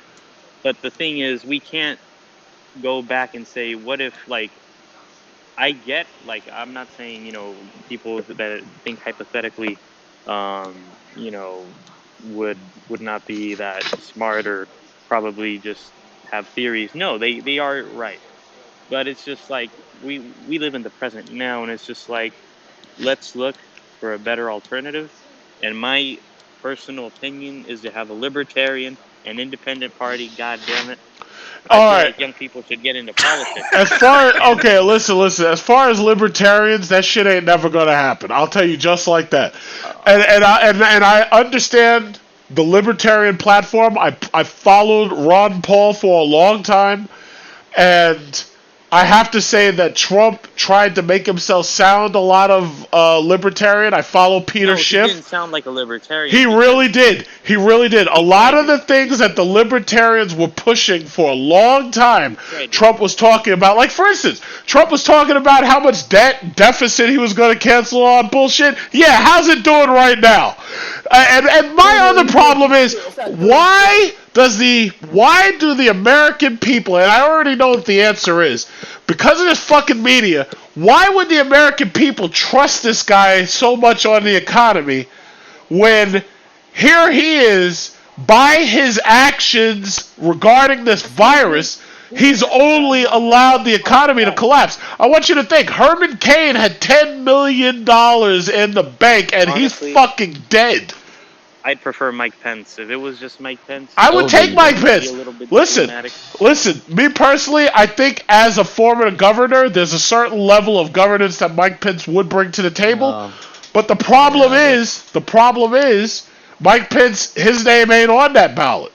He's not going to be president unless Trump Right, dies. because he's vice president. Right. Exactly. Like if he had a heart attack, like if he was Well, about and to I'll tell you have a health this: issue. if Trump and Mike Pence go, Nancy Pelosi becomes the president. Oh God, no. Well, you say, "Oh God, no," but I'm Oh listen. God, no. Listen, things ain't There'd doing well be a fighting now. chance. Yeah, Things ain't doing well. See, I well. could agree. As a libertarian, John is kind of right. Nancy Pelosi has the amount of All of people. us have to agree to that. Look, we're looking for a fighting chance to live.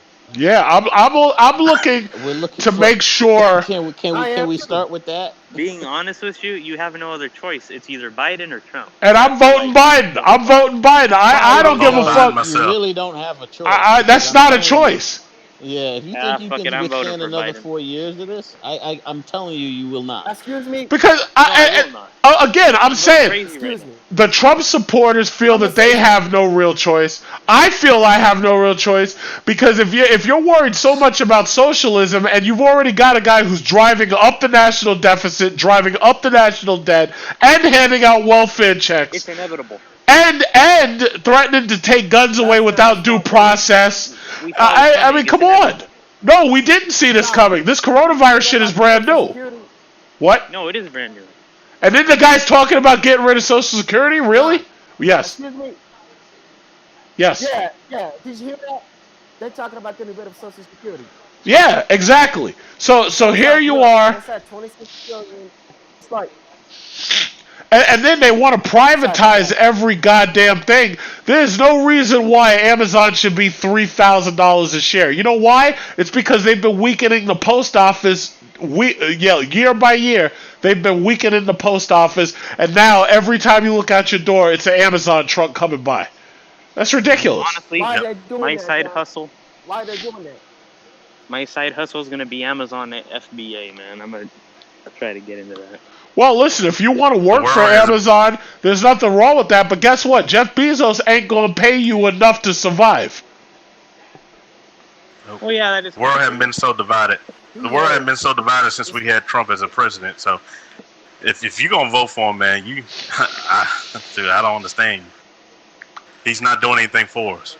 He's not doing a goddamn thing for you at all. That's why I said, fuck it. I'm gonna probably vote for Biden. He ain't better. He ain't better enough. I tell you. Guys, let me say one. Go ahead. Yeah, I'm sorry. Excuse me? Go ahead. Yep. Okay. Go ahead. Trump, he is a sociopath. He's a maniac. He's a sociopath. He does nothing but benefit himself. He doesn't think about anybody else. I'm 16 years old, but I'm not that stupid enough to know that we have an idiot for a president. I agree with you. Stupid ass. Let me make a recommendation. I think he's delusional as fuck, if you ask me. If any of you, how many of you have read The Art of the Deal? I haven't read that shit, and I have no intentions of reading it. Yeah, well, me neither. Here's the thing. Here's the thing. I read it when I was in high school, and the only reason I read it because back then, everything Trump was, he was headline news here back in New York. Yep. He had publicity. Hold on. One of the things, and the reason why I asked that is because do you know what one of his first jobs that his dad had him doing? His first job was his dad had him going around. He was a bouncer that collected late rent. Yeah. And the Queen's apartments. Man. He was like those bounty hunter guys. Let me tell you how inadequate that you have to be. That your father, who's already a millionaire, the only job that he can find you is for you to go collect rent from late payments from renters. Think about that. And to me, that sounds like. I think this is a good discussion. Right now, and I'm nothing to say because it's like this is ridiculous.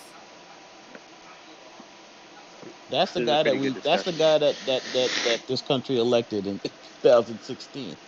Trump, this dude. I don't know what we were thinking when Trump. They knew Trump was a con. You got to remember, I live in New York City, and I've been here for 39 years. We always knew this dude was a con man. We always knew. We always knew. Talk to somebody who worked for him. and asked him how he treated them. That's hard to find because his fanboys are so quiet. No one to respond. No, that's not. Those aren't fanboys. Those aren't fanboys. Oh, Those are okay. people who worked in his buildings and how he treated them.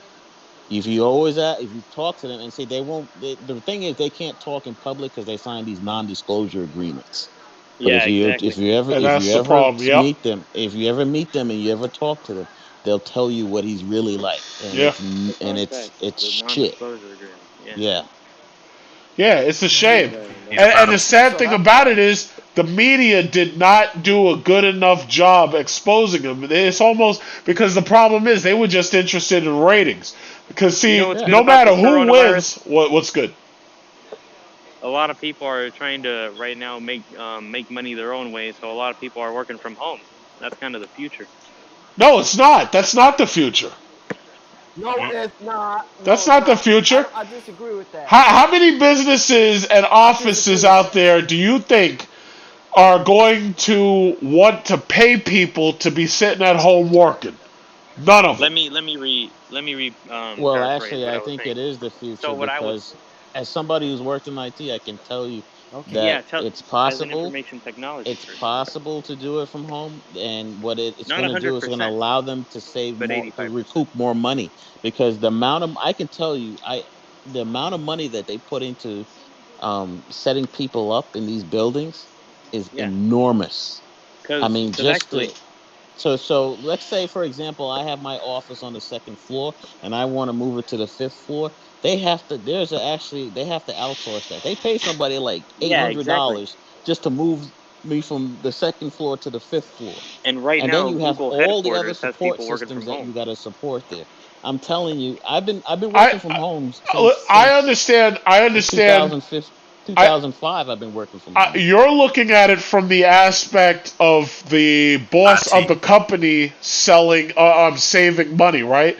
But I want you to also think No, no, about no, no, something. no, no. It's Companies not like just that. Cisco, It's Google, also Qualcomm. efficient. It's more efficient for them, Oh no, and it's they can definitely still more track you. efficient. But here's my thing. Since when has anything in this country been about efficiency? When these people do not Well, show up to those offices, Thank you. that's another day that Starbucks doesn't get you to pay $7 for a cup of coffee downstairs in Hey, the John. basement. That's another day Speaking of that you Starbucks, don't have to spend money for lunch in have one you of ever these heard of? in the restaurants nearby. uptown, Yeah, you got to I get what understand. you're Have you? saying. I live in New York City.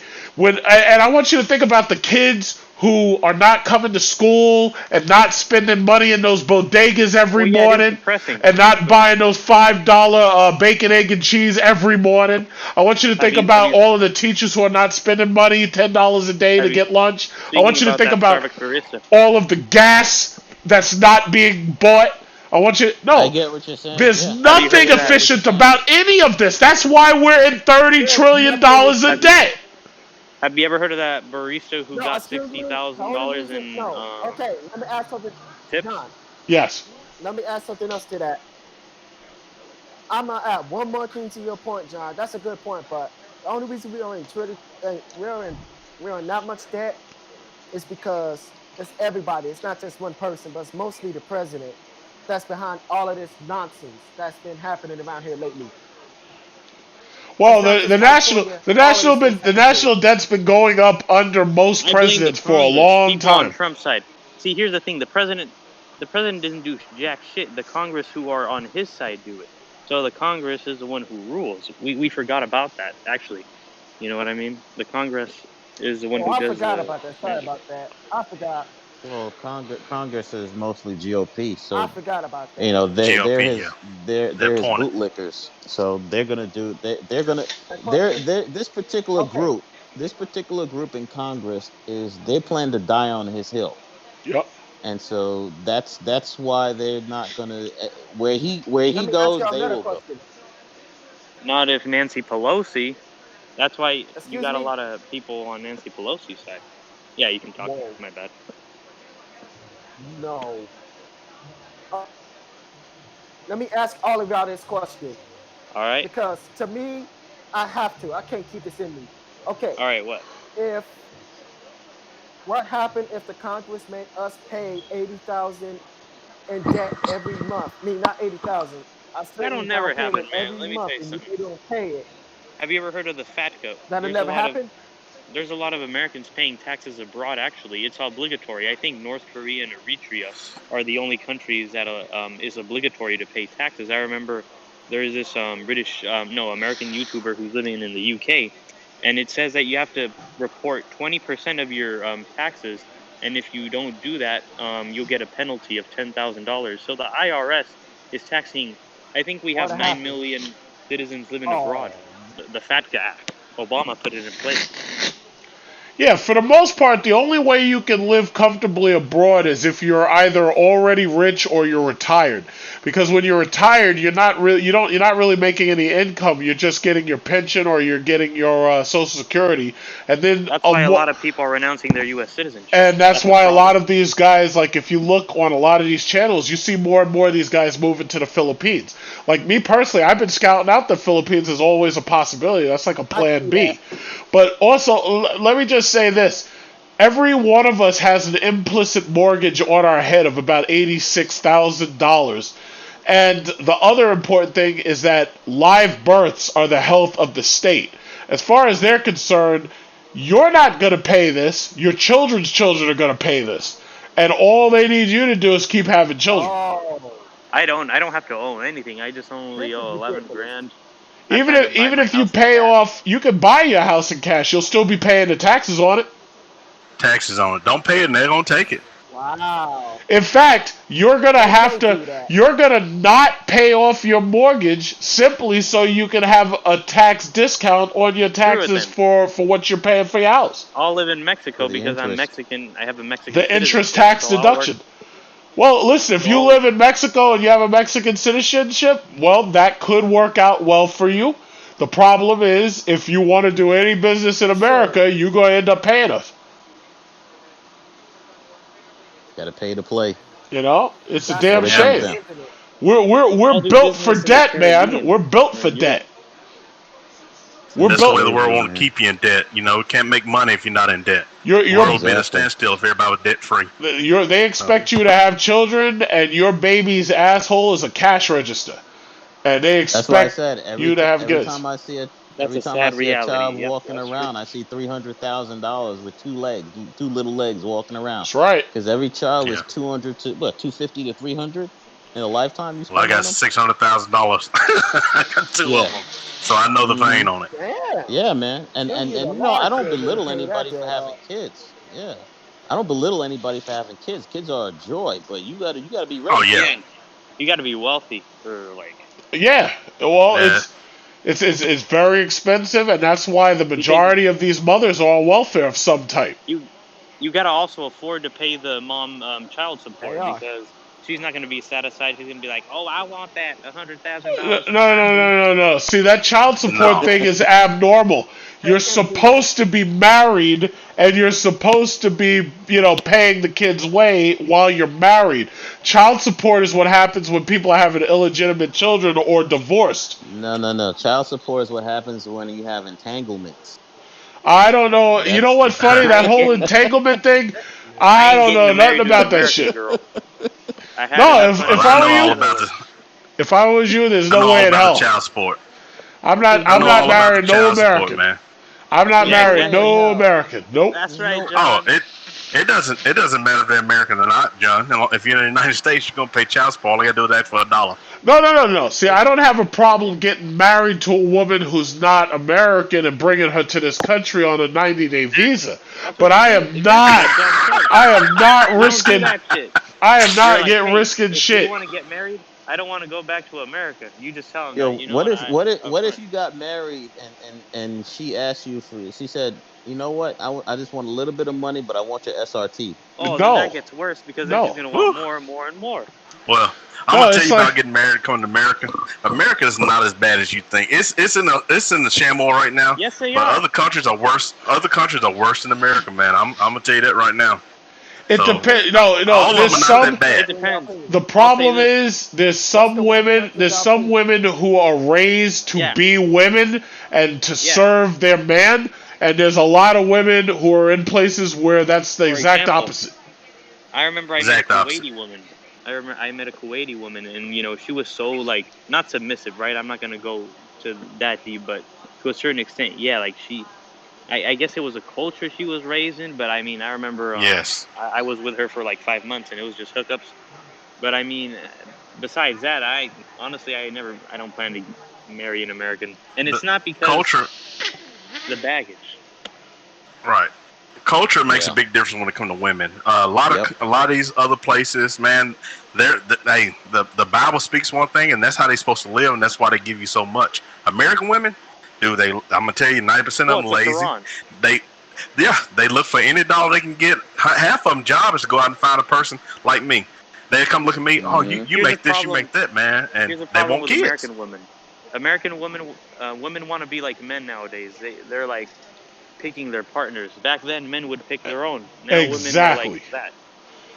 Right. Women are busy competing with men, and that's the problem. Women are not supposed to be competing with men. Right, and it's old thing I saw the other day. Well, you can't tell that's a says, feminist joke. You got to be real careful right there, man.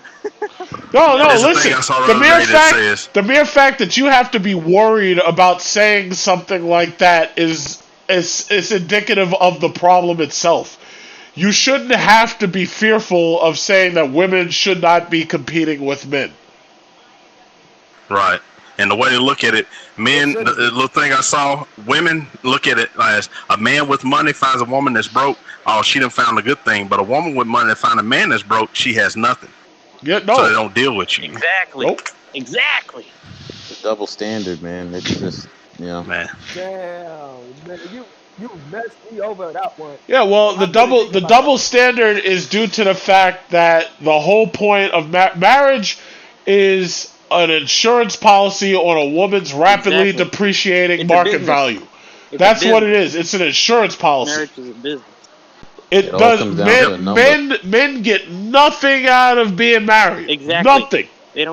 They don't get no financial benefit. Yeah, you get Because nothing. then, here's the problem: when they want to have sex, and then she's like, "Oh no, I'm not giving it to you tonight." That's basically. It's like, yeah, well, pack your shit and get out. Yeah, exactly. But then they call that cheating. But see, that's the problem.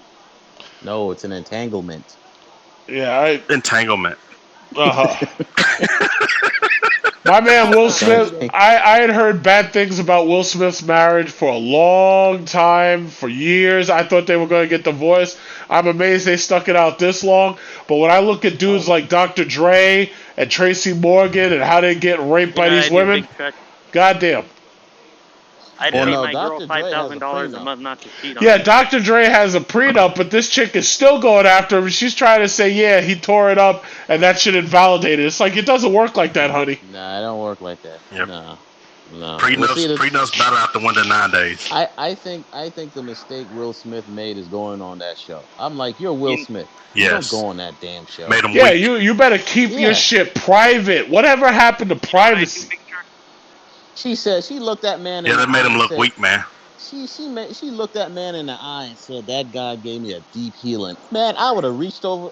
Man, let me not say that. That would have been an ass whooping. I'd pay my girl $5,000 a month not to cheat on me, and I'll make her look the other cheek. Meanwhile, I'm with another woman. You're not gonna look at me. You ain't gotta pay him nothing, man. You ain't gotta pay him nothing. You go in and you tell them how it's gonna be, and that's how you run your relationship. That's insane. If they can't meet them standards, man, just walk out. If I was Will Smith, I would have said who he had his entanglement with, and put it out there too. He kept that quiet. Well, see, the problem is Will Smith. If Will Smith did anything with anybody, you already know that's front page news. He'd be the next Tiger Woods. That would be just like Tiger Woods. Like TMZ. Because Tiger Woods screwed up by getting married in the first place. If I was Tiger Woods, I would have done like R. Kelly, and I would have bought an island somewhere, and I'd have been king of all the women that I imported on that island. Exactly, John. That guy was a fool. What Tiger should have done, he should have done what Derek Jeter did. Just wait. Go have your career. Well, maybe you don't want to wait. Maybe you want to get like maybe 5 or 10 women, and they all understand that you're not marrying nobody, but you're going to take care of them and have the children, and you're going to take care of them. But that's what Derek Jeter did. Derek Jeter was a Mac. Well, if you're going to say wait means that you're holding off until later. I'm saying that's how he should just have lived his life. Yeah, exactly. He should have been in his life. Because Because if it was me, like if I had that kind of money, like I'd have an island, a castle on the island, and I'd have one woman. I'd have one woman from like every culture and race, and I'd be able to afford all of them. Damn, John. Yeah. And you know who that is? That's Derek Jeter. You had one woman from every race. Wow, that's terrifying. You're a man whore. You're a man slut, John. If you think about if you watch how Derek Jeter did his career, he dated, he had all of his fun, his one night stands, kept it on the low. Wow. Oh, Dan Bilzerian's one of those people too. Yeah, and then remember when he had Jordana Brewster when Fast and Furious came out, and everybody's like, how did he get her? I think Dan Bilzerian did cocaine one time, and I think that guy screwed I don't know how many girls. But there's a way to do it, man. You just have to be smart about it. And sometimes these guys, they get anxious. It's like, oh, I want to start a family and do all this, and it's like maybe they're not ready. Yeah, well, a lot of these dudes are, and see, I think the sad thing is the culture tries to force people to get married before they are mentally ready. Yep. And it almost always backfires because they're just not ready for it. But my thing is, again, marriage at this point, like marriage doesn't give me anything except if she's making money and working and everything, it could kind of give me the financial more financial stability, or it could give me a better financial standing or whatever. But other than that, the risk is so goddamn high. If you choose the wrong one. Yep. That's too high? Yeah. How high is it? I mean, how high is it? Look at what happened with the risk is so high I could lose everything I have and blow my head off. Exactly. That's how high the risk is. Oh no, don't do that. Don't risk it. And I think what's his face realized that John Cena. Remember when he was dating one of them Bella twins? Yeah. And she was pressuring him to have a baby. And at first he gave in, and then he thought about it. And he was like, nah, I can't do it like this. Sure enough, a year and a half later, she went and she got pregnant by some other dude. Yeah, well, a lot of these women, you got to understand, especially the culture-rated ones, a lot of them, as far as their culture is concerned, it's like you're supposed to be cranking something out by the time you're 20 or 25 or whatever. It depends upon what culture you're talking about. Yep. But, it's like they'll tell you up front they're not waiting. And I'll tell you goodbye. Yeah. But once again, it's a marriage. Marriage is an insurance policy on their rapidly depreciating market value. Mm-hmm. That's exactly what it is. Because men's market value reaches a higher point by the time a man's in his 30s, but a woman's market value, by the time she's like 18, that shit is going downhill. You got to realize you can have the longest thing in the world. That woman wants something different. No, well, she wants stability. I'm gonna research that. And she wants stability, number one, and she also wants she wants assurances. And the thing about it is, out of these dudes today, you're probably not getting that. No. Yeah. Nobody's taught principal value anymore about taking care or loving someone. Everybody's like, how many can you put on your sleeve? And it starts out at a young age. Like the 16, 20-year-old. That little thing down in the middle of y'all, I'm telling you, it controls your mind. But when you get older, it don't work as much as it used to. So it don't control you like. But that's because there's a poisonous culture out there. The culture itself, especially like with this music and the culture itself, is the movies, the music, it's poisonous. And the problem is, like I was listening to some dude who was talking about this, it's like if you don't have fathers around to meet that dude who's trying to date your daughter, and to, in some cases, groom that dude, because he's not going to be perfect, but to groom him and make him a little bit better than he is, it's like anything is going to happen, and you just don't know. You just don't know.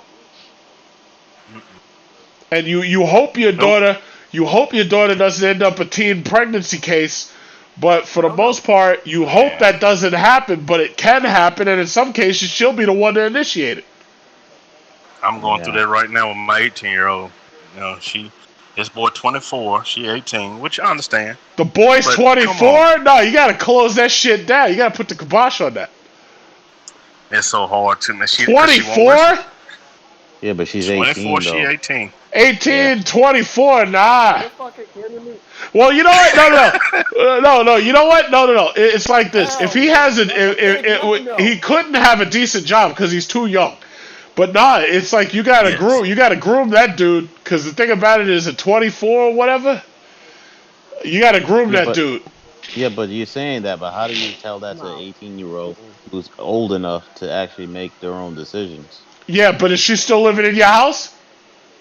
No, she just left for college last week. Oh, damn, you screwed. Sorry. I know. Yeah, but hey, at least she's 18, right? At least she's 18, right? Cool. As long as she don't come back and ask you for money, you good. Oh, it's done. I set it up on the stock market, so she's gonna learn how to make her own money. Oh, okay. Man, that's actually smart, John. Don't you don't think so? What? Set her up on the stock market. Set her up to start making her own money. Well, okay, listen, as long as it succeeds and everything goes well, but see, the thing about it is you just don't want her coming back to live with you. I know a chick, I'm not going to name names because you never know who's listening, but I know a chick, she's 40 years old and she's still living with daddy and mommy, and she's 40 years old. And not married. I'm not even saying where. Not married, no children. She had something going with some dude, and apparently she was so headstrong and such an independent woman, she fucked that up. So sure enough, 40 years old, no children, unmarried, and she would have been the exact opposite. She would have had kids. She would have been married, but the dude that she was dating. So was whatever went wrong. Well, and then the sad thing is, her father loves me and trying to hook me up. I'm like, nah, that's okay. Ooh. Yeah, I'm like, nah. And it's the father usually. But see, that's what happens. Eventually, especially with these daughters, if they get too old, and a lot of women are getting older and older, and they're single and they're childless, and they're still with their parents, and their parents don't know how to get rid of them. And the thing about it is, these fathers, they be trying to hook you up. There's a second one. And this one's from outside the country. Does she live on Long Island? I can't say, because you never know who's listening. Well, if she lived on Long Island, I understand, because this is expensive. Don't say it. I would never. I'll just say New York. I'm not going to say Long Island. I'll say New York. Yeah, because I can understand you living on Long Island, still living at your house, your mom's. It's like if this was Africa, and he could sell it to me for some cattle, I'd already, she'd be right here right now cooking something. And that's the father, because here you got a 40-year-old living in your house. That's ridiculous. 40 years old. I was like, yo, listen, at a certain point, I had to get out from under my mama. I was like, there's no way in hell I could live in here. I got to buy a house. And my mama did not want me leaving. She would, every time I showed her a new house, she'd be thumbing her nose up at it because she was like, she didn't want me leaving. I was like, no, fuck that. I got to get out of here. But here you are, 40 years old, and you living in your daddy's house with your mom. Damn. 40 years old. Her daddy is trying, and that's just one of them. The other one is outside of the country. And the father, every time he sees me, he's like, oh man, what do you do for a living again? And he be trying to hook me up with his other daughter. I'm like, nah, that's okay. Nope, that's okay. This one is a different, this one's actually a Hispanic ethnic origin. I'm not going to say it because you never know who's listening. But the thing about it is, he's up there trying to hook me up. And I'm like, nah, that's okay. Nope. I'm back. I'm like, listen, if she's in your country and your country has them high ass teen pregnancy rates and nothing happened for her yet, then that's okay. That's cool. You keep her. Yeah. Wow. But if we were living in Africa right now, because see, in Africa you're forced to get married at a certain age. It's like it would have been just like that. What was that book? What was that book? All Things Fall Apart or Native Son. He would have sold it to me for some cattle. Why is this phenomenon of because there's supposedly a group of African Americans that are supposedly going back to places like the Gambia and building houses or whatever. Yeah. What about it? Yeah, like I don't know, like that's kind of weird. It's not weird. It's fucking expensive to stay all. here. That's not shit. If I had the money, I'd be in Seychelles right now. Fuck this place. I'd sell Let me tell you everything. something. That's gonna be the new norm. Moving out of here? Absolutely. Absolutely. Why would I stay here? So I could move to Atlanta and eventually get killed by a cop? What the fuck? I'm not staying here. Fuck this place. So That's cold, man. you got all these grown black men who get in a traffic stop. Next thing you know, they're fighting over a taser and then they get shot in the back. Fuck that shit. I'd be out of here. We ain't shooting everybody. We're not shooting everybody, John. Yes. You Everybody know- out police. here eventually. No, you're the police. I'm the Listen, police, just so you know. listen. You may not be the problem, but there's enough of y'all out there who are the problem that it's like, nah, that's You're either okay. You either get tased or get a knee on your neck. Yeah, Like- fucking George Floyd. Lord Jesus. Like, and you know what's sad? Let me tell you something. You know what's really sad about George Floyd, especially with this piece of shit media? They were showing these photos of George Floyd. You probably know which one I'm talking about. That made him look like a tough guy bouncer. When those cops pulled that man over, that guy was so anxious. I thought he was autistic, and I was like, holy shit! Why are they scared. bothering? Yeah, he was terrified. And if they pointing guns at him and shit, he didn't do nothing. And you mean to tell me? No, and you want me to stay here? Fuck this place. You want me to stay here? I will be honest. The problem with you do have your problem officers. The problem with it is most of them are intimidated. Like you when you talk, you're loud when you talk. I understand that. Why? Because I'm a black man, and when we get together as a family union, all of us loud. We're not finna fight. We're not mad. We just loud. Yeah. And when most white Americans hear black people, they're like, "Oh my God, what's going on?" They panic, and all of a sudden they like, "Oh, he's and that's why you have so many shootings. However, you do have a lot of racist officers. You do. Racism is And I work with some daily. I work with them daily. But they look at me like, oh, you one of us. We accept you. I'm like, hold up, player. It ain't no one of us or nothing. You know? And I try to, because I train a lot of officers sometimes, and I try to explain to them it's right and wrong. When a person is wrong, explain to them what they're doing. Explain to them, say, hey, look, all I do is present charges. The charge is going to be on a piece of paper. You have your day in court. Don't try to turn it into a street justice. I'm not here to make justice of it. I'm here to say, hey, this is what you did. Okay, you ran a red light. I'm writing for a red light ticket. If you don't feel like you ran it, go to court, plead your case. Don't try to fight on the street like, hold on, I'm not doing this. And that's why things got out of hand. Just take the little thing they're going to give you, because the courts have a 6-time forgiveness. If you haven't done anything that's like murder or anything like that, they will forgive it and let you go up to 6 times. Then if Valerie gets out of seeing you, they charge you. Yes, sir. Go ahead. Which state That's are the you in, same if thing. you don't mind me asking? Go ahead. You're in Texas? It sounds like he's Texas. No, I'm country, but I'm from Tennessee. I'm from Memphis. Tennessee. Okay. All right. Tennessee. Anyway, like I was saying, so how is it over there? Because I've known some Hispanic people that have been to the South, and they say that there's a lot of Confederate There is.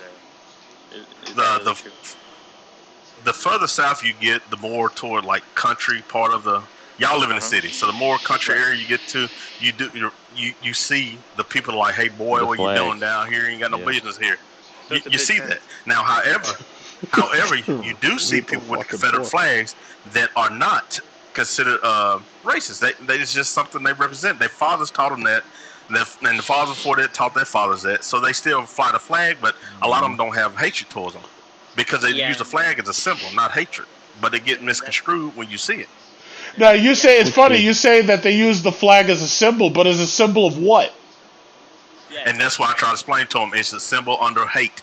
That flag was used to separate the Confederate Army from most things in the war. So, hey, this is what we do. We're here to do this, blah, blah, blah. We're bedded under this, blah. But a lot of people don't understand, Bedford Forrest, when he started that, the military wasn't started under what is construed as the Klan, because once it went to the hatred thing, he actually left the Confederate nation. He left to get out of it, and they just took over from there. Same with the BLM movement. I had to explain to one of my white friends the other day, the BLM It was meant to go out for injustice. Yes, you do have sorry ass police officers. Yes, you do have the sorry ass judges that see a black man come in. No, they're not gonna look up. They're gonna charge him 10 times worse than they charge a white guy. I remember I saw a video. It was on YouTube. It was the police. It was supposedly titled "Corruption of the Miami Police or Florida Police in the 1990s," and like with the cameras, undercover cameras, they were pretty like brutal. Like they were arrogant. They're like, "Oh, what? You want to file a claim? Too bad you can't do this or that." Like I heard that it was worse back in the 90s and 80s. It was because a lot of like the Hispanic community, a lot of them, since a lot of them are illegal. When some officers, you do have them. Like I said, when they meet them, some of them will rob them. Who they gonna complain to? They have no rights. That most of them don't have papers to be here. You do have those people, and I hate to be around those people. Wow. Back then, we didn't have the same technology, right? Right, and the thing about it is that camera, I could turn it on and off when I want to. You understand what I'm saying? Right, you have control of the manipulation of it. You still have control over to a certain point. Now they have new cameras coming out that runs 24 hours. So as a police officer standpoint, we have no privacy. If I go to the bathroom, they watch me use the bathroom. If I'm sitting here trying to have a personal conversation on the phone, they listen to my conversation. There's no privacy in policing, man. I'm telling y'all right now, we have no privacy. Yeah, the shit. And I try to explain the hardest. I feel for you. I feel for you, man, because the hardest thing to do is to be a black man and be a police officer.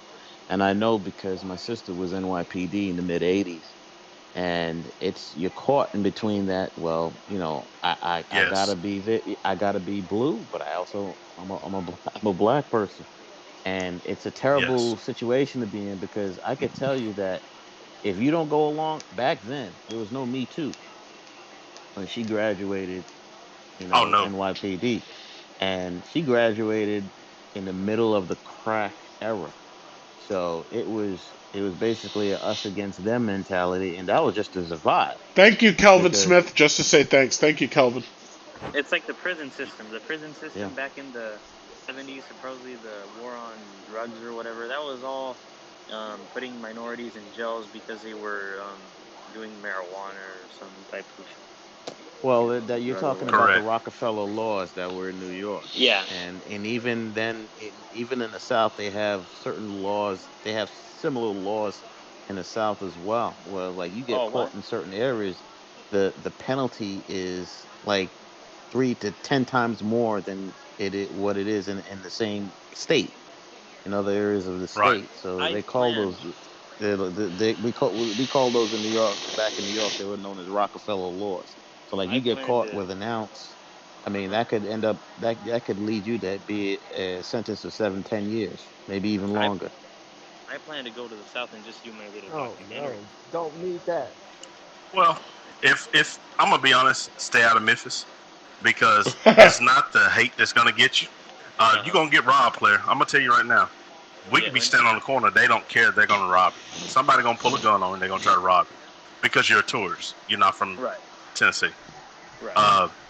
Is it all bad? No, but it's no reason to come here to try to do a documentary because we have plenty of people floating down the Mississippi that been here trying to do documentaries. Just look on TV, see what you see, and stay where you at because there's nothing here to see. I'm just gonna be honest. Yeah, well, I watched enough of Memphis, Tennessee on Real Stories of the Highway Patrol. Okay. Yeah, that's enough. There's nothing here. Elvis is dead. Nobody needs to come in and see that. But on a real note, it's a culture thing, you know. It just people don't understand the way we react around each other, how we comprehend with each other. So the first thing to do is fear. You know, if you see a pit bull behind a fence and he's showing his teeth, okay, you just like, okay, he might hurt me, but soon that dog come out, he come out and lick your hand. All he was doing trying to get your attention. I personally was robbed.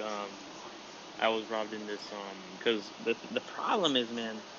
See, there's even discrimination against minorities. Like I remember, because I have friends who are black, and and it gets real tough in L.A., Oakland, versus Southeast, Los Angeles. You know what I mean? And so that's where it gets tense. Because I remember there was this one African American. He's like, "Oh, why are you people?" And then like he would go back and forth, and it's just like, can't we all get along, man? Like seriously? And it's just like that doesn't work that way. not gonna end. It's Thank endless. you. We need to get along. Yeah, it's always going. The world was built on hate. The United States of America was stole. It wasn't even. It's not our land. We took it. Exactly. So We that's took it all. from the natives. That's and then you made a song talking about the Pilgrim and Indians, the things we done. We stole the land. Okay. Mm-hmm. So it's just natural, man. It's just nature. You know, you put a toy down between two babies. Yeah. One of the babies gonna steal it from the other. He's not gonna share with them. It's just something that Exactly. you're born with. You know, Even it's just in how Native when you get older. Yeah, he right. told me When that, you get older and make decisions, it's all told based me on that back in choices, the- man. He told me that back in the 90s or in the 80s, somewhere around there, that if you were going to the reservation, they had the right to steal your motorcycle or something because you were in their land. Now it's a little bit different because they got tribal law, but Yeah. they said it was a little bit You're different. kidding me. Nah, that's That's crazy. Yeah. So it's you know what? Back in the day, it's kind of weird. Say it again. Say it again. Back in the day was kind of weird. Oh yeah, it was back in the day, and people talk about slavery. Okay, you had black people that owned slaves, you had white people that owned slaves, you had white people that were slaves, you had black people that were slave owners. You know, it just depends on what kind of money you had. You know, how you lived, and it's misconstrued on some of it. Now, were we mistreated? Yes, black people mistreated. Your last name, if you hate things so much, just research your last name because your last name was given by your plantation owner. So when you have your Smiths and your Pete's and your, whoever, You know, those really are bloody. The history right. of Haiti. That shit is Oh deep. man. Like, if you read in the textbooks, and they will whitewash it, but what ended up happening was they got sick and tired, and they were killing. They're like, you know what? Screw this. We're gonna revolt. And what ended up happening is Saint Viateur, he was all like, you know what? Damn you all. And so I think his biggest mistake was he was going all out, but they were suffering because they were slavery for the French colonists, Napoleon or whatever. Right. Yeah. Well, it's just we have to understand that greed kills us all. At some point, if I give you $10 million a day, tomorrow is something else you're gonna want. You know what I'm saying? It's just the way of the thing. Right, and it has to come to a point where we have to understand that all the belongings we have, we can't take it with us. So why be greedy and want more? Just like gangs, this is my turf, dude. If it's your turf, clean it up versus killing each other to make a buck. Yeah, but anyway. but that's the thing that kills me about like the gangbangers out there. It's like that's the problem is they're trapped in a cycle of this shit where Let me say this. it's like they can't come out of that. Right. It's like they're born, they're shooting at each other. Somebody else is born, somebody comes after them. It's like it's a revenge cycle. It's like they never ever make it out of that.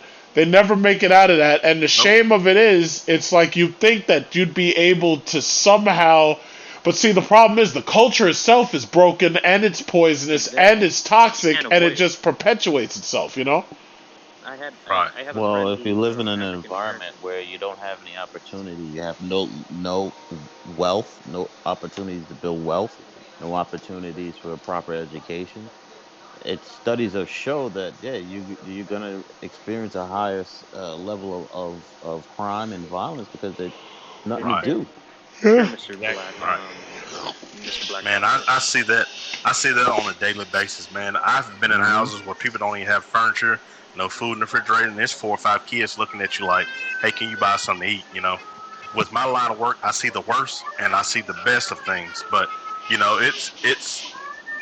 it depends on what neighborhood they grow in, because a lot of them grow up and like, "Why you steal this car?" Because I know I'd never have something like this. I just want to drive around in it. Well, you saw what happened when they went out there looting that night and they were taking all those Hellcats right out the dealer's lot. Dude, they steal them by standing out. They figure out how to program them without even you needing a key. They got some type of mechanic key, because we had 28 stolen. Yeah, we had 28 stolen in the last 2 weeks. That's crazy. You know what I think it is? Oh wow! So they hacked the computer. Well, what they do have, they have a transmitter if they have a transmitter and then one person stands next to the car, the other person goes where they think the key is. And the key is sending out a signal constantly because it thinks that it'll come close to the car, and then it's supposed to do the keyless entry. So then the transmitter transmits the signal, and then the person who's standing next to the car can open it up and start the car. Yeah, exactly. Those are like. So it's basically like a middleman attack. Yeah. Kind of like that, yeah. But you just the middleman, and you're mimicking the signal. Right. Yeah. Or you're broadcasting the signal across a distance that it normally would never be broadcast. Right. Yeah, it's kind of like what they do, and they call it a middleman attack. Yeah, just doing it for a car. I learned a little bit about that. But that shit is crazy because you think about it. You buy one, if you steal one of those cars, you can't even keep it. It's not even like a Honda Accord where you could kind of blend in. You can't blend in with that shit. So the only thing left to you is to chop it up for parts, or to give it. That's the only thing that's left. They don't do that. What they do with them when they steal them now, they go pick up their moms and sister, they act like it's theirs. They drive around because I tell these young kids, I'm like, dude, y'all generation is. Y'all don't understand. If you want to steal a car, steal it. Go make you some money. Don't steal it and ride around like it's yours. Exactly. It's not yours. So we chase you, and next thing you know, you got one of these hillbillies shooting at you. Oh, he didn't do nothing. It was just a stolen car. You give them the right to shoot at you now. They're going to get away with it. The funny thing is when they strip it, they leave the Brembo brakes. That's what I've always said. Yes. Apparently, they don't realize how expensive that shit is. They always leave the brakes. I've always said that. It's like, well, you know what? But see, the problem is the only person who understands how expensive those parts are is somebody who actually owns one of those cars. Yo, that is crazy. It's worth more than the airbag. Yeah. When you're talking about the calipers plus the pads and all that stuff, it's like $10,000. It's man. And then even if you did strip it, you could bet that the cops would be on eBay and they'd be waiting for you to try to sell it. You could bet. They sell it on this app called Let's Go. Let's Go. Go. On eBay anymore. They put it on Let's Go. Let's Go. So they just list it and they put it on those websites, man, and dirt cheap. But these suckers will ask top dollar for that stuff, like it's theirs. I'm like, dude, you stole it. How you gonna ask me? They're a joke. Yeah.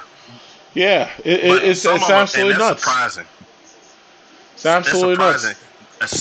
As smart as some of the guys are that steal these cars, who would have thought of something like that? Use your mind and do it to something. Man, go apply for an IT job somewhere. Yeah. Go to the company and say, hey, I found a flaw in y'all system. Hell, they said to pay you versus $20,000 you can get for that car, $100,000 a year. Like, hey, we can use you. Yeah, and that's that attack is actually pretty old because what they used to do was if you pull up, like let's say you have a nice BMW, you pull up to the grocery store, what one of them will do is follow you into the store and stand near you, and the other one will steal the car. Oh, it's like with the transmitters. This little thing in their pocket. Yeah, exactly. Yeah, that's how. Or what they switch out the fobs. They get a fob that looks just like it. Identical one. Yeah. That's just crazy. That's why I don't use valet. I'll tell you what, here in North Carolina, there's they told me there's a police officer that lives around the corner. He said what they did was the guy, and I don't understand how this happened, but they had the guy's face in the dealership as if you see this man, Mr. Top. You're supposed to call the cops. The guy comes up and there's a Hellcat. Mr. Blacktop. Oh yeah. Huh? Yes, sir. I was telling you the story about how they did it, how they stole the Hellcat. So basically, he goes into the dealership and he asks the dealership, hey, I want to hear because they don't let you test drive it. So he goes into the dealership and says, hey, I want to hear the engine. I want to hear how it sounds.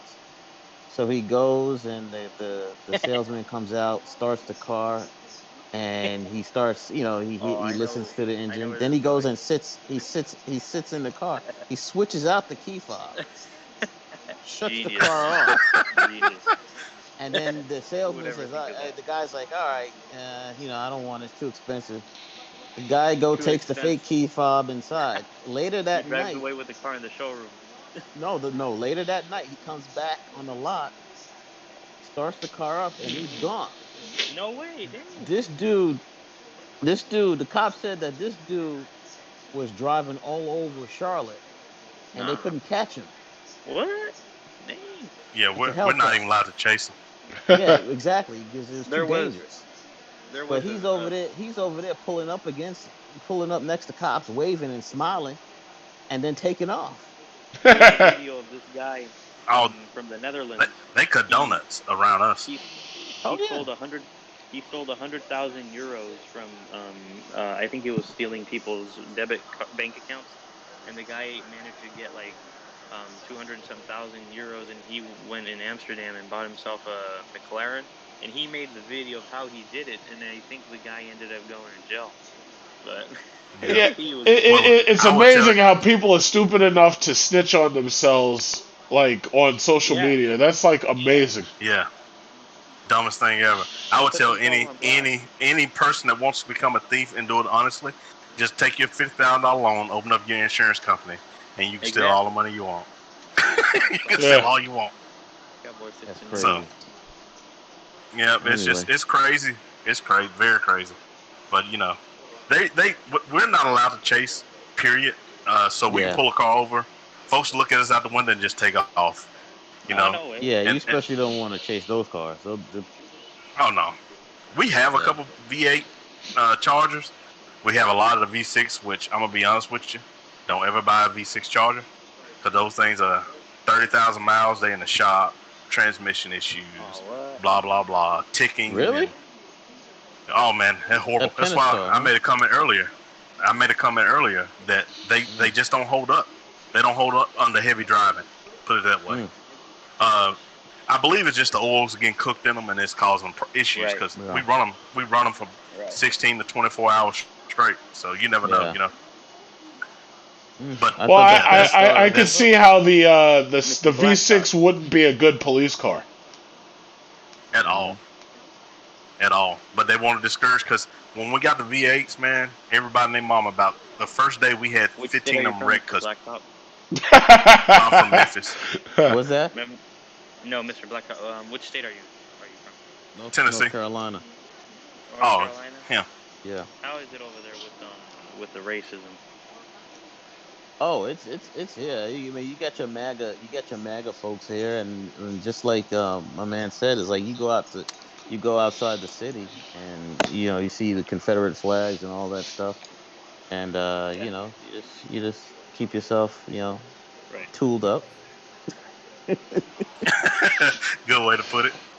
Now, see and- here in New York City, you don't see any MAGA hats because anybody who puts one of those on knows that they're gonna get the shit beat out of them. yeah. They pretty much Well, know. But, yeah, I but won't want them to beat me. It's the funny thing is like in New York, it's the same. There's racism everywhere. I saw it in New York when I lived there, the same way as I see it in the South. The South is that they're just a little bit more quiet with it now because Yeah. of the history. Right. But in New York, Right. it's just way more blatant because they'll tell you where they let you know exactly where they're coming from. Kinda reminds me of Back in the California, man. day, if I went through Bensonhurst, they'll look at me like, "What are you doing here?" Yeah. Right. They'll let you know ahead of time, and you don't you this ain't your scene. Right. And Here, and all of those Karens that you're seeing, those are mostly like these white liberal voting women. And the thing about it, what's crazy, like I had a theory that most of those situations where you're seeing popping up where these black families are being questioned and told to get out of pool, I had a theory that most of that's coming from these Airbnbs because a lot of these people are renting out their houses, but they live in segregated neighborhoods. Exactly. Yep. That's one of what's our crazy biggest is, issues downtown Memphis. The crazy thing about it is, Go ahead. I had a high school teacher. She was kind of racist because she would be like, oh, you people, blah blah blah, and so then like she was sort of discriminatory, but she did it in a light way. and she'd always think she'd know everything, and then she would just justify her Well, reasons why. one thing, my input on the racism thing. Racism is more a word. ignorance. Racism It's a person either hateful or they're not. You know what I mean? Right. You can call it racist as hell. You can have black people racist toward black people, but it's not racist. It's just they're hateful. A person doesn't have to like you just because you're this person. Look at Trump. Trump a hateful ass dude. I don't even think he like his own wife or kids. Right. You know what I mean? He's a selfish person. He is selfish. Hell, Trump is still kind of selfish. He is. That. Poor Barron. I don't think he likes his wife at all. Poor Barron. I don't think he likes his kids either. Yeah, everything he touches crumble. No, I haven't. Right. Everything he touches, it crumbles. But when it comes to racism, like I said, it's a person either hateful or not, man. That's just absolutely honest God truth. And when a person gets so hateful, the first thing we holler, "Oh, you're racist." No, he just don't like you. You know what I mean? It's not that he's racist. He just don't like you as a person. It's hilarious. I remember when I saw that. What's that? Video where this Trump youngster, he was supposedly in a Catholic school, and I laughed my ass off in because well that most Catholics are Hispanic. Like you don't have to be Hispanic. Catholic, it's stupid. But supposedly claiming he's Catholic, and I'm like, God damn. If historically. There's a lot of Native Americans from the Yaqui tribe that adopted Catholic, more like different culture, and so they have a fusion of it. And so then he was standing in front of the Native American, and then he was playing his drums, like he was gonna be like, well, what are you gonna do? And he was doing nothing. He was just doing his drums, I remember when I saw that video. Yeah, you talking about the kid that was in the state capitol? Yeah. Yeah, there was a lot more to that video than people. They didn't show the full video. Yeah. There was some. I think there was some 5%ers over there talking some crap and yelling some derogatory things to the kids, and of course the kid had the MAGA hat on. Right. And so it was kind of like basically you had like 3 factions in that whole scene right there, but they only showed the parts. Yeah, it was odd. I was just like, what are 5%ers doing there in the Capitol? Yeah. I'm like, usually I saw them on Uptown. And then you have these supposedly Hebrew lights, or I don't know what they are. And Black Israelites. Black Israelites. Yeah, they're like, you shall feel the pain, the glory of God, or something like that. Yeah. That's who they were. They were Israelites. Yeah. Yeah, like you're talking about blatant bullshit and racism. Those black Israelites are really good for that. They're like right. Yeah. But the sad thing is, when not well read either. The right wing media was trying to conflate them with like the Ku Klux Klan. Yeah. It's like the difference between these guys and the Ku Klux Klan is these guys haven't lynched nobody. Now, granted, they're talking shit. Yeah, granted, we know they're talking shit. They're saying racist things that they shouldn't say. But ultimately, these guys don't have anywhere near as many kills as the Klan has. Oh no! They don't have any infrastructure. The Klan has infiltrated everything, every organization. These guys just stand in a corner with a book and talk shit. Yep. I've heard of Daryl Davis, the guy who actually what's it called? Made that documentary. I forgot what it was called, but it was really good. So Daryl Davis supposedly converted this guy from the KKK out of that lifestyle. Oh, I know who you're talking about. Yeah. Yeah. He done an interview. Yeah. I just watched that the other day. Yeah. Yeah, that was pretty amazing. That was pretty awesome. And the dude stood against him. He said, "Y'all are wrong. I hate that. Blah blah blah." Right.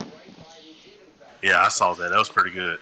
That was like, I think that that was raw, like the way he described things, and you could tell, like the way he was, saying it, and how later on, because he was probably scared, because you would feel that tension when you'd meet the guy, yeah, it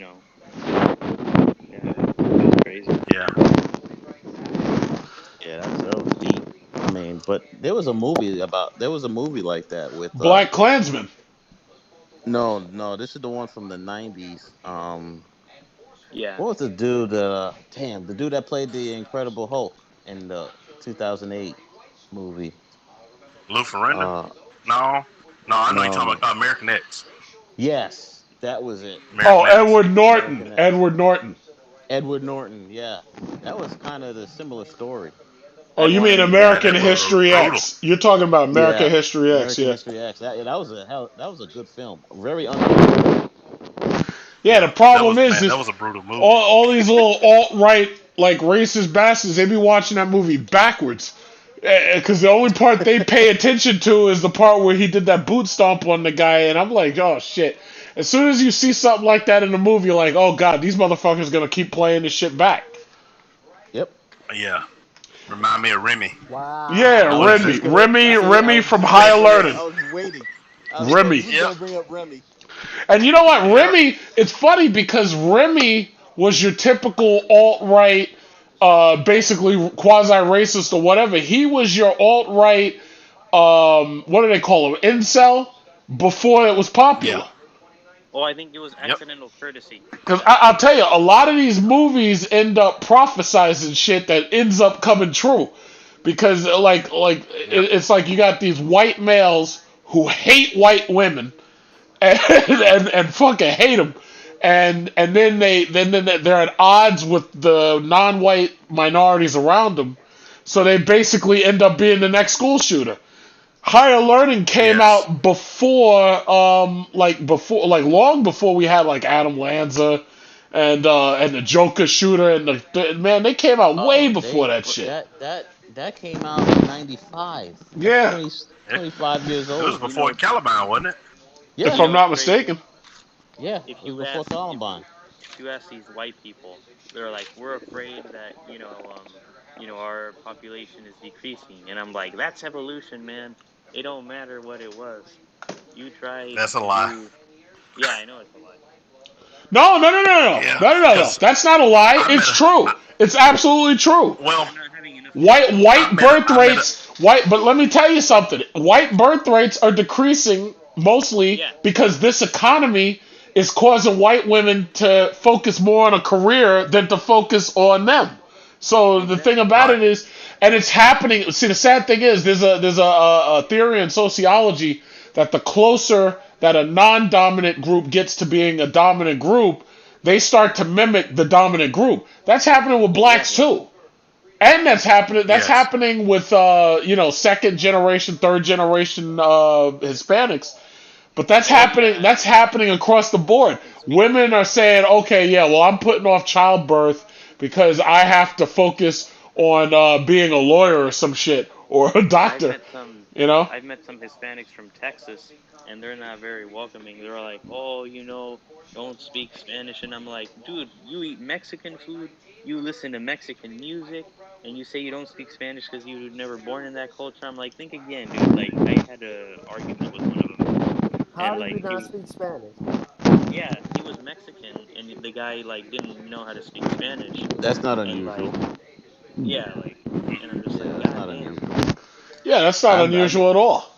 Yeah, Wow, because I've that's not. Big Trucky, New York, there's Puerto Ricans that don't can't speak Spanish either. We got I think there's Chinese kids who spirits in can't all of speak us. Chinese. Yeah, I feel like Thank you. bilingualism is a good thing. They Bilingualism is a Americanized. really good thing if you want to be able to easily get a job in a Yeah. situation that allows you to go between two different cultures. Right. yep. Yeah. But Actually, all these years. that's actually I would recommend anybody to go learn a second language, man, especially Spanish. The way that the Because I'm bilingual. yeah, that's an advantage because you always have a need some way somehow. But what's Um, crazy is the reason why this happens is because most of the Hispanic parents are like, yeah, learn English, mijo. Like, you don't have to learn Spanish. And it's just before you like, learn your own language. yeah, exactly. That's kind of Yes, stupid. you do. That is stupid. I agree, Mike. Yeah, they think that English is a cool language. Oh, yeah, and I'm not saying, I feel like both languages should be taught. You got to be fluent in both. English is the language of globalism. Yeah, exactly. It basically is. And you don't see it or appreciate it unless you really travel. Cause I'll tell you, it's like even when I was in South Korea, the one thing I didn't like about South Korea was the fact it was so difficult for me to understand just about anything. When I was in Japan, Philippines, China, they catered to the English speakers. South Korea act like we don't give a fuck if you can speak the shit or not, and if you can't speak it, you're lost. When I went to France, I was able to get by Interesting. speaking Spanish. That is interesting. I'm gonna search that up later. Well, I'll tell you what, look in your Korean neighborhood that's not far from where you live and notice the fact that they don't intermingle in your businesses and they don't give a shit if you come to theirs or not. They just don't care. If you go to their neighborhoods, there's nothing there that welcomes you there and says, "Yeah, we're anxious to get your business and this, that, and other." They don't give a fuck if you shop there or not. They just don't care. Yeah. So that when you're talking about something, that's xenophobia right there. That's xenophobia to the point where we don't give, like, they don't even care about your money. Usually, your money is the one thing they're always trying to get. No, we don't care. What's really crazy is even to a certain extent, I'm not going to criticize because I feel like racism is everywhere. I don't want to generalize. It's everywhere, Mike. I met some Chinese communities in Mexico that are from Mexicali. There's a good population of them. And I remember I gave him a $5 tip, and he was staring at the bill and he was laughing. And I'm like, "Oh, so you're not appreciating the tip that I give you?" It's like, be grateful. You know what I mean? They Be segregate grateful. themselves. That's the main word. Be grateful for what you give them and what they get. Because you didn't have to give them anything at all. To be honest here. That's right. Well, also there may have been something. There may have been some kind of caveat with because some cultures handle tipping a lot differently. There's some cultures that don't believe in tips. Right. And then there's some cultures that consider it an insult. Oh yeah. Oh yeah, it's true. When I traveled in Europe, you didn't really have to give tips for free. Because that's one of the things that I hate going to, like, when I go to a restaurant, one of the reasons I don't like going is because I know that no matter what I buy, I'm going to end up having to tip. So whatever I buy, it doesn't matter how cheap it is, it's going to come out to more. Now, sometimes I don't care. Like if I take a chick out on a date, it's like usually I'll pay the meal and I'll be like, "Yeah, you pay the tip." Yeah. Exactly. Give them what you feel we deserve. At least y'all can go out and eat. People see me, they go ahead. I've argued with the people, and I'm like, why should they have tips? They should have a fair wage like everyone else. And then they're like, oh no, but it's a service. They're working hard to get your meal, and I'm like, I agree with that. Yeah, it's called a job. Nowadays, it's just like they're being nice just because they want the tip. Yeah. See, I've never understood that. Like, some people are like, "Oh yeah, well the business doesn't pay them enough." I'm like, "Yeah, well you should take that up with them." And I know they even make out on these tips. Well, yeah, a lot of them do. But like I was saying, at least some of y'all get to go out and eat. I don't get to go to these places because the majority of the time I go, half the time I get food poisoning, spit my food, blah blah blah, all because I'm law enforcement, and a lot of them know it. Everybody knows who's the police and who not. I have a look. They say, "Oh yeah, you look like the police," but a lot of these, because they spike your food, dude? Oh man, I bring my food from home because McDonald's. When was the last time they used grease to cook a burger? Oh no! You mean no? It's all shiny. Man, McDonald's, KFC, they took out trans fats out of their food, and when they took out those trans fat, their foods taste like shit. I like crap. For the longest, their foods taste like garbage after they took trans fats out of the recipe. Yeah, it tastes like cardboard now. Yeah, it tastes exactly like cardboard. Yep. I stopped KFC eating. Haven't been real in forever. I stopped eating McDonald's in 2011, and I think about maybe 2 years ago, I had something from McDonald's. I ended up giving it to somebody else. Yeah, I haven't had McDonald's in 4 years. I haven't had. Like I said, I haven't had it mad long. Ever since I stopped eating McDonald's, I can go a whole day without wanting to go to sleep. I can make it through the day without being drowsy. My chest doesn't hurt. You know, it's horrible. It's horrible food to eat. It's affordable, but it's horrible. It's Yeah. You horrible know. for your Yeah. health. It's as unhealthy as they come. I used to, well, like when I'd come home from work, like I used to go by McDonald's and I'd shop that fucking dollar menu. I'd get like 2 double cheeseburgers. Damn, I big get truck. the what is it called? The I could the totally relate to that. oh my god! And see, the problem was I would shop the dollar menu instead of just buying a meal. The No biggest way. mistake that McDonald's ever did to the human race is create a dollar menu. Oh my Because god! I Yes. I come out of class It's like late a at drug. night and I would stop at McDonald's and get that chicken. Remember that chicken sandwich Hot with and the spicy. mayonnaise? Oh Yep. Hot and man. spicy. The No, just a regular chicken sandwich. It McChicken. was $1. The Mac I'd pay chicken.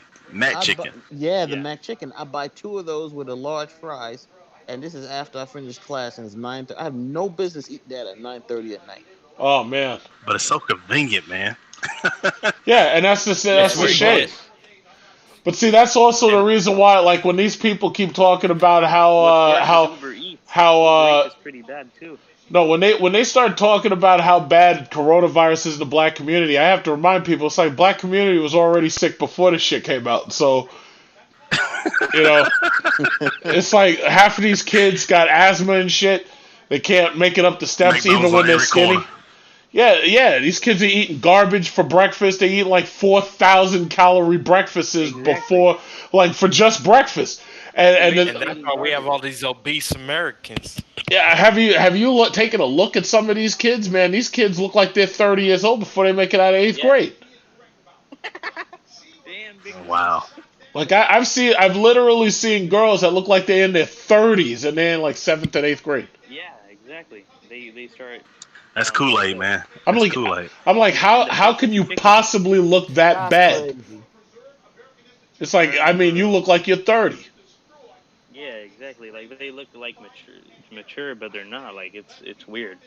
Yeah. They go get them fake IDs, And it's especially hurtful in the black community because most of these girls look like Yeah. TSA agents. 7 or 8 years old, second grade, third, fourth, fifth. What? Mm-hmm. I've seen 6-year-old girls look like, I'm sorry, 6th grade girls looking like TSA agents. Whoa, damn, big truck.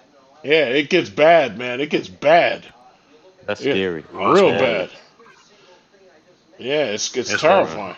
But once that coronavirus came out, anybody whose health wasn't up to snuff, you were dying. It was just that simple.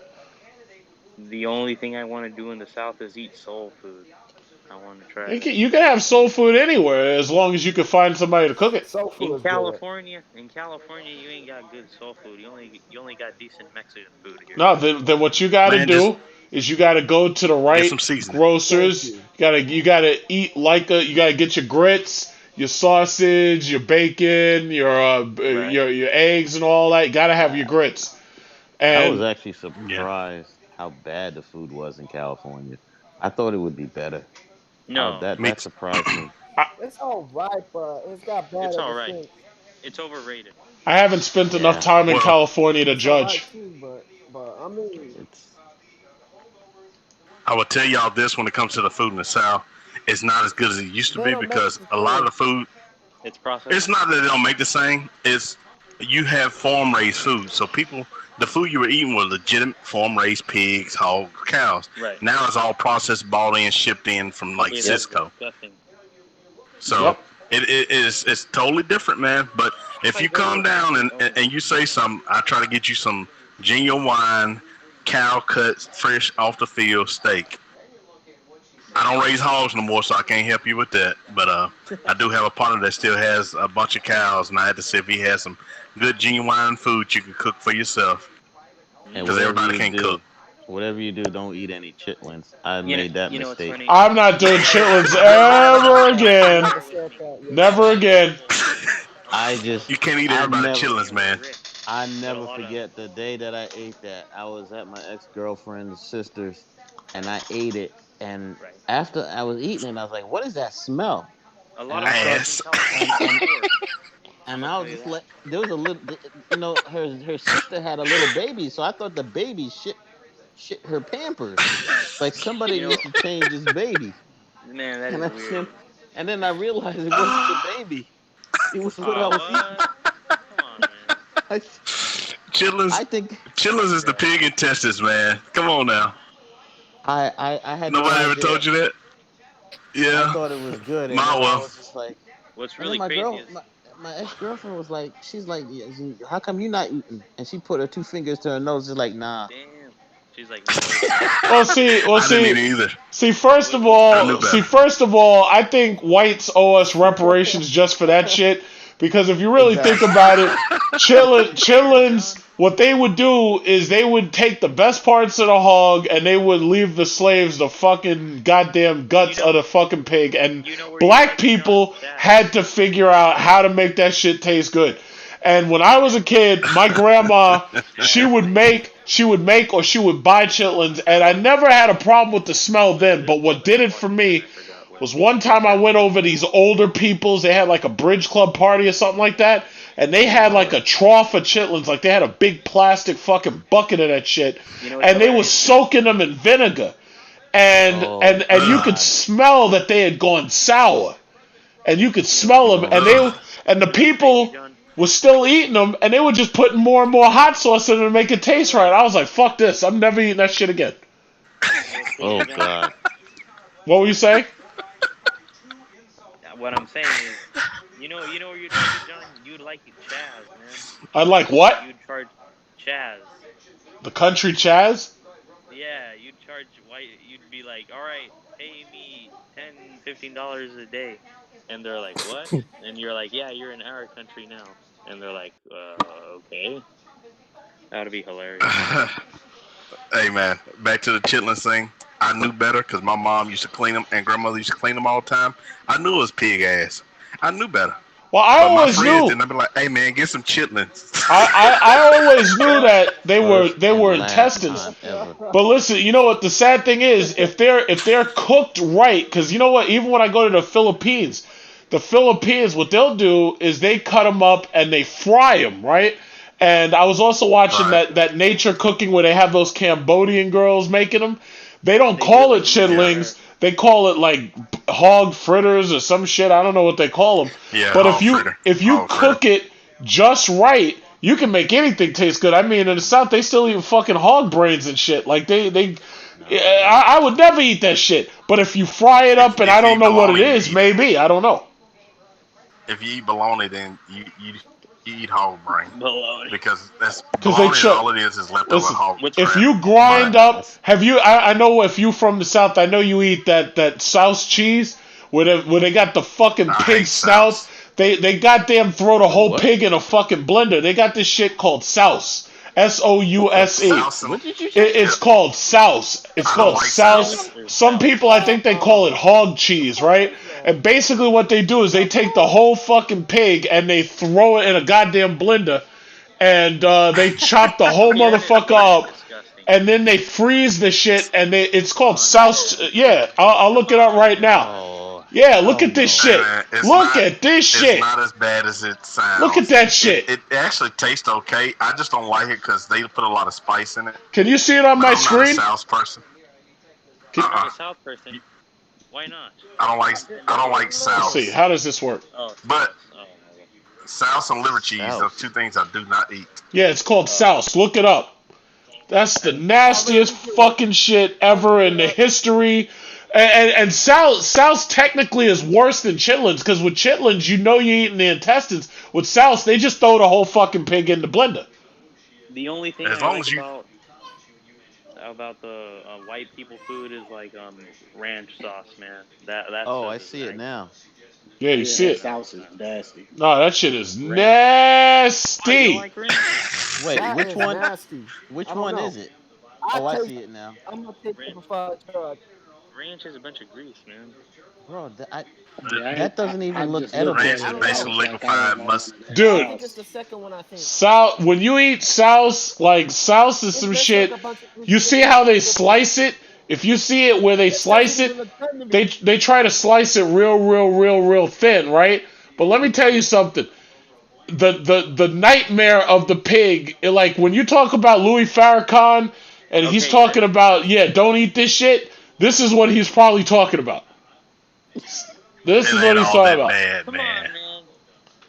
And the sad thing, you know what's crazy? What's crazy about it is black people figured out how to make that shit taste good. Oh, And the God. sad thing was, it became a delicacy because they figured out how to make it taste good, and then all of a sudden, it's like you couldn't be in the South without eating some of that. Like, you're from North Carolina, you have to know what that is. It's not that we made it taste good. You don't get to pick what you eat around here. When I was coming up, you didn't. We were poor. You ate what they fixed. Of the chicken sandwich. It's just like somebody mentioned bologna. With bologna, like my uncle and my father, when they were younger and they were poor in Brooklyn, like what they would do is they'd get that government sanctioned bologna, like where it comes from the USDA, and what they would do is they would fry it. No, they wouldn't toast it. They would fry it, and then they would use all the grease as gravy for their rice.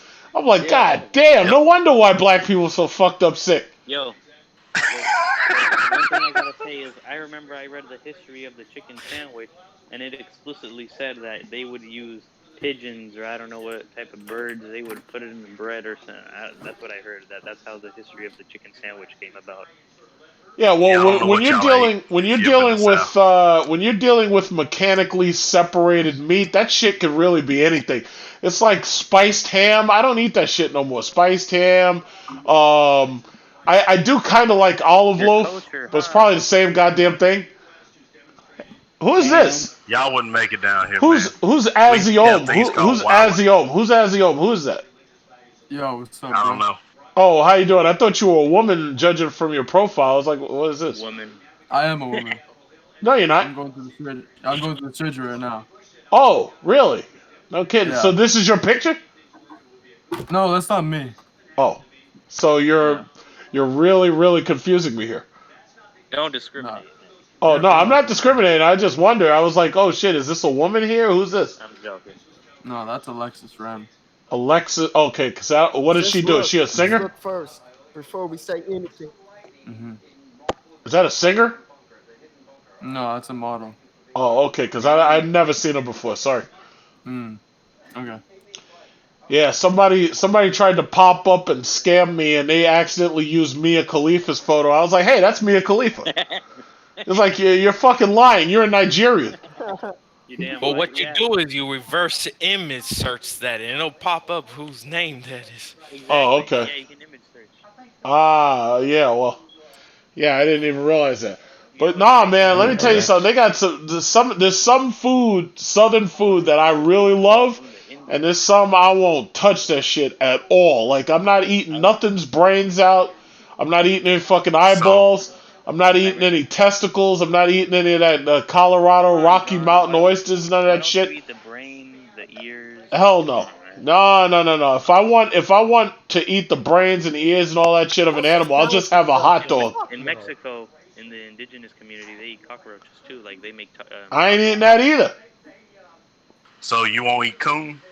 No.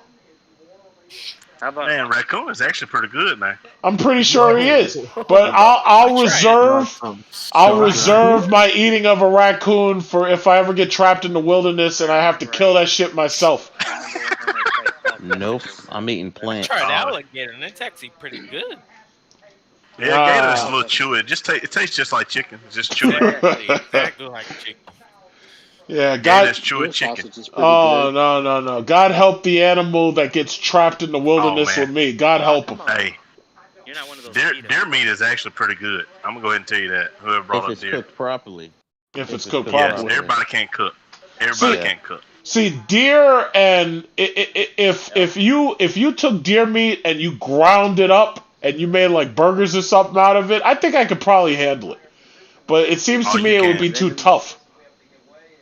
It like he's saying, it really depends on who cleaned it and who cooked it. You know. Yeah. Gotcha.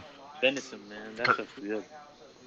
So I'll wait till real gamey, and it's not good. I'll wait till Purdue Chicken has a deer meat farm. You like venison? Nah, I don't think I've ever had deer meat. Because here we have these Spanish bodegas here, and it's been believed for a while that instead of ham, a lot of time you're getting horse meat. Spanish bodegas. I love horse meat. Hey, horse meat used to be a great delicacy, man. They used to sell it. Chicken fried steak. I eat horse meat all the time. Yeah, they used to sell horse meat here in America.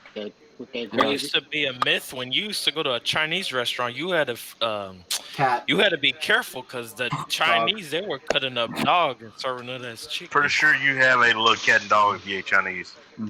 That's true. I'll be careful now.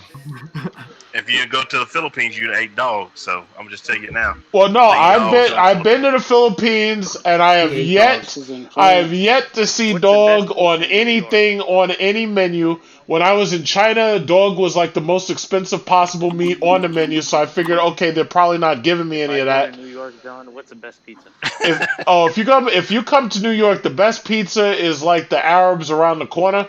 We got some Pakistanis, and they make you a damn good New York slice. If you go to the Italian restaurants, the Italian restaurant Passion over here, they're pretty good, but the Pakistanis are pretty good at it. What, pizza? Oh, yeah. Authentic Italian.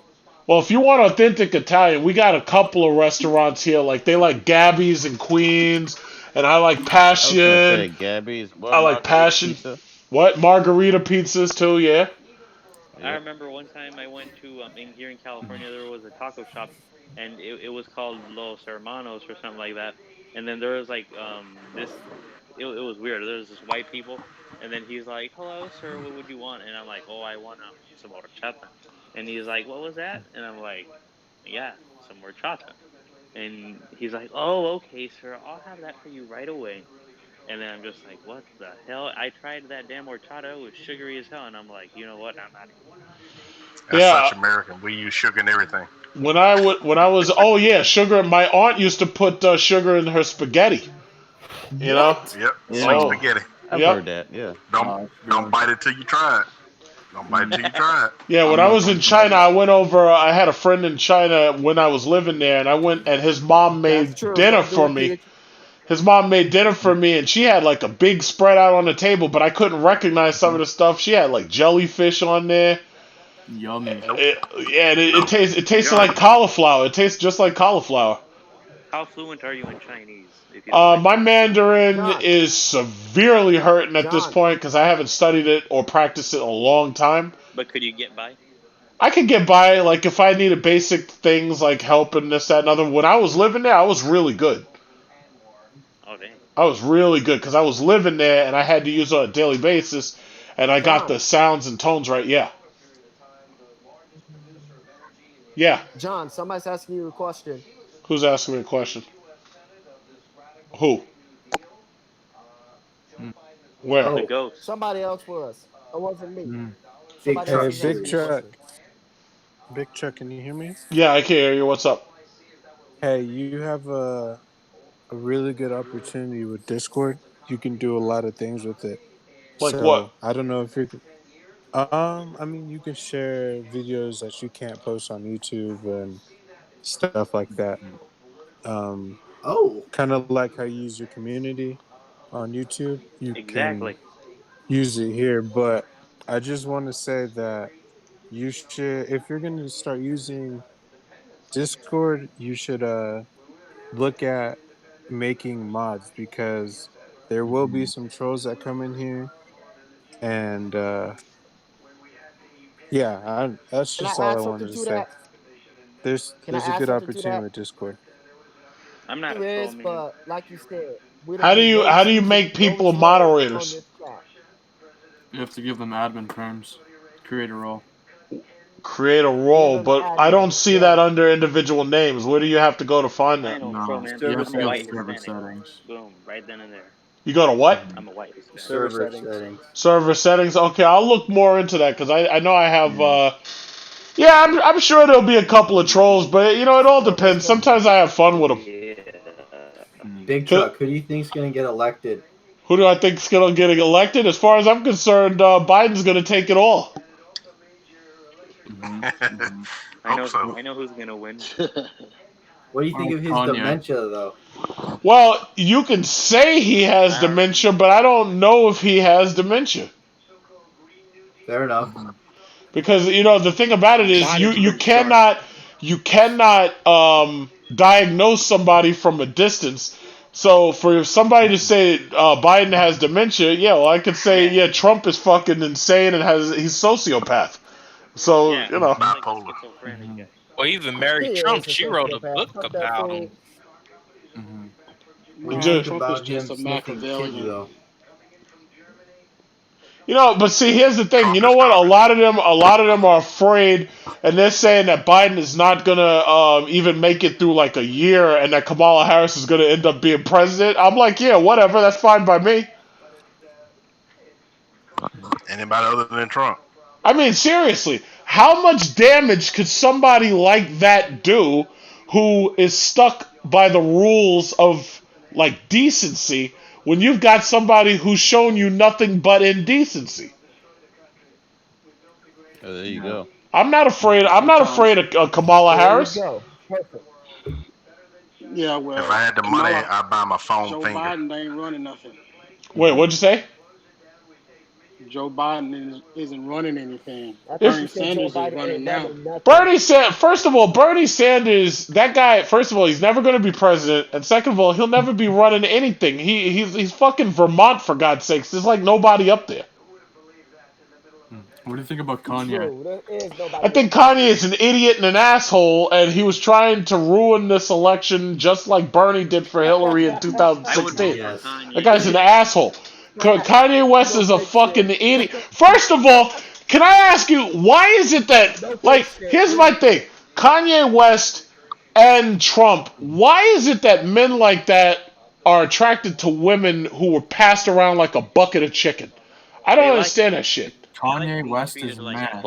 It's called sloppy seconds. I don't want no Yeah. sloppy seconds. That's what it's called. No, Hey, Big Truck, you're right, because I know people who are actually like, I know women that are like, oh my gosh, I don't like him. He's too Ugh. pushy. And I'm like, well, why don't you leave him? And she's like, I don't know. And I'm like, because you like it. You like that dick. Yeah, well, I guess either that or she wants that money. That's But true. for God's sakes, it's like why? Like they could have any woman most likely out there who is willing to marry a guy Exactly. who's a complete asshole. But the Douche. thing about it is, they're going after women who've literally been passed around like buckets of chicken on video camera. For God's Yeah. sakes.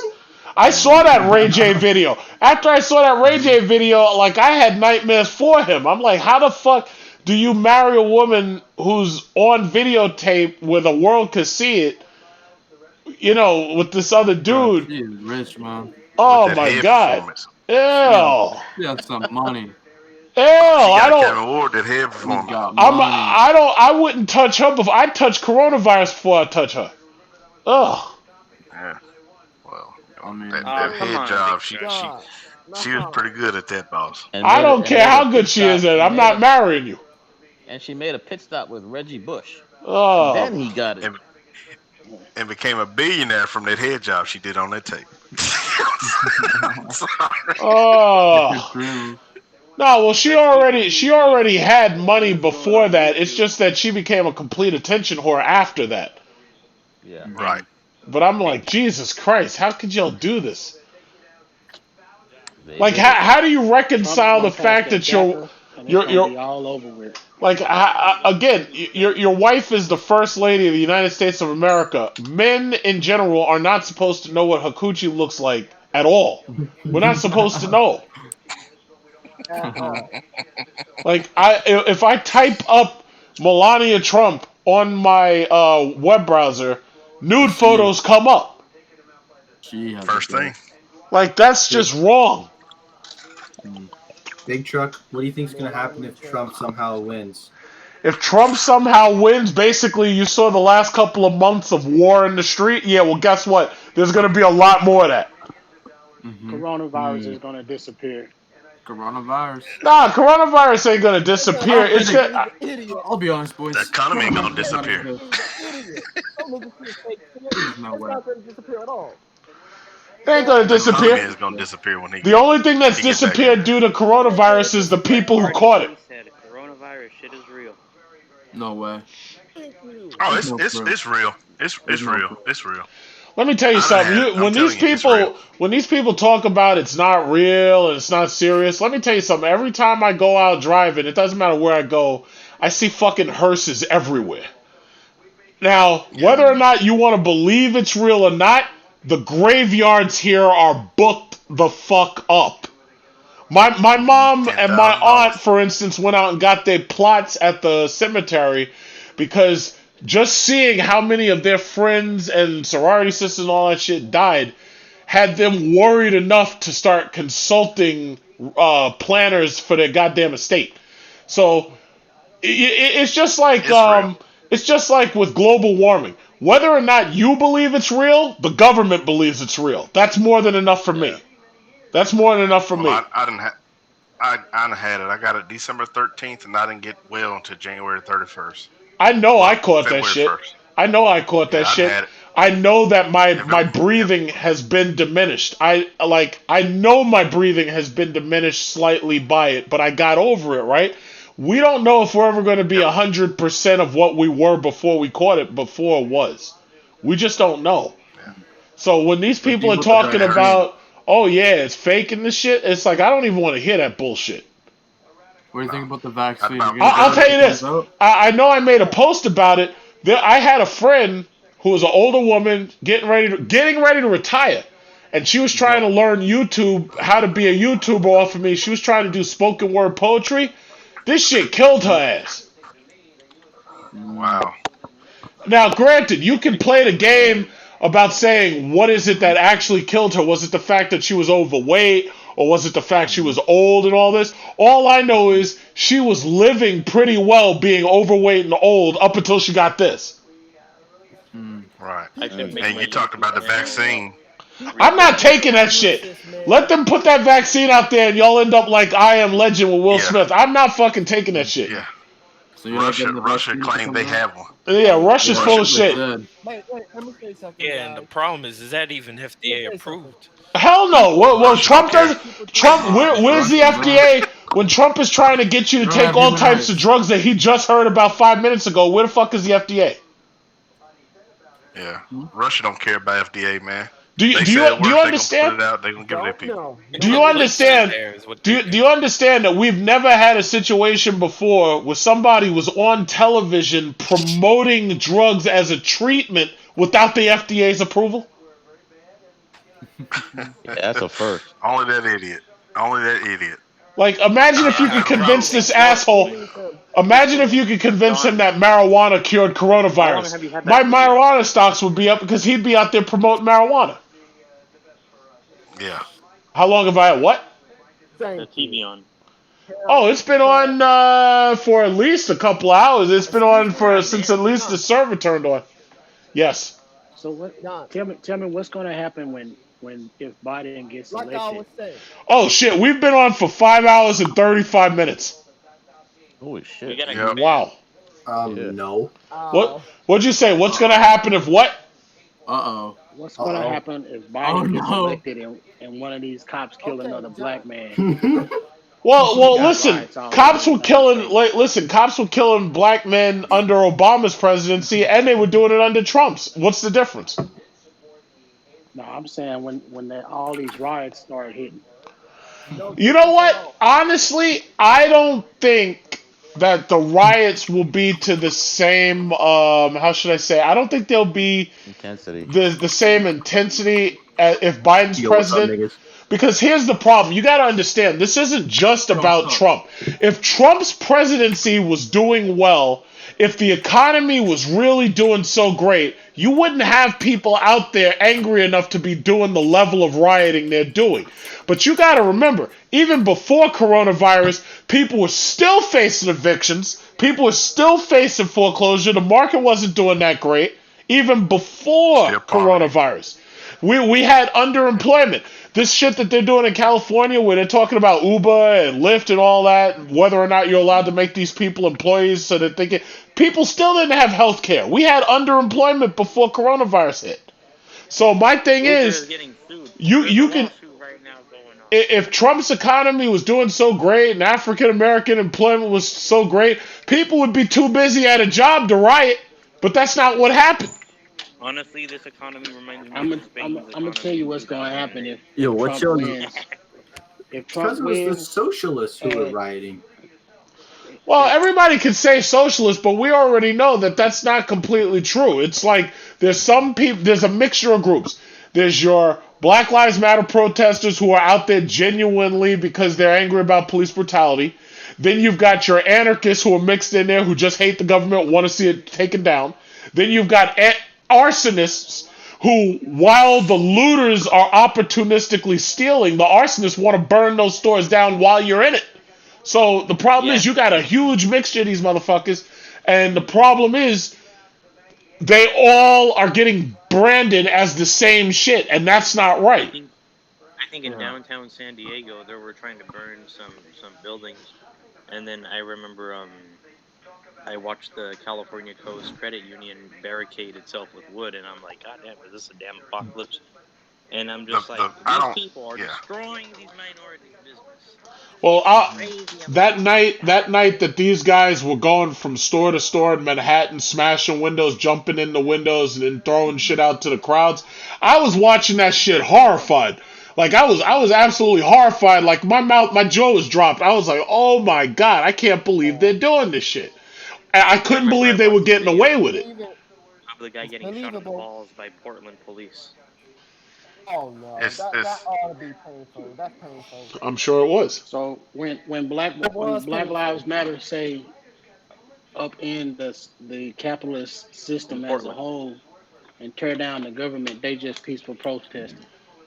Well, ultimately, there's nothing wrong with capitalism. The problem that we're having is we have bad government, we have crony capitalism going on. You got it, John. There's nothing with capitalism is just a system, and real capitalism is we see real capitalism when you look at criminal activity. If there's a market to be filled, crime fills it, and people pay what they're willing to pay for that illegal material. You know what's funny, John? I remember how I had my teachers were like, "Oh, socialism is like Europe," and I'm like, "They're more capitalists than we are, actually, because it's more easy to start a business in Denmark or Sweden." Less red tape. Well, under that belief, China is more capitalism than America is. Yeah, that is true. Well, when you have, but they still have communism as their, we need to adopt communism. Well, listen, I used to live in China, so I understand. Yeah, when you're on the outside looking in, communism looks like it's a bad, or it looks and sounds like it's a really bad thing. But the one thing I gotta say is those people are not trying to overthrow their own government. We are. No, they can't. Because they know what'll happen if they try to. No. In most of those countries, you got to remember, in most of those countries, if enough of those people go up against their government, they can overthrow it. But they're not trying because they're happy with the way it is. Their government maintains order. Our government is not maintaining order right now. Yeah, I'd say fueling the fire. But here's one thing I kind of it's kind of hard when you have exactly. a constitution that gives everybody rights. Okay, so I've been thinking, right? All of us in the call, we could definitely, like, if we get all of us together in one group, we could definitely overthrow the government and just take it by force. You tripping, bro. We got it, bro. Well, I want you to think about something. Those nights when you had all of those people, see, the problem is it took the police almost a week to figure out how that they were going to do their resistance against those rioters and those looters and protesters. But in the very beginning, we absolutely overwhelmed the government to the point where these motherfuckers showed up at the White House and they had to put Trump in the goddamn vault. Like they were afraid we were going to drag his ass out of there. Mm-hmm. Yeah, that's because it's an election year. It's been best in November. Well, I'm gonna be honest when it comes to overthrowing us since I'm law enforcement, so some of y'all just joined. Exactly. Coming at us is like stepping on an ant. You're not getting anywhere because we're the bottom feeders. They don't give a shit about us. Law enforcement, bro. Yeah. No. Well, they don't give a shit about us. Like, y'all, when I say people were out there, I got bricks thrown at me, got my window busted out. You're giving me hell, and I can't change anything. Legislation on person that can change stuff. No, I wouldn't go. You're at the wrong place. Must be low IQ. Okay. Gotta get law enforcement. So answer this. What has changed? All the stuff, all the chaos, all the riots, all the protesting against law enforcement. What has changed? Not Well, a damn I'll thing. tell. No, Because no, we no, can't no, change it. no, no, nope. That's not true. First of all, I want you to think about something. I want you to think about something. First of all, okay, aside from all those statues that were absolutely destroyed, and the fact that those Confederate flags and whatnot are gone, and the fact that those military bases, the names are being changed, I want you to also take a look at a lot of the police. They had started their policies on how quickly they were adjudicating police shootings and how quickly they were adjudicating allegations of police brutality. They were doing that shit almost overnight just to placate these crowds, because the problem was we had things that were still happening during those riots and protests, and then they were speeding the whole process up. And also out of that, look at this. They got the defund the police movements going on. They have reform the police movements going on. And a lot of that really does need to be done. And it's getting done. They don't care about a nigga. They're just doing it just to prevent that, you know what I mean? It's an election. What they're trying to do is please the people, and it's not. I'm telling you, they're not changing anything now. When I say that, John, when I say that, John, is okay. They're gonna deform the police. When you go to bed at night, do you lock the doors on your front door? Hell yeah, absolutely. Do you lock the doors on your car? All right. Now think about it. When they take money from us, they're not gonna take money from equipment. They're gonna just they're gonna try to have less police officers to run things, and who gonna try to help watch your ride or come through the neighborhood? No, we can't be everywhere. Yes, like I said earlier, you do have bad apples, but you have to understand, if you defund and take money away, they take money away from salaries. It takes a special person to get bricks thrown at them, get shot at for no damn reason, get spit on, and food poison all the time to still do this job even after the world hates you. Everybody hates me for no reason and don't even know me. No, I do my best to be the best advisor. I am not. I'm not. Me personally, I'm not anti-police, and I do realize that the media is really the bigger problem, because the mere fact that you can have like these women, these black mothers and whatnot, who are more worried about the police than they are about the criminals, that tells you right there that the media is really the problem. Right, that's the biggest issue. Because I can write a report today that says a male was robbed, blah blah blah, by two males or shot somebody. They're gonna change it. They're gonna say what they think. Oh, we had a guy to come up and touch two little kids and then shot their parents, and that's not even what happened. Well, I'll know some things have changed once we get rid of no-knock warrants, once we get rid of property forfeiture, and the biggest problem that I see is, they think that they could just pay people off. You know, they kill your father or they kill your kid or something like that, and they could just give you a lawsuit that the taxpayer's paying for. That's not going to cut it anymore, because now, see, let me tell you something. You know what's changed? At this point, what's changed is the mob. The mob mentality has been emboldened to believe that as long as they work at the same time, they can flip over cop cars, burn them to the ground, take over fucking police precincts, and take over entire city blocks. That's what's changed. They never would have done that shit 2 years ago. They never would have thought of doing something like that years ago. But when they got out there this year, they put together some shit that you ain't even seen in the worst horror movie. They put together some shit you ain't seen since The Purge.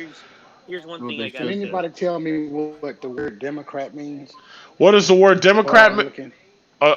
Without looking, I would imagine a Democrat is a member of the left-wing voting party of the United States of America, and if you go down there.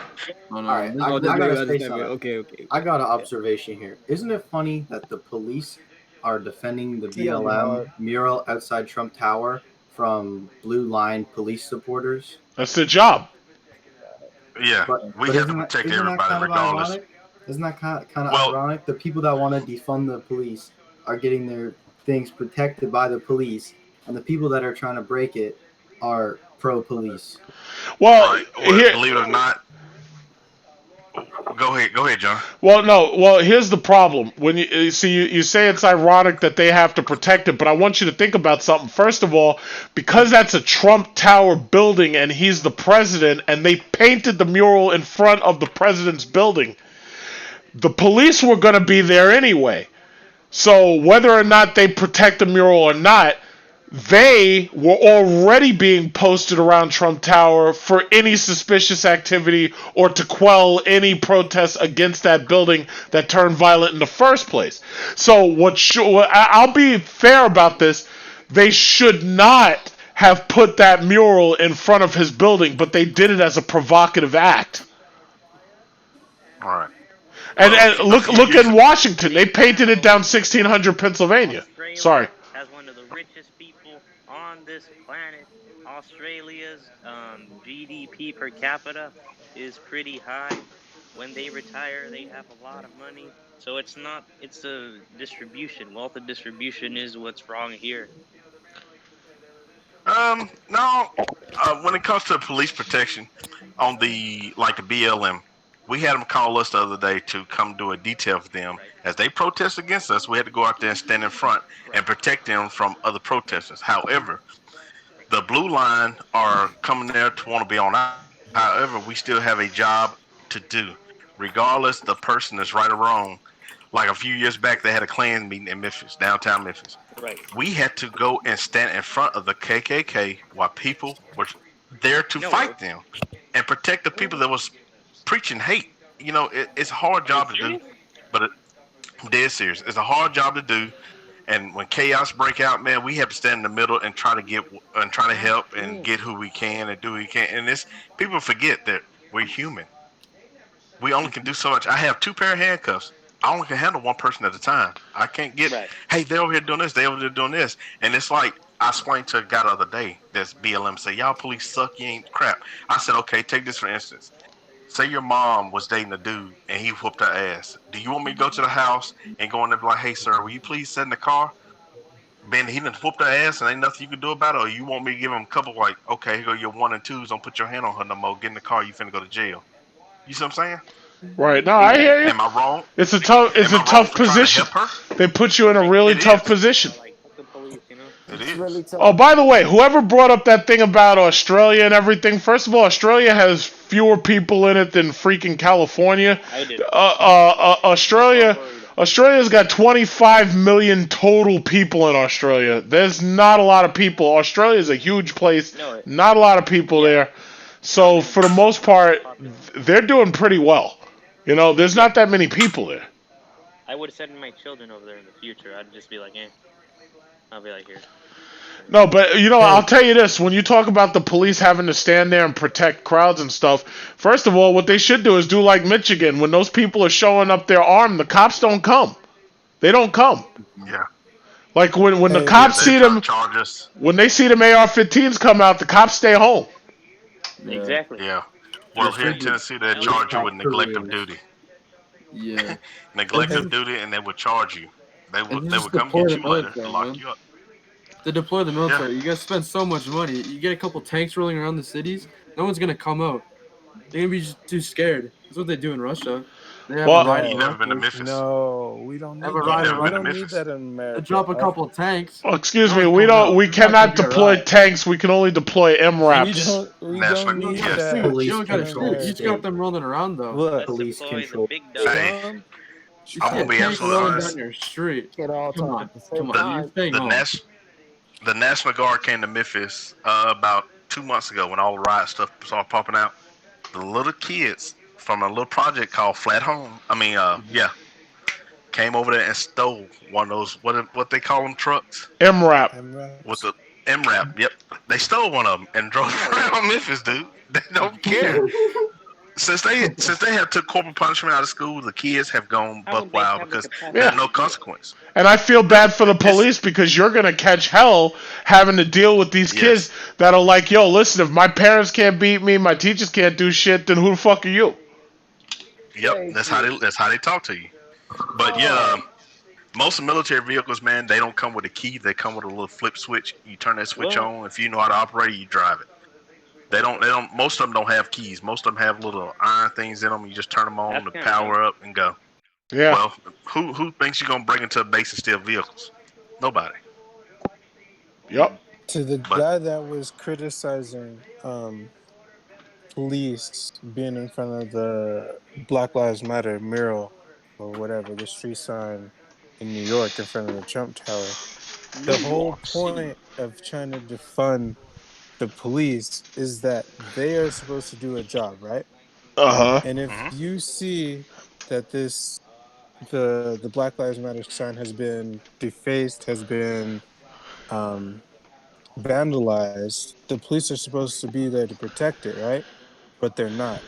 A few weeks ago, there was one guy that was on his hands and knees spreading paint all around it, and there was no cops around.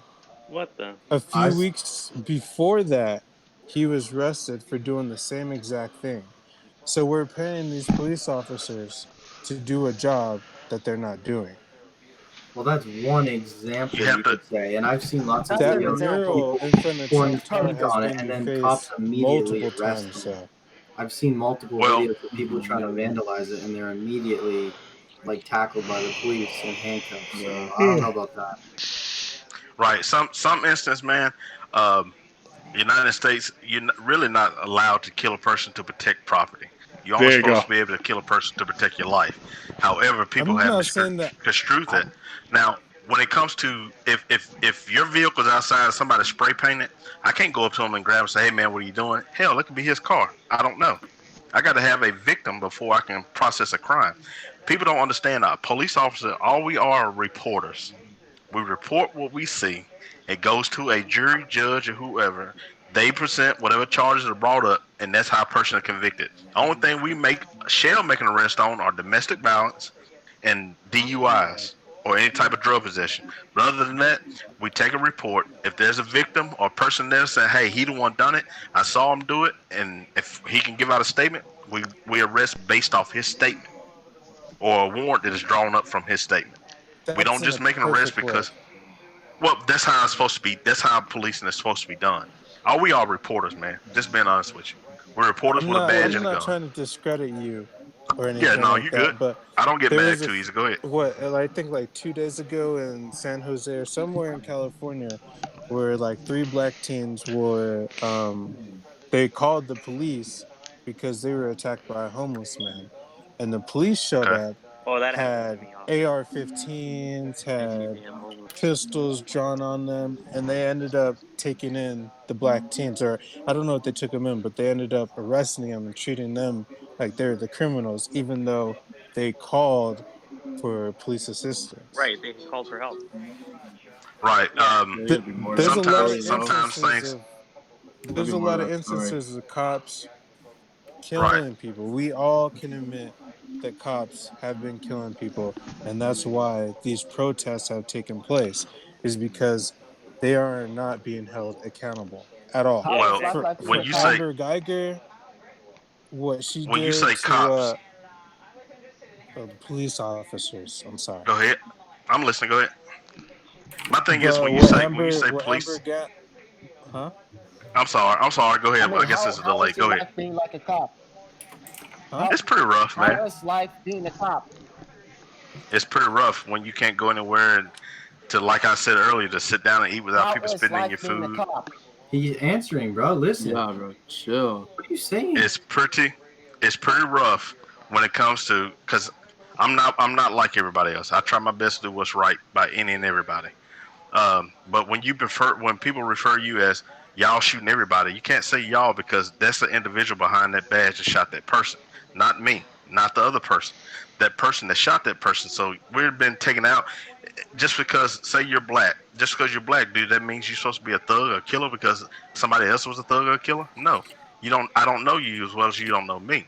However, life as a cop is rough because I'm not allowed to go out. My family, my son has to hear people talk bad about me. I haven't done anything wrong. People try to poison him. They try to poison my food, spit in my food, throw bricks at my house, shoot at my house, tear up my car every time I go somewhere. It's rough, but I still go out day to day to do the best I can for each and everybody, to be an advisor for each and everybody, just like a lot of people I work with. But however, the world is so upset and mad that they see everybody with a badge or this uniform on, you ain't shit. Talk to me first. Let me see what's going on. Tell me what's going on. Don't yell at me. If I got 300 people running at me, hey, blah, blah, blah, blah, I can't hear one person at a time. But when that happens, a person get nervous. You have to realize it's 2,000 officers in the city of Memphis. It's almost 1.8 million people live in the city of Memphis. What am I supposed to do with just 2,000 people? Good God. That's what y'all are saying. It's probably 300 people to every officer. And it's a hard job, dude. It is. It's frustrating. The kids, that thing that happened in California, I don't know California law. I don't know the severity of the call or what was said on the call. And that's what a lot of people don't understand. We're giving a call on the screen saying this and this and this. Somebody else could have called in and said, well, these kids over here beating on this homeless man, even though the homeless man supposedly jumped on the kids. We don't know that until we get there. But when we get there, you got people saying, I know about yeah, but well, I've heard that a lot. I have heard that a lot. But I can't judge a person unless I see a person. I can't judge you as being. Yes, sir. Go ahead. Mr. Officer, let me ask you a question real quick. So, yes, sir.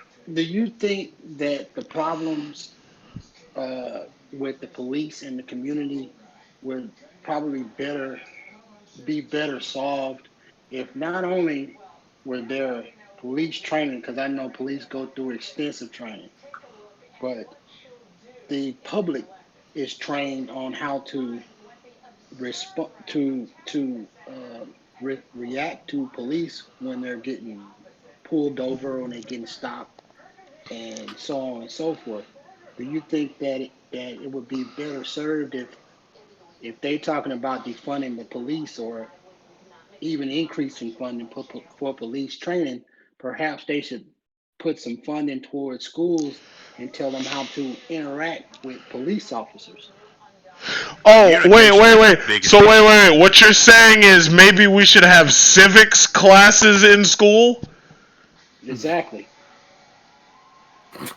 Yeah, that could be something that could be brought up that could work. Because if communication you go if you're in a relationship with a woman, like let's say you're getting in a relationship with a woman, and your parents teach you how to treat that woman, but that woman's parents never treat her how to respond or treat a man, then you're just going to constantly have problems, no matter how much counseling you get. If this person's not willing to meet you halfway and get some counseling and training on their own, they're always going to have problems. So I think it's a responsibility not only on just the police force, but as well as the community. All right. Well, it's all on communication, man. Just being honest. Communication is key for everything. For everything. Communication is key. The main thing. For everything. Everything. Yeah, but if you know English and somebody else doesn't know English, you can't communicate. Well, it's not that is very true. But my thing is, when it comes to choices, if I teach my son to be the best man he can be, he has to make that choice to be the best man he can be, even though I taught him to be the best man. It's just like training an officer. You train him a certain way, and he goes out and he tries to do his own thing. Because you have these people they call heroes. I call them heroes.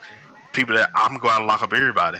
Okay, tomorrow's going to be more criminals. So why try to lock up the world? Just help people the best way you can. The problem is sometimes even cop institutions, sometimes like the LAPD will abuse their own cops. Like the chief would kind of like, I don't know, if he didn't do what he says, he'll probably just like punish him or. They blackball. Yeah, they do. You get blackballed in this job. If you do, if you stand against somebody, then you're gonna be blackballed. Period. You won't never be promoted. You always be looked down. You probably won't have people to bag you up if something happens. And that's why you find a lot of officers like those guys standing around that dude. They were rookies compared to his years on force. When it comes to years on service and somebody new come in, you get hazed, you get mistreated. And people like, you better not say nothing to me. You haven't been doing it long enough, Because what? Go ahead. And I like to speak out. Cops should most of the time have their jurisdiction, but I've encountered CBT, and those people are animals. Those are worse. Yeah. If you ever encounter them, because I encounter them in the border, and especially if you're in the Sonoran Desert, good luck, because who knows if they might pull something on you. No, I'm serious. They're lawless. Dude, I'm laughing because it happens. I know it. I work with guys like that, and they have been outed. It just Imagine takes what time. they do when their body cameras aren't on. Yeah. Well, you know what? You know what? You know what's funny? There's like three things that I would say, because I mentioned this a while ago about how America seems to be in love with sociopaths. The movie Training Day with Denzel Washington, that came out in like 2001, right? Yes. And I think probably the worst thing that could have happened to cops was in 2007 was when iPhones started coming out and they started putting cameras into everybody's pocket. And once everybody had a camera, and all of a sudden now everybody got an HD camera, and then you add that to the fact that now you have access to uploading videos on Facebook for the first time and uploading videos to YouTube for the first time. Because I used to always watch cops and Real Stories of the Highway Patrol, and I never saw shootings on those shows. And you'd get the impression that policing was as simple as like they just rolling around talking to people, arresting people. But then when you see all of these videos that start coming up, that showed, I'd say, people the worst of the police that it could possibly show. So when you had these videos and these movies coming out, and then you had all of this fresh video evidence coming out, totally uncensored, and then you have people literally watching other people getting killed on basically snuff videos, what ends up happening is the public has post-traumatic stress disorder for the most part. Now, and the thing about it is, it's funny because I hear a lot of the right-wingers try to blame, and they're like, oh yeah, this is all Obama's fault. Obama's presidency came about during the exact same time that all of these people getting these cameras. It came about during the exact same time. Now, the killings have been happening, like for instance, you remember Sean Bell. Now, because there was no video, it's Sean Bell's dead versus the word of these cops. And I already see the tactics. Like, they'll step in front of your car, and if the car starts moving, they'll start shooting at you. And the thing about it is, I've seen the tactics. Now you're getting videotapes of them doing the shit. Yeah. So the and the thing about it is, the police department, like you're talking about the cameras that are on the body cams. The thing about it is, if I get a videotape of a police officer shooting somebody, and I rush that to my YouTube or rush that to Facebook, that's going viral. Forget fucking IAB. You're gonna have to release that body cam footage just to counteract the shit that I've already put out. Yeah. And not only did I get it out, I got it out to the world. I will tell you this when it comes to releasing body cam footage. The show First 48, where they had the one in Memphis where the guy killed all his family members and the niece survived. The young niece survived and told about it. Oh, I remember that one. Ooh. All those videos they show where he gave his confession, that's admissible in court because it was already showed. You can't use that now. That's why I tell people, a lot of people like, I want to see what happened. Okay, they can post it, but when they come to court, they can throw it out because it's admissible because it's already been showed to the public. You can't use that to try to prosecute them. And a lot of people like, why do officers get off? If you pre-show videos that's now admissible and is not admissible in court, it's going to be thrown out.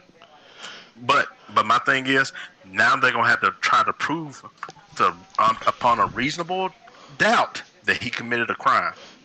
You see what I'm saying? No, I hear what you're saying. Well, what I'm saying? But look at that George Floyd tape. There's no way that they can throw that one out because the thing about it is the public saw what was that? That shit was 8 minutes, 9 minutes. And the thing about it is, if the mere fact that you were able to spoke global protests and global rioting with a 9-minute or 10-minute video, it's like at this point, the court could say, oh, this is inadmissible in court, but the damage has already been done. It doesn't matter anymore. Yeah. You know? And the last thing I'll say is the cop, that guy, Darren Wilson, they wouldn't dare try to let that guy off at this point. He's already tried and convicted. He's basically already tried and convicted because they know that, God forbid, they let that motherfucker off. All of this rioting and protesting and shit, it'll just start right over again. John, you know? Yeah. Thank you. You should do an interview with Jesse Lee Peterson. Who? Jesse Lee Peterson. He's in Who's Los that? Angeles. Who's He's a that? conservative. Yeah, who is he? He's He's an interesting guy. I'd never heard of he's him. the one that hosts the show The Fallen State. I don't know you heard of him. I haven't seen that show. Yeah, look, I you can haven't seen it search either. it. What is he be talking about? I haven't either. That guy's extreme. I haven't. Now I haven't seen it. Now, John, the Sean Bell one was the one where they shot him in the alley with the echoes coming out, thinking he was shooting back at him, right? No. Sean Bell was when he was coming out of a strip club and he was in a car, and they claimed that he tried to run them over, and then they shot the car up. Oh, okay, yeah. They shot it, what, 48 times or something like that? Yeah. Well, it probably was that, but see, the problem is you got these fucking cops, and what they do is they empty their goddamn guns out on whatever they're shooting at. Like, and what's so crazy is I have police in my family, and I constantly am arguing with them about like the police tactics, and I'm like, listen, I don't know which rule book you used when you were being trained, but the shit that they're doing now ain't nothing like your rule book. And they're like, oh yeah, well you're supposed to shoot 2 or 3 times and assess the situation. I'm like, yo, these motherfuckers empty the whole goddamn gun. That's the way it used to be. Now they train you to shoot until you neutralize. For their life. No, you shoot till you neutralize the threat. You shoot till you neutralize the threat. That's where it's trained. That's what's embedded in most people's heads now because that's how it has changed to. You shoot till you neutralize the threat. Yeah, my thing is, that's listen, why if you officers unloading clips. Yeah, if you got to shoot somebody fucking 17 times, if you have to fire 17 shots to neutralize a threat, then you're being trained wrong. I will say this. But some people be on drugs that like enhances them. You know what I'm saying? That's facts. We had a. Well, how much? But here's my question: how much drugs have you been taking, where it takes more than fucking 10 shots to put you down? I think people would be surprised. A lot of videos. I could pull up some videos, man. They're It's like crazy. Now, hold on. They don't die. On some of these shootings that you see multiple shots, like the standoffs and stuff like that, you have like 11 officers on the standoff because we had this happen. Okay, happened while I was supervising shift. Had 11 people standing where a woman had a gun. Officer was sitting in the car. She wanted to commit suicide. She called and said she was, but we couldn't find her. They met up at Walmart. Somehow the woman walked right beside the officer sitting in his car, pointed the gun at his head. He never saw it. She walked past him, pointed the gun again, and shot at 2 cars driving by. That's when he saw her. So he got out the car. The other officers pulled up. 11 officers pulled up. They shot that woman 18 times. Whoa. Almost. One officer shot once. Hold on. One officer shot once, and like 8 of them shot twice, and she got hit. That wasn't multiple shots from them. All officers shot twice. 8 officers shot twice, and 1 shot once. 2 of them didn't discharge their weapon at all because they was behind other officers. So she got shot 17 confirmed times. It wasn't that there was a lot of shooting, a lot from each officer. It was just they shot twice, and everybody hit her. Well, so you know, they just unloaded on her. Well, that tells me that there's no coordination, and basically they had a term for that. I think it was called it wasn't called a hive shooting. There's another word that they were used. They said it was like not a pandemic shooting, but you know, what's the word when a virus spreads or something? It'll come back to me, but. They have a term for that where like one guy starts shooting and it causes everybody else to start shooting. Right. Yeah. Herd mentality? No. There's another word like when a virus starts to spread or people start to get sick or something, and it happens really fast. There's a term, a contagious shooting. Yeah, contagious, or I believe it's contagious. Yeah, and I'd heard them use that term before, but there's no coordination. How the fuck, like you mean to tell me that nobody says, okay, wait, everybody else don't shoot, I'm gonna shoot, like the fuck? It's like hard to do that in the moment, though. You think about it. You have 11 people all with their guns drawn on the same person. They can start shooting whenever. I know, but that's what I'm saying. You're not gonna be like, okay, it's time down. Put your gun on for a second so we can coordinate. It's not like, give me 5-10 minutes. You can take so you can count off who's gonna shoot you when you start going insane. You can't do that. You can't. Realize it's 330 million people in this country. 180 million are adults. And so you're talking about 60 million interactions with cops every year. And so you're going to get some bad cops, and it's probably going to equal up to roughly 500 bad shootings, or not that many bad shootings, but roughly 300 or 400 shootings a year. And if you upload that on YouTube, I mean, you're gonna find. I mean, how long would you sit there and watch three or 400 videos? So over the course of 2 or 3 months, if you're just looking at video after video after video after video of cops killing people, then yeah, you're gonna turn against the cops and you're gonna think they're all bad. Which is But exactly most what people I'm don't look telling at him. it. That's They're not what's all happening bad. right now. The public is suffering post-traumatic stress disorder because they've literally watched lots and lots Too of many people damn getting videos. fucking murdered. I mean, after you see that George Floyd shit, it doesn't matter how you feel about cops. Most likely, if you're not a cop, you're like, yeah, fuck them pigs. Or if you were watching, like not Breonna Taylor, but if you're watching what they're doing, like with these women, like Sandra Bland and shit like that, you'd be the exact same way because the first thing people want to do is they want to do something about it. So if Dude, they figure, I'm the police and I get pulled over. yeah, So they'll, I know how it is. yeah. So the first thing people will Alrighty, guys. do is they want. Oh, well, no, nice having you, man. Nice having you. We just passed 6 hours, I think, like 10 minutes ago. But Take Yeah, it easy, man. I think that's yeah, enough. yeah. I know. I'm gonna be off of here soon because I know I'm gonna end up sleeping real late.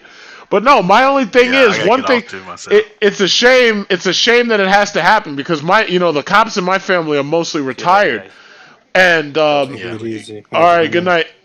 Good night. Good night. Yeah, but All right, dude. the cops in my family are mostly retired. But you know what? It's because I'm not anti-cop, and I don't think that that law enforcement should have to deal with harassment from the public. But you got to understand, the public has been traumatized, and that's something that they don't talk about. Yeah. Now, I'm not going to say that law enforcement's been traumatized too. A lot of them are walking around with post-traumatic stress disorder. That's why there's so many suicides.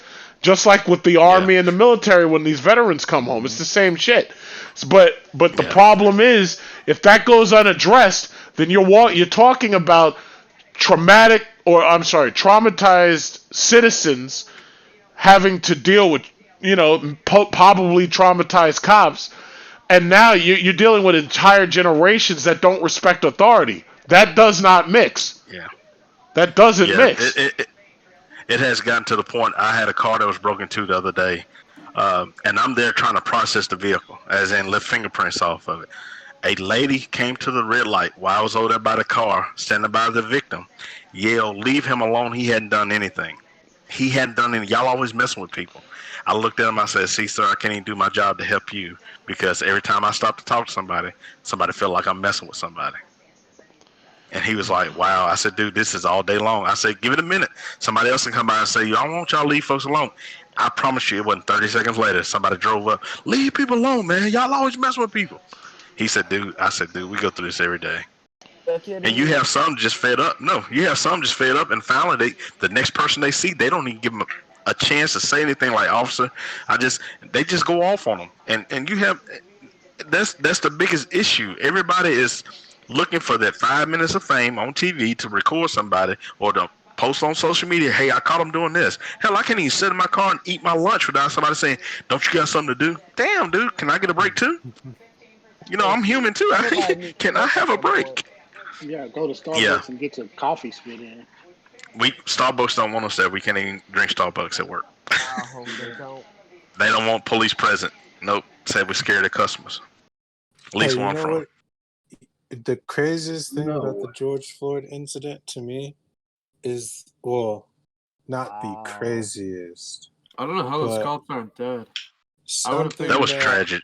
That was tragedy, something man. But that go ahead. could have just changed everything and not made all this stuff happen is if those officers would have just got off of him. If they would have listened Yeah. to the people that were filming, which they don't do, they never ever listen to us. If they would have just Right. got off of him and charged him the way they're supposed to, if he committed a crime, they're supposed to charge him. Let the It courts was a handle petty it. crime, dude. They're not supposed to be the ones to kill him, but they killed him. And Yeah, they do honestly. that. They've done that over and over and over again. But you also got to remember, it wasn't just. See, here's the problem though. If it was just George Floyd, that would have been one thing, and maybe people would have reacted differently. But George Floyd, Breonna Taylor, and then there was that black kid that got killed by those people, Ahmaud Arbery, and that wasn't even by cops. But if you really think about it, something similar happened during the same time that what was his name? Trayvon Martin got killed. He didn't get killed by a cop. He got killed by a wannabe cop, vigilante cop, right? So the issue is Black Lives Matter was basically going out there to protest for whatever the situation was. They just did, at that point it became so unfocused and so decentralized that at that point it was just an overall rage about what was happening. But again, that shit turned into looting and rioting real quick. Because there were a lot of people, they didn't give a fuck about what they were out there protesting for. They just saw it as an opportunity to strike back.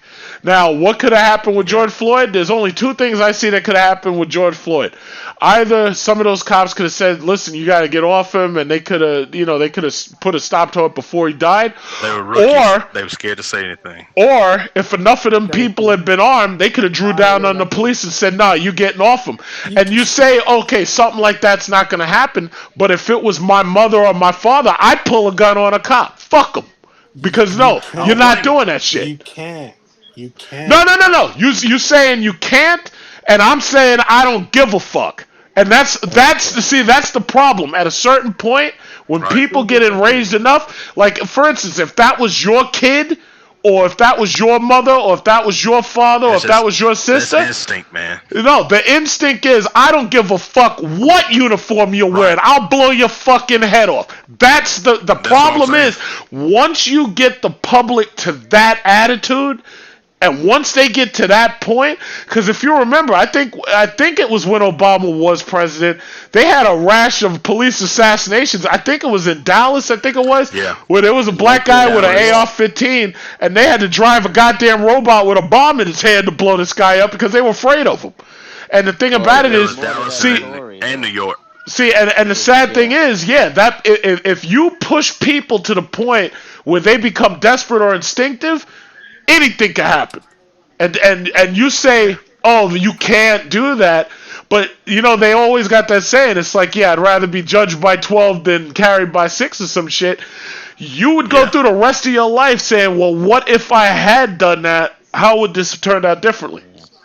Because I know there's certain people, like, the Bible says don't kill, and it's a crime and this, that, and the other. But there's people that, if you were looking out for them, like it could be your son, your daughter, somebody that close to you, it's like, man, you'd kill a whole fucking neighborhood worth of people to say, no, that's not happening, fuck you. And that's just it. I'm saying you can't because before all this happened, that cop, Amber Geiger, killed Botham Jean in his own apartment, right? Yeah, well, I'll tell you what. I don't mean to cut you off.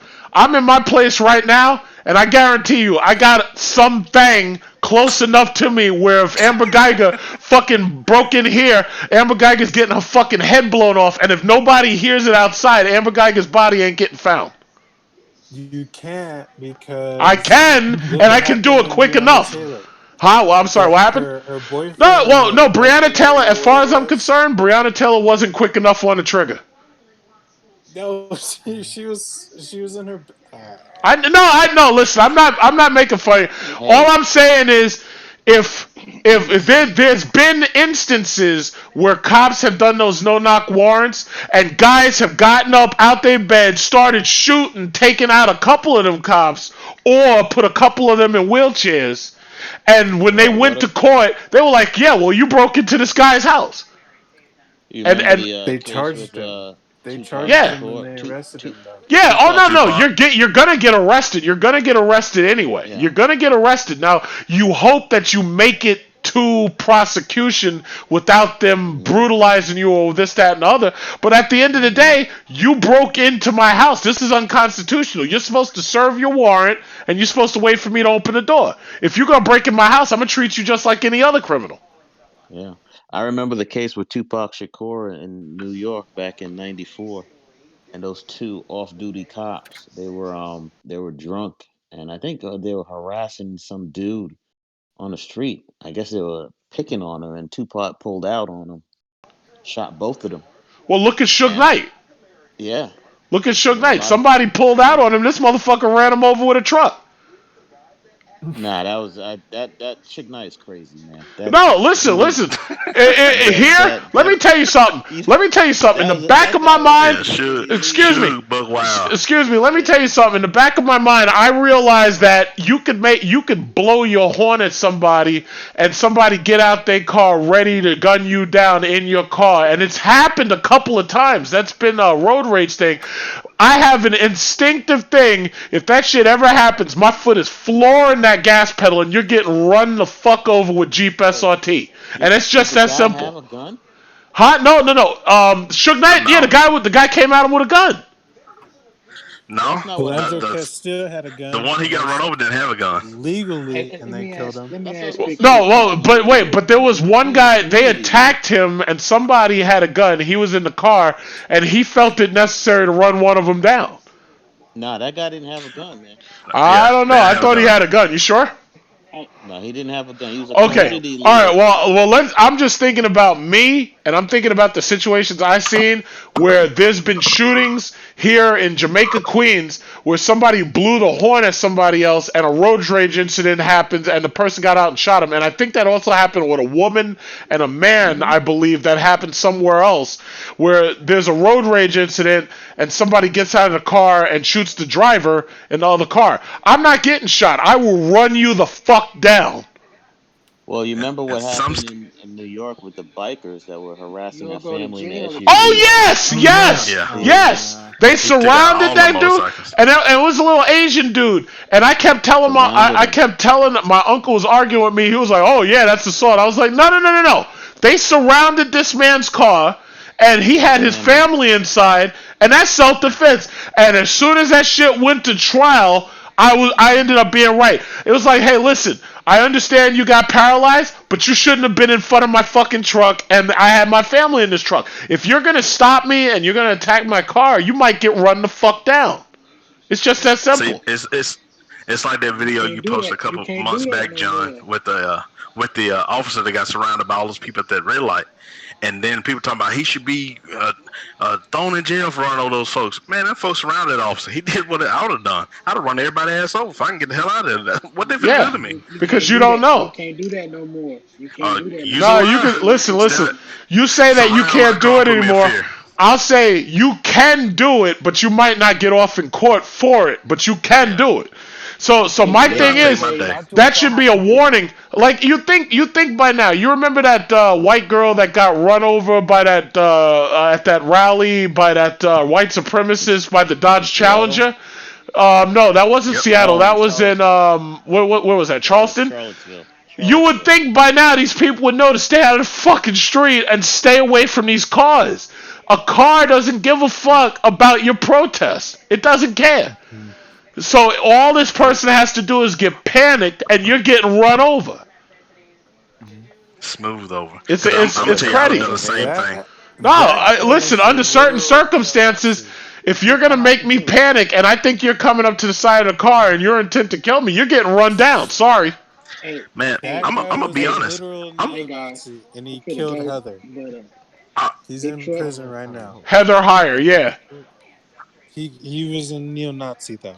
Well, but you think about it. Why the fuck would you drive down there at all, knowing that these people are surrounded? Like if you go to these things at this point, you know you're looking for trouble. My thing is stay the fuck home. Just stay home. Watch it on TV. I'm 40 years old. I am not finna try to fight. If it's two people sitting outside my car, I'm not finna try to fight both of y'all. I'm 40 years old. I'm gonna run one of y'all happy asses over if you stand in front of it. Well, I'm too old to be standing trying to fight. I'm glad you said that because there was a video of another dude. It was a black dude in the car with his family, and these people were surrounding him. One had put his arm in his pocket in his chest pocket. Was that the Camaro? Out. Yeah, and then the other one was the other dude was opening the door, I was like, ain't no way you opening my door. Nope. No. You gonna open my door. You gonna get some 9mm, some shells. Something. You getting some gonna get No, hot on you. The ass you this getting pistol. something. You getting something. I'm too old to be fighting y'all young fellas, man. Y'all young fellas understand. Leave me alone. Y'all can call me a punk. If you won't whoop my ass, I'm gonna get in my car and drive away. I'm gonna live to see tomorrow. I ain't trying to go out there to prove a point. I'm done with all that. Yeah, Thank exactly. You don't have to tolerate that. I'm done with all that. That's right. Cowboy. Nope. No, it's crazy. You can't fight these people no more, especially when you're dealing with groups and shit. You can't get in these fights no more. No. And then you don't know who's armed. Because most of these people are crazy enough to start a fight out there usually are armed in some way or another. It's like I ain't got time for that shit. Some of them go out just to look for the fight. They don't go out to have fun. They want to go out and see who they can fight with. Yeah. I'm too old for that. That's why I stay at home. Yeah. If you're not trained in fighting multiple people. And even then, you can still get just as dead even if you are well trained. Exactly. Yeah. Somebody can come up and stab you. Yeah, it's like I'm not getting stabbed. I'm not getting shot. It's like, listen, I'll work this out a different way. But nah, man. My thing is, a lot of these people are really crazy out here. Yeah. I tell my 16-year-old really son crazy. that every day. I tell my 16-year-old son that every day. If you have that one friend, like, man, don't let him talk to you like that. You turn around, you look at him, and say, well, you go fight my battle for me. Since you don't like the way you talking to him, you go fight it. Don't sit there and let nobody juice you up and get your ass out there. Next thing you know, everybody whooping your ass. Like I'm thinking of even like Trayvon Martin. Now, if Trayvon Martin, and he wasn't going to do it, but if Trayvon Martin had decided to phone 911 and he was running away from Zimmerman, it's like this whole thing would have gone differently. The problem was he said, "Nah, I'm gonna fight you out in the street." You know, that's why I call it the Waka Flocka protocol. I ain't arguing with you. I'm just busting on you. That's what I call it. It's like fuck that shit. A lot of states, people don't realize if you read your laws, a lot of states are covered by stand your ground law. I don't have to run from you. If I feel threatened, I can shoot you. Yeah. You know, and get away with it because it's a stand your ground law in a lot of states. You have to be careful. The only problem is proving.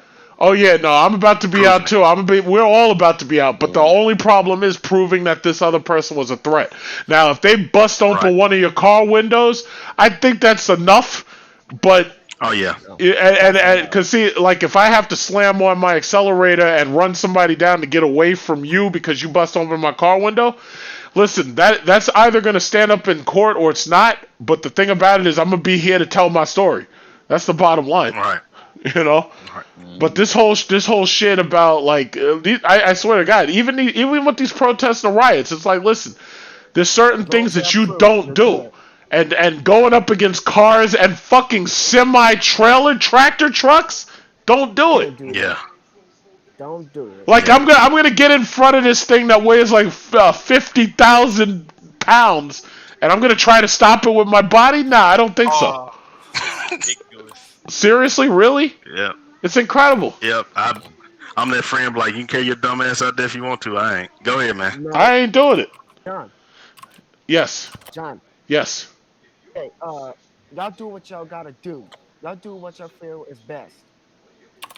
For you, all of you, do what you feel is best. What y'all feel is best. All right, boss. Be yourselves. All right, boss. Well, man, it was fun. It was fun communicating with you guys. Oh, man. Yeah, this was definitely awesome. I listen to you and watch a lot of y'all videos. Thanks. You had to send me your link so I can join your YouTube page also. But I had fun, enjoyed it. I got to be up in like 3 hours to go to get an MRI done on my leg. So, y'all be good. All right, well, good luck with that. Good luck with that. Be safe, man. Hope you feel better. Yes, sir. Y'all too. Thank you. All right. All right, Big Truck. I'll all talk right. to you later, We'll see you. All right, good night, guys. Have a good night. Wow, 6 hours. That felt like a job. Yeah, I was on here. You crushed that, Big Truck. I think you're the only one getting paid for it, though. Well, who knows? I got to figure out how to get off this. Yeah, no, I'm going to just push stop, stream it, and I'll see you guys later. All right, man. Have a good night. All right.